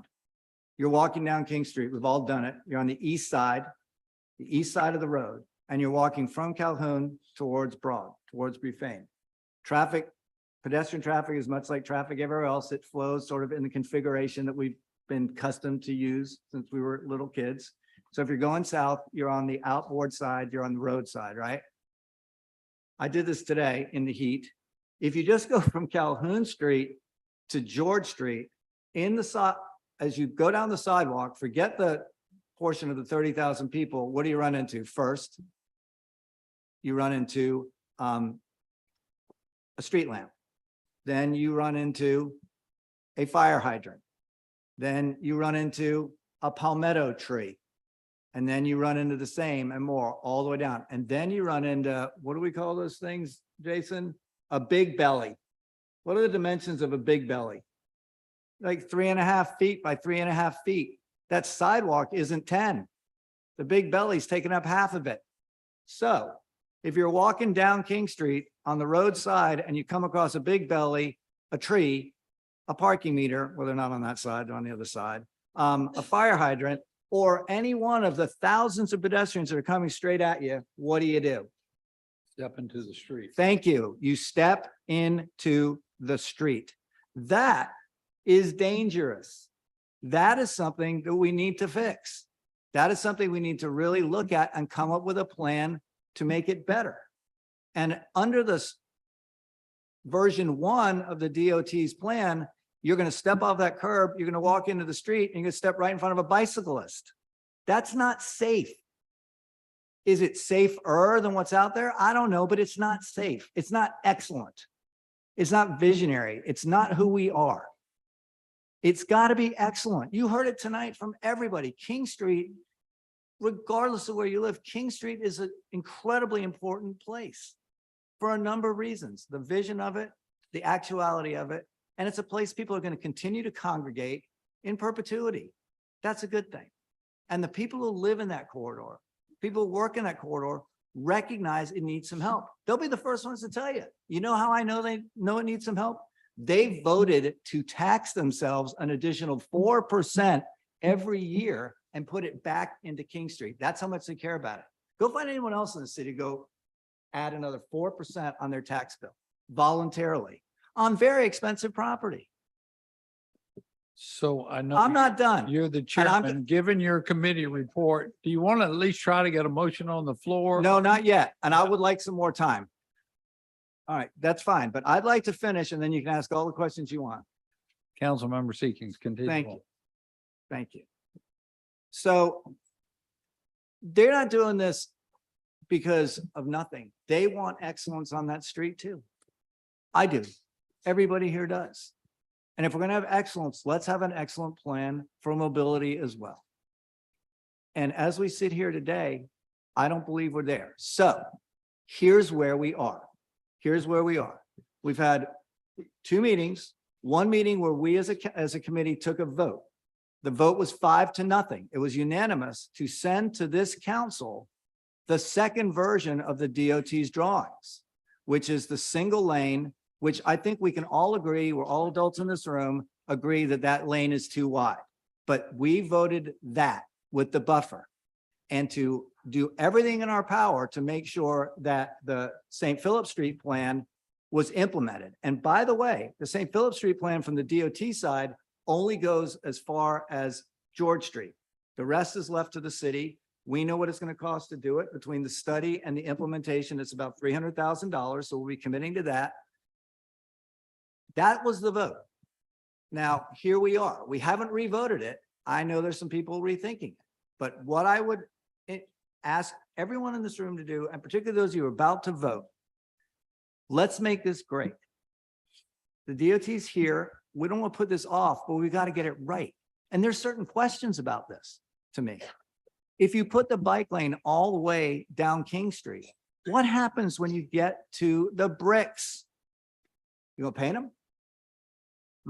So you're going to end it. It's going to end right there in the middle. If you come down St. Philip Street and go 2 ways, much safer, much better, much more accessible, there's no interruption.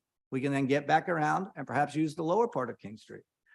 I'm going to conclude this. Lots of people said lots of really smart things, and I applaud everyone for coming out and being advocates. The smartest thing, well, there's lots of smart things said. The thing that caught my ear tonight that I hadn't heard yet was Mr. Graham when he came and said King Street is not a one size fits all street. And he's right about that. The width of it changes all the way down. It gets wider, narrower, wider. There's parking on both sides. We need to come up with a not one size fits all solution. And what's out there right now is a one size fits all solution.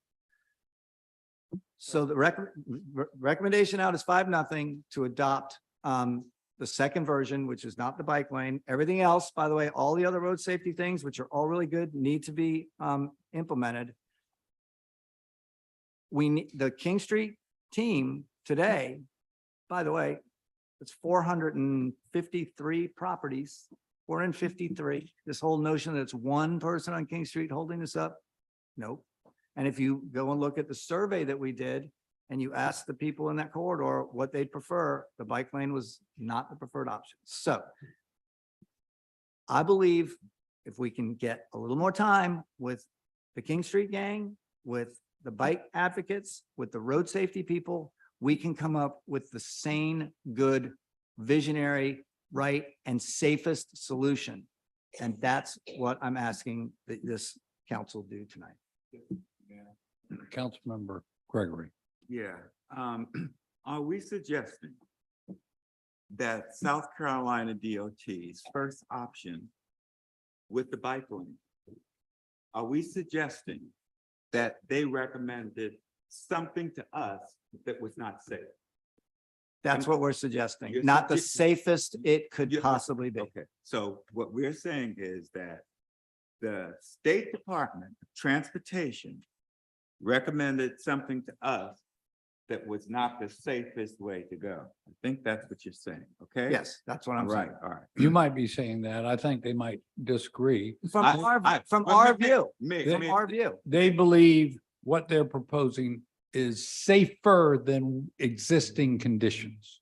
Okay, all right, I still go back to my first question. It's a matter of semantics, not the safest. No, I didn't interrupt you.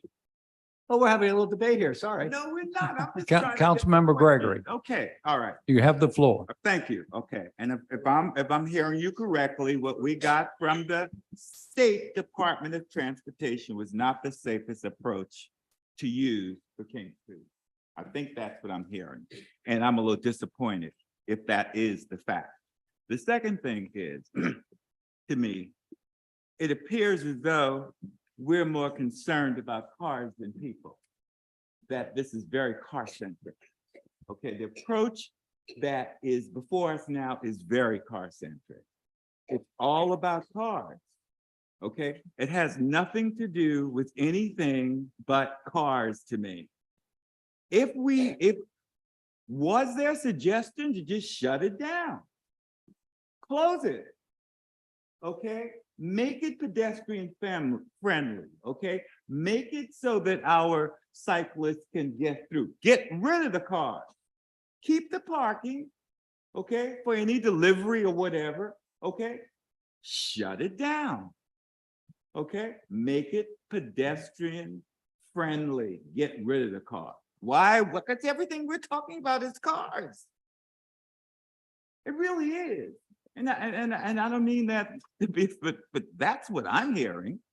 Okay. The second thing is, okay, who then decided that DOT's plan was not the safest plan? Was it your committee? So hang on a second. Well, that's what you said. Well, it wasn't the safest we thought. Councilmember Seekings, I'll recognize. All right, thank you.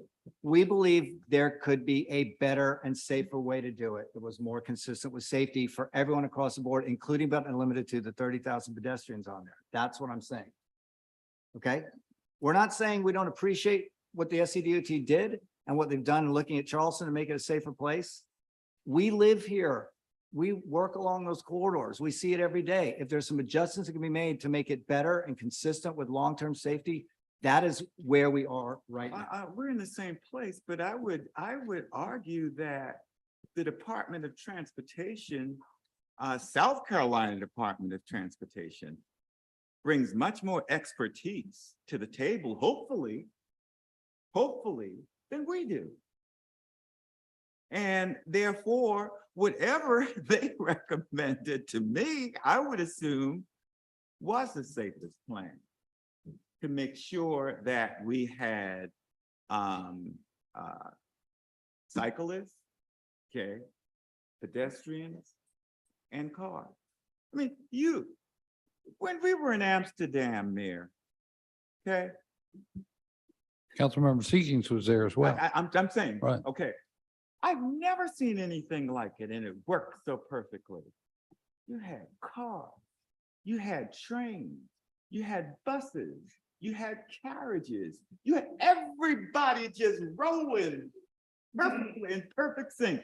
Now, I didn't say anything about that, Council member, but I'm just saying, they're perfect. Why can't we, I mean, on a much smaller scale, why can't we just make this safe for all modes? Why are we focusing on cars and not people? I don't care how you do it, Mr. Chairman. Okay, the plan before us is car-centric. Period. Councilmember Gregg.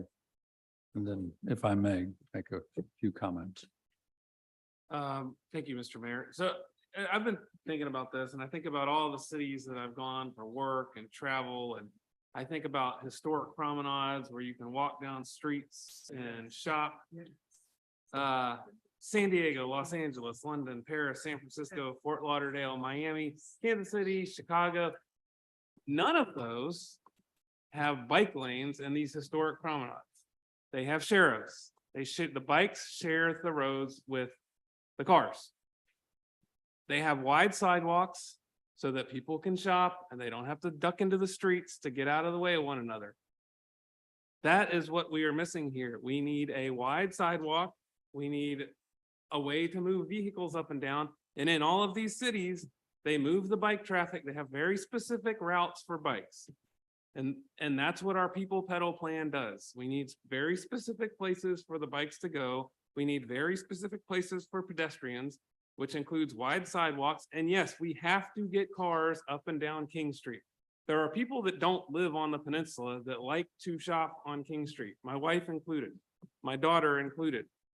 The only way we can get to King Street is to take a car, and we have to have a place to park. And then when my wife and daughter get out of the car, they like to walk. It's good for our community. It results in additional commerce. There's a way to do this where I think everybody is happy. But unfortunately, I don't think it includes a dedicated bike lane on King Street. Again, look at the examples of all these other cities that have wonderful pedestrian access, Amsterdam included. Wonderful pedestrian access, wonderful bike access, wonderful vehicular access. It works, but again, it's that we've got to use our plan that we've got in place right now. Councilmember Shade, and then I'd like to call on myself. Councilmember Shade. Thank you, Mr. Mayor.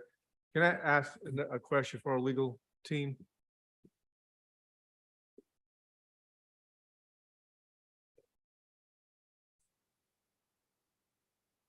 So I understand the status of all laws today. This is a state highway, state road. Correct. And bicycles are allowed on that road. Correct. Can you stop, prohibit, bar bicycles from coming down King Street? Not that I'm aware of. I mean, for special events, maybe? No. Yeah, just for a special event. So we can't, thank you. Just want to make sure I was on the right page with this. So fact number one is that if we put a bike lane or don't put a bike lane down King Street, bicyclists are allowed by law to go down King Street. Now, we cannot widen King Street anymore. It is what it is. I mean, this is the facts that the cards we dealt with. We cannot change anything with the width of King Street. I agree with Councilmember Seekings. The number one priority, whatever we do, is public safety. Because everything else all falls by the wayside. We've been dealing with this issue of public safety on access to our community. We talk about this over at the North Bridge as we're trying to put in a grant to get a bike pedestrian bridge over on North Bridge. There's not that many people who walk across or bike across the North Bridge. The numbers are very low. If you use that as a criteria, then we would never get anything done on a bike pedestrian path over the North Bridge. But we're trying because the numbers about that, and I think, Mr. Mayor, you were in my office one day and you got a call from your wife about she either witnessed or came into the aftermath of a person being killed trying to either bike or walk across the North Bridge. So that the numbers don't necessarily dictate all that we do or don't do with a bike or pedestrian path on our roadways. It's an important consideration. The second thing that I want us to consider is this. I grew up on King Street. My family had a store there or stores there for almost 100 years. Anything that we do in modifying pedestrian lanes, bike lanes, closing the streets, whatever we do, we've got to make sure we do not screw up King Street with the merchants. We cannot kill King Street. Whatever plan we have, we've got to take that in consideration. Councilman Waring uses this term unintended consequences. I've heard that for the past 7+ years, but that is a critical component of whatever we do. Bike lane, no bike lane, pedestrian lane, close it, whatever we do, we've got to make sure that we do no harm to the merchants on King Street. That is the heart and soul of our spine of our economic engine. It's King Street. We can't screw it up. It is, I heard this word by several speakers tonight. They said it's chaotic. I don't think it's chaotic. I think it's a disaster what's out there. The one thing I heard one speaker talk about this. I think it was just one speaker talk about this, maybe two or three.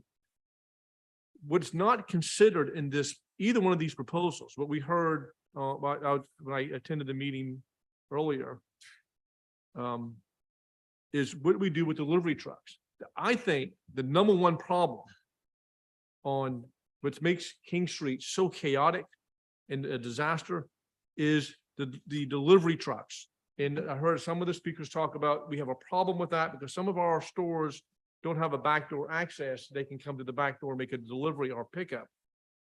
And I've complained about this. I've shown you all pictures of this regularly. Delivery trucks park on the left-hand side of the road, or they park on the right-hand side and they block traffic. And it is a hazard out there. Delivery trucks are out there stopping. And it's rideshare vehicles stop in the middle of the road and create a terrible hazard out there. And it's at all hours of the day. We have no plan whatsoever on how to address this issue of delivery trucks loading and unloading. And by the way, I was brought to my attention that we did another plan called the Charleston Comprehensive Parking Study back in January of 2019 that specifically talks about addressing this issue about delivery. And if whatever change we make, bike lane, no bike lane, 14 foot, 12 feet, 10 feet, whatever we do, if we don't consider this issue of addressing this chaotic, disastrous problem with deliveries, then we're just whistling in the wind, quite frankly, everybody. We're not addressing one of the core problems that we have to do. The comment I heard from Councilman Seekings and other folks out here, one size fit all does not apply to King Street because of the uniqueness of the width and the narrowness and all that sort of stuff. I can't vote for anything. I can't vote for anything until I know for sure that we're addressing the parking component of this and we're addressing the delivery component of this. If we vote for anything that does not take into consideration of those things, and what I said earlier about making sure that whatever we do does not have a negative impact on our merchants and our business owners and our property owners downtown, I'm not gonna vote for anything until I have answers to those questions resolved, because that's critical to what we're doing over here. Finally, the other thing that we need to take in consideration is this. You've got several streets north and south, and we talked a little bit about Meeting Street as part of this plan, and St. Philip Street. You got St. Philip, you've got Rutledge Avenue, you got King Street, you got Meeting Street and East Bay and Concourse Street. And you got the streets that go east and west, George Street, Calhoun Street, Line Street, and I can go down the list, Queen Street. You've got to take in consideration the impact that whatever we do with this particular plan, either the initial plan from the SCDOT or the revised plan that Councilmember Seegan talked about, you've got to take in consideration the impact it has on these other arteries. Because the traffic flow and the traffic patterns are going to be impacted with whatever we do along King Street in either one of these plans. So I'm totally confused, quite frankly, as to where we are with all of this, because these plans did not incorporate my concerns of what we have out here with this before us today. Thank Thank you, you. sir. So if I may take a few minutes. First, I want to repeat the thanks to the SCDOT, to the fine folks who are here, Kalen Metz, Duncan Smith, and Brent Dillon. I think they're around the corner there. Thank you for your patience. Oh, there's Duncan over there. Okay, I didn't know you were over on this side. And where did Brent get off to? He's back there. So thank you for your patience and working with us. And I want to remind everyone that the safety improvements plan are much more than this one section of King Street. It's all of Meeting Street. It's Upper King Street. It's St. Philip Street. And these folks are ready to get to work.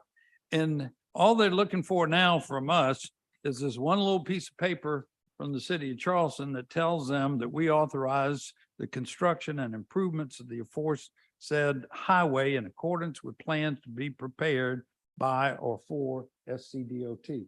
And that includes these conceptual little drawings. So what the next step would be is they would actually drill down, one size doesn't fit all. They specify all the way down the street from every parking space to every loading zone, what's going to happen. And that's when we get into the real kind of nitty gritty. I guess one, major component in this section is whether there would be a bike lane or not. So now I'm going to step back for a minute. There's been a lot of good discussion tonight, great recommendations about a new vision. And yeah, Councilmember Gregory in Amsterdam, they got a lot of real estate. Those rights of way were 60 feet wide. You had room to do all those things. We only, in one section of King Street, we only got 24 feet. So much you can do. And we've been talking about the road going on a diet by, shifting from 2 lanes of traffic to 1. I would concur with the thoughts of Councilmember Gregg, that in addition to the road going on a diet, the sidewalk needs to go on a binge. We need to increase the size of the sidewalks. There are 30,000 plus pedestrians on a day on King Street, and it's a shopping experience really for pedestrians. So in the idealistic world, why Charleston is so European and so great, why don't y'all close down the street and make it all pedestrian, right?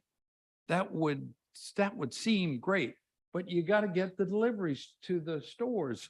And our setup of the way King Street developed, just didn't work it doesn't work that way. They don't have access from the rear and to make deliveries. So, where that's going to me, like Second Sunday really works, but you can't do it 24/7. You do it during specific times where everybody knows what the rule of the game is going to be. You still need to be able to get public transit. You still need to want to get bicycles, but mostly we got all these pedestrians. But I believe we can make room for everyone. So we're at this juncture. I don't want to hold up SCDOT any longer from doing about $2.5 million of safety improvements in the overall central business district of Charleston. That's important for us to move forward. They're comfortable moving forward with what they originally proposed, the original plan. I have spoken to them. And if we begin a new streetscape improvement for King Street, they will work with us and we can really figure out how to accommodate everyone. So I talked to our capital projects folks today and would propose to council that in addition to approving this one sheet of paper with the existing DOT proposal to get them going, to further design and get the plans, I guess, refined. And remember, everybody, basically, we're just talking about paint on the street, paint on the street. And if something didn't work out, you can erase the paint, you redo it. But what I would propose is that we approve to move forward with a capital improvement project of King Street, at least from Calhoun to Market Street, that expands the sidewalk, that widens the sidewalk. That would allow, us to add planters and trees. It would allow some limited sidewalk dining in places on King Street. It would almost surely necessitate that we go to one lane of traffic. That's what's being proposed anyway. It would accommodate either by way of a shared lane or a separate lane for bicycles to be on King Street. We would have to add more loading zones which at the expense of some parking spaces in order to deal, Councilmember Shade, with those delivery trucks. And we're going to have to enforce the heck out of it. But we got to make more loading zones available, and then we got to enforce it. It can be intelligent, as someone called for this evening. It can be thoughtful, and we could close King Street more often for pedestrian only use, not all the time, but as the community desired. Deliveries are still needed. The thoughtful use of the right of way to increase the sidewalks to accommodate 30,000 plus pedestrians a day on weekends and busy days just makes all the sense in the world to me. And so to move this thing along, I would advocate that we allow SCDOT to proceed with the recommendations that they've given us, with the understanding that we start a capital improvement project that would improve and change with everyone's input and advice, the streetscape of King Street and make it more beautiful and more usable for pedestrians and for all users involved. And we could do that. It would take a commitment of some capital funding as well. But if we do it on a parallel track with the DOT, we won't slow down the needed improvements we need for the whole central business district. So that's my thought on it. Councilmember Brady, if I may, and then Parker and then Gregory. Yes, thank you, Mr. Mayor. And I had spoken at the traffic and transportation meeting about it, so I'm not going to belabor the point because to Councilmember Seeking's point, the hour is getting late. But I would just ask you to think through, because I asked a very sort of similar question. When you look at the two proposals, the original road safety audit and the current one that we would be moving forward with the one lane, in the original design that had the bike lane, you have cars in one lane going down King Street, and then you have a dedicated bike lane that cyclists would be able to use going down King Street. In the one lane the 14-foot wide one lane proposal, you would still have cars using one lane going down King Street, but now we're merging the bikes into the one lane to go down King Street. So in my mind, and I am not a traffic engineer by any stretch of the imagination, it would seem to me that that design is inherently less safe than the original proposal of having a dedicated bike lane going down King Street. And so I would just ask, and I had said it at the meeting, the other road safety audit stuff is absolutely great. but I can't vote to move it forward for King Street, which is, one of the higher side swipe spots in the city. Knowing that with the addition of the bike lane going down King Street, we gained 4 parking spaces and we gained 4 delivery zones, which is what we're talking about that King Street needs more of. So the original design satisfies some of the concerns about the loading zones. And then it also seems, again, I'm not a traffic engineer, but it seems inherently safer to have the bike lane moved out and you still have traffic getting to use 1 lane on King Street. So, you can vote, everybody can vote their conscience on this one. But I would prefer to not move forward with it until we have a design that comes back that we can actually say is the safest. Because it may be somewhat cynical of me, but when we say we want excellence, I think we've acted on some things tonight that are not excellent. So I don't think our track record is amazing in that regard. And so I'd like to see it that we at least have the state come back with something that can be excellent, that we can vote to move forward on, that will keep everybody safe while allowing the businesses to have extra loading zones, because we know that that's what they would need. So thank you, Mr. Mayor. All right. And a wider sidewalk. Councilmember Parker was next. Thank you, Mr. Mayor. I'll just, rather than beat around the bush, I'd like to just throw a motion out there to defer this item.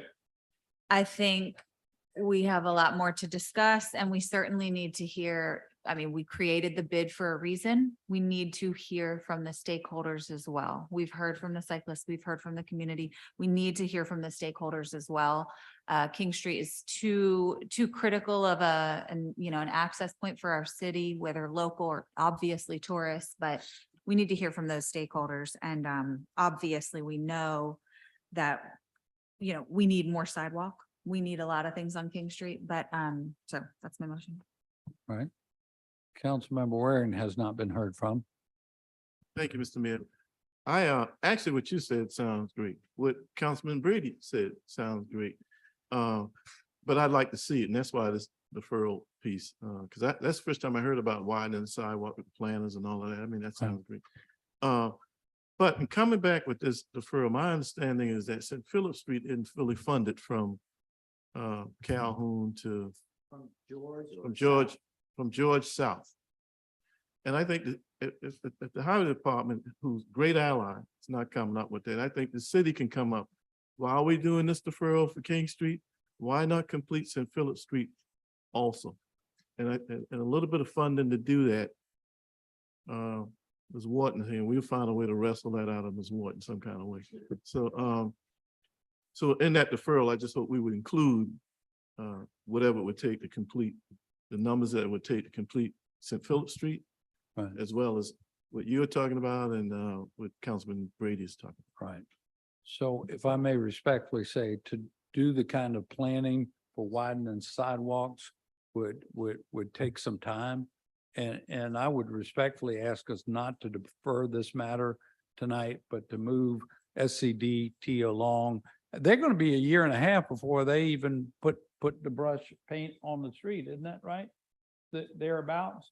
So we can, on this parallel track, be doing our community engagement to discuss the full right of way, including widened sidewalks, rather than putting this off. We got too many more important safety improvements that are just waiting to be done.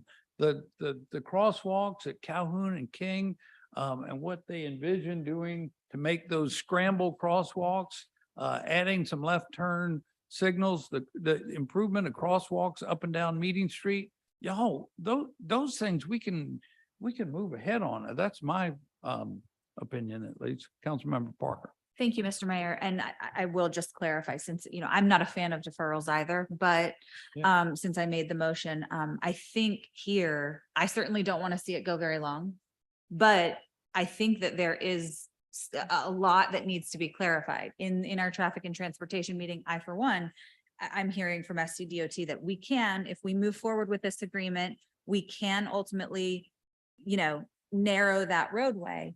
But I don't feel like everybody thinks that that's real, that this conceptual design, if we move forward with this agreement, that this conceptual design is what it is. So I know I feel that confusion, not just from members of council, myself, but other stakeholders as well and citizens. So that is the reason for the deferral. The main reason for the deferral is I just feel like Sure.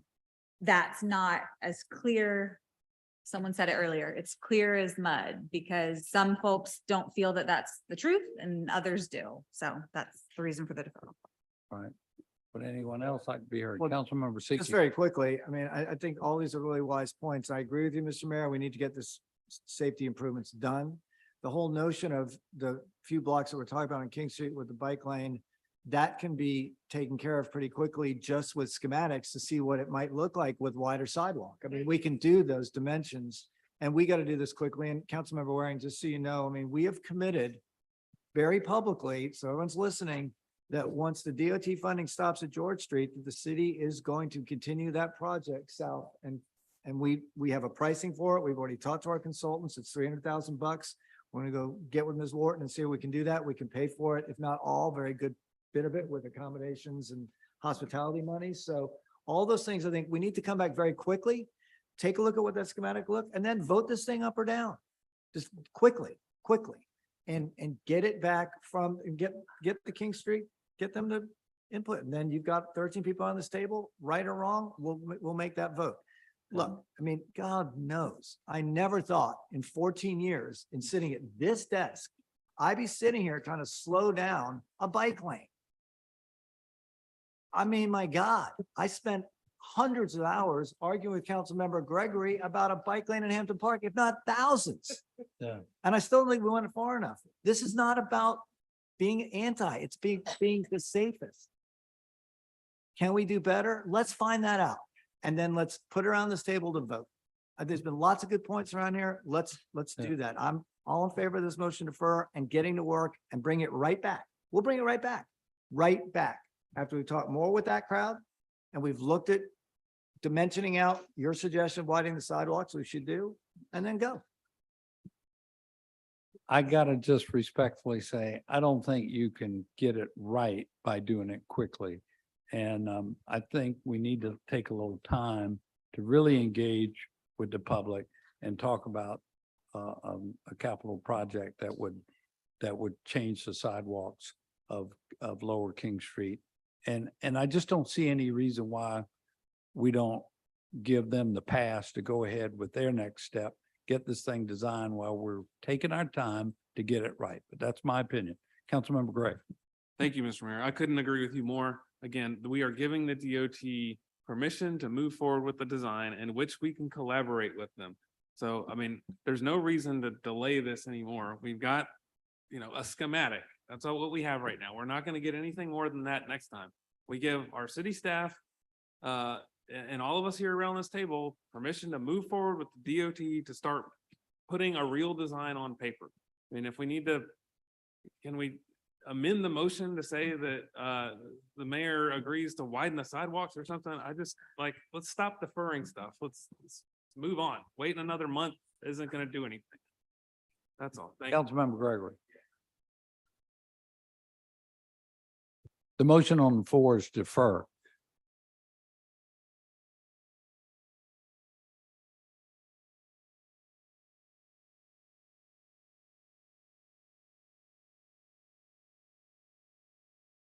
I'd like to get the impact of shutting it down and making it strictly pedestrian. We should probably have that data somewhere, that if we close King Street down, okay, what effects would it have?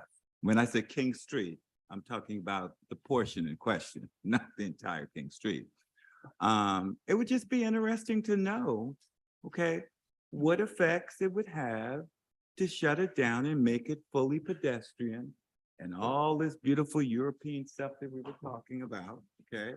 I mean, it would be great just to get some sense of what that would do, traffic-wise in particular. Right.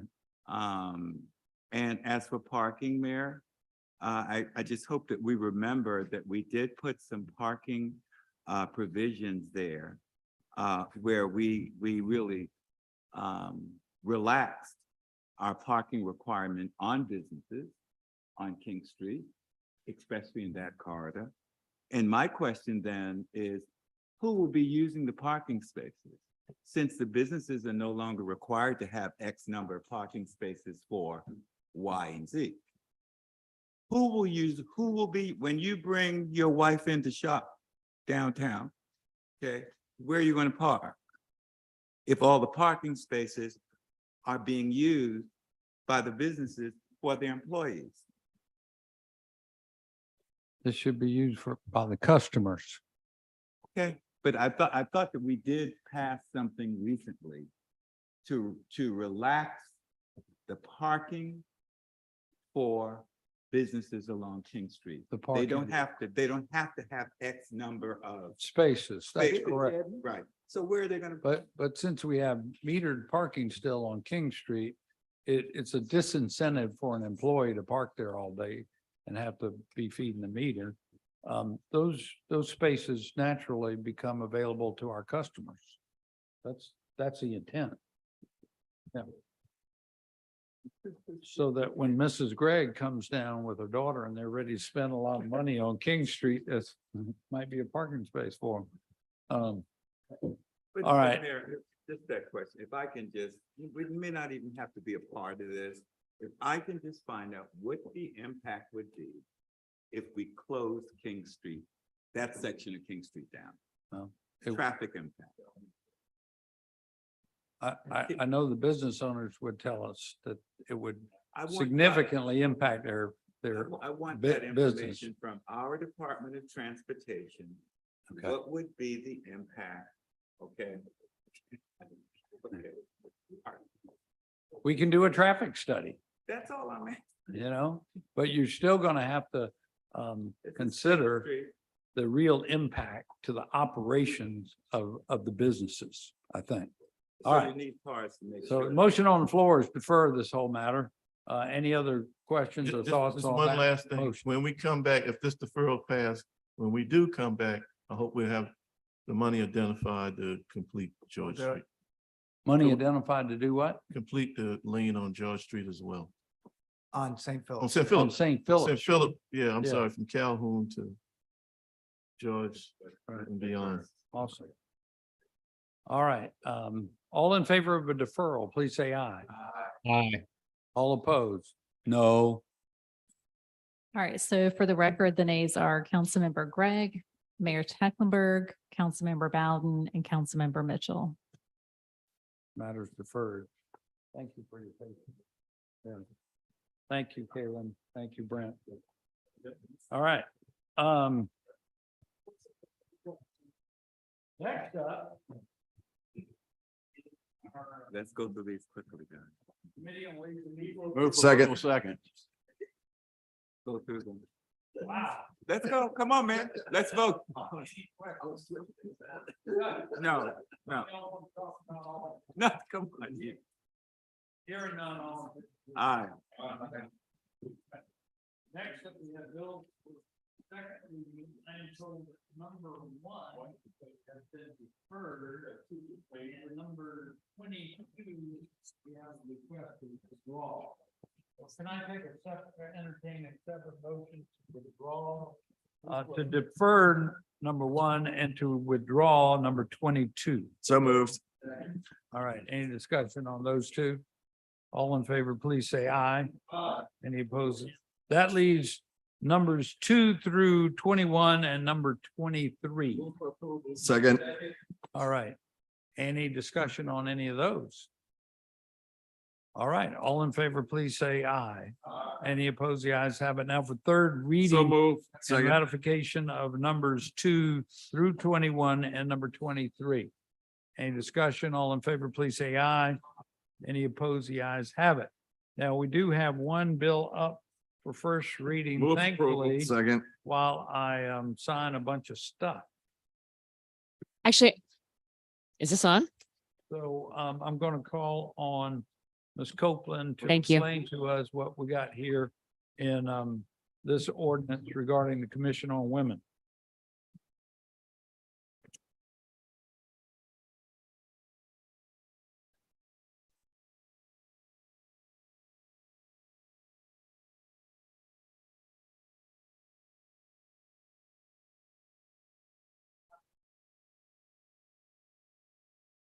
error that might be on what you received. It's 13 members, not 16.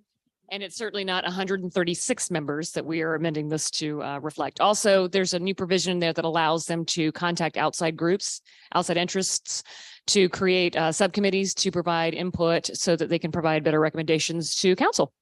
So we would suggest moving to approve as amended. Somebody making a motion. Do you have anything you'd like to add, Councilwoman Parker? Okay. Who is the motion in the second?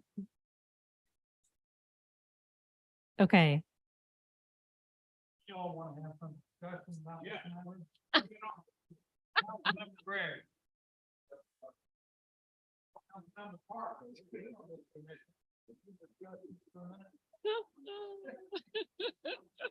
We are in full support.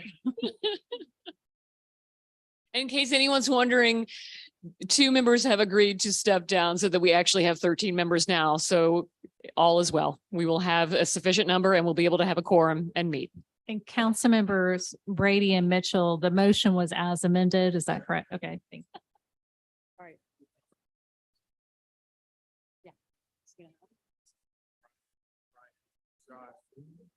They need to carry the vote. All in favor, say aye. Any opposed? The ayes have it. Is there any further business to come before us this evening?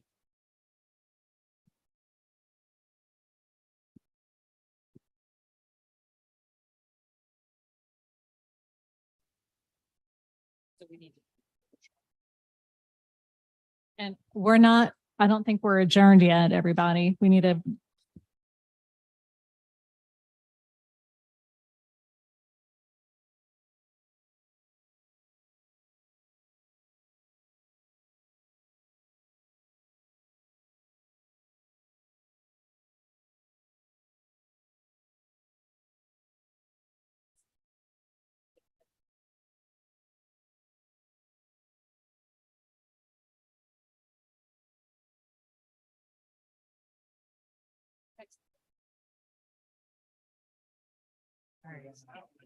Okay.